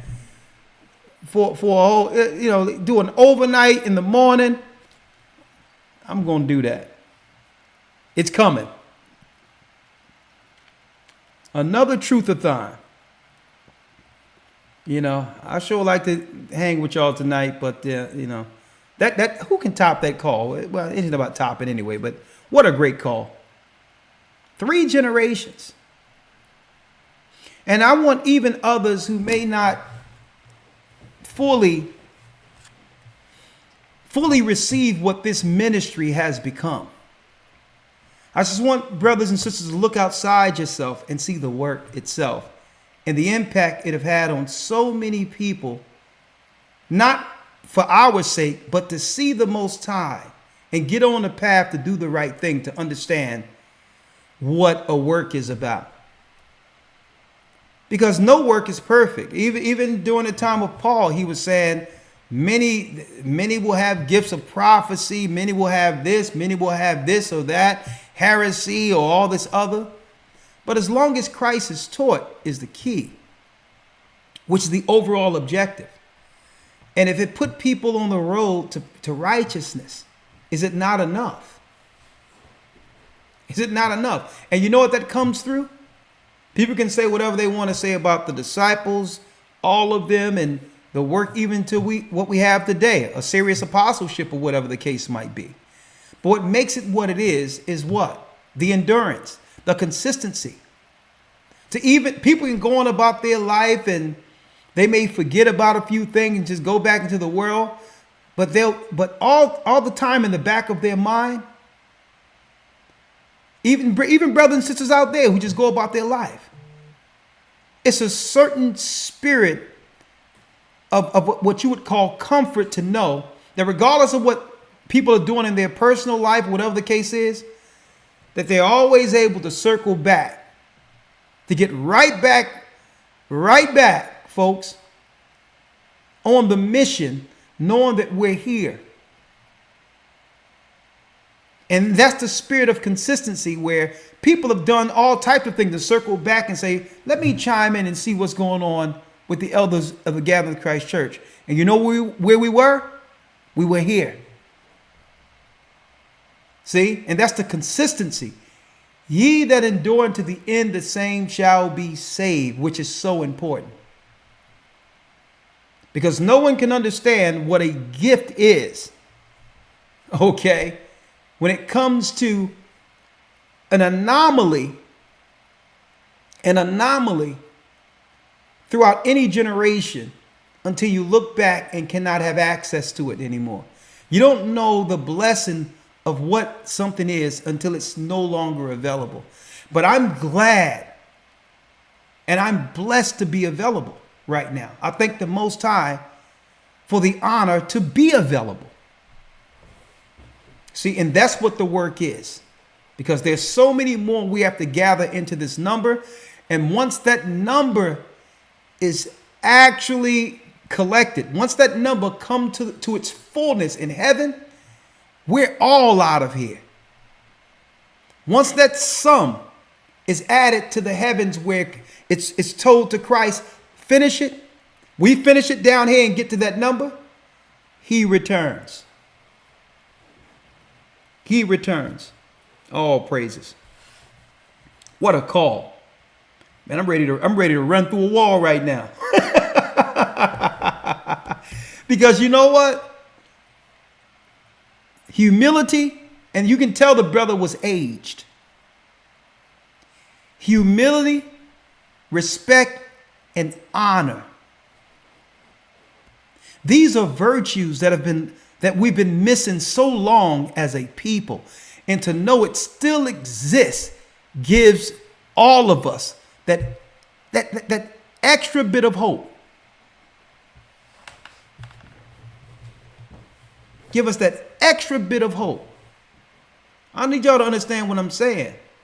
An older man, humility, honor, respect shows us that all isn't lost. Even though what we're going into with the enemy trying to come against us, it's examples like that reminds us of the gospel. With that, may the Most High be with you. Stay prayed up. That ends our broadcast for this evening. And keep in mind that the Most High is calling back Israel. We're the children of Israel. and we're back. And I'm going to tell you, Christ will gather us through the war to end all wars. And at the end, we're standing up in what? Full white regalia, mitres on our heads, kingdom ready. Shalom. To the Israelites and the Gentiles in Christ, let's get it. The Arabs and Africans told us. The Lord is calling back Israel. Got the North American Indians, Simeon, the Dominicans, our highest gathering Israel. The Arabs and Africans told us at gunpoint to gather our wives and children and sold us. In the belly of these great ships we traveled in fear. By the rivers of Babylon we found our brothers here. A high gatherer. Thank you for using Columbia Radio. Reuben from Australia. Issachar, the Mexicans. A highest gathering Israel. Judah, the Negroes. Benjamin, the West Indians. Levi, the Haitians. A highest gathering Israel.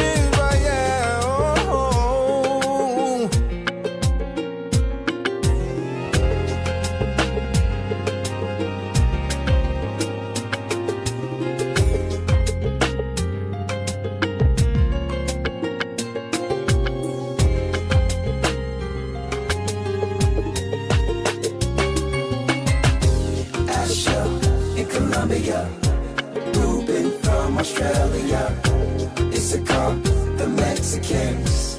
That's who we be. Judah, the Negroes, Benjamin, the West Indians, Levi, the Haitians, Manasseh, the Cubans, Ephraim from Puerto Rico, Naphtali from the arms of Hawaii. The Lord is calling back Israel. Zebulon from Panama, Gad, the North American Indians, Simeon, the Dominicans.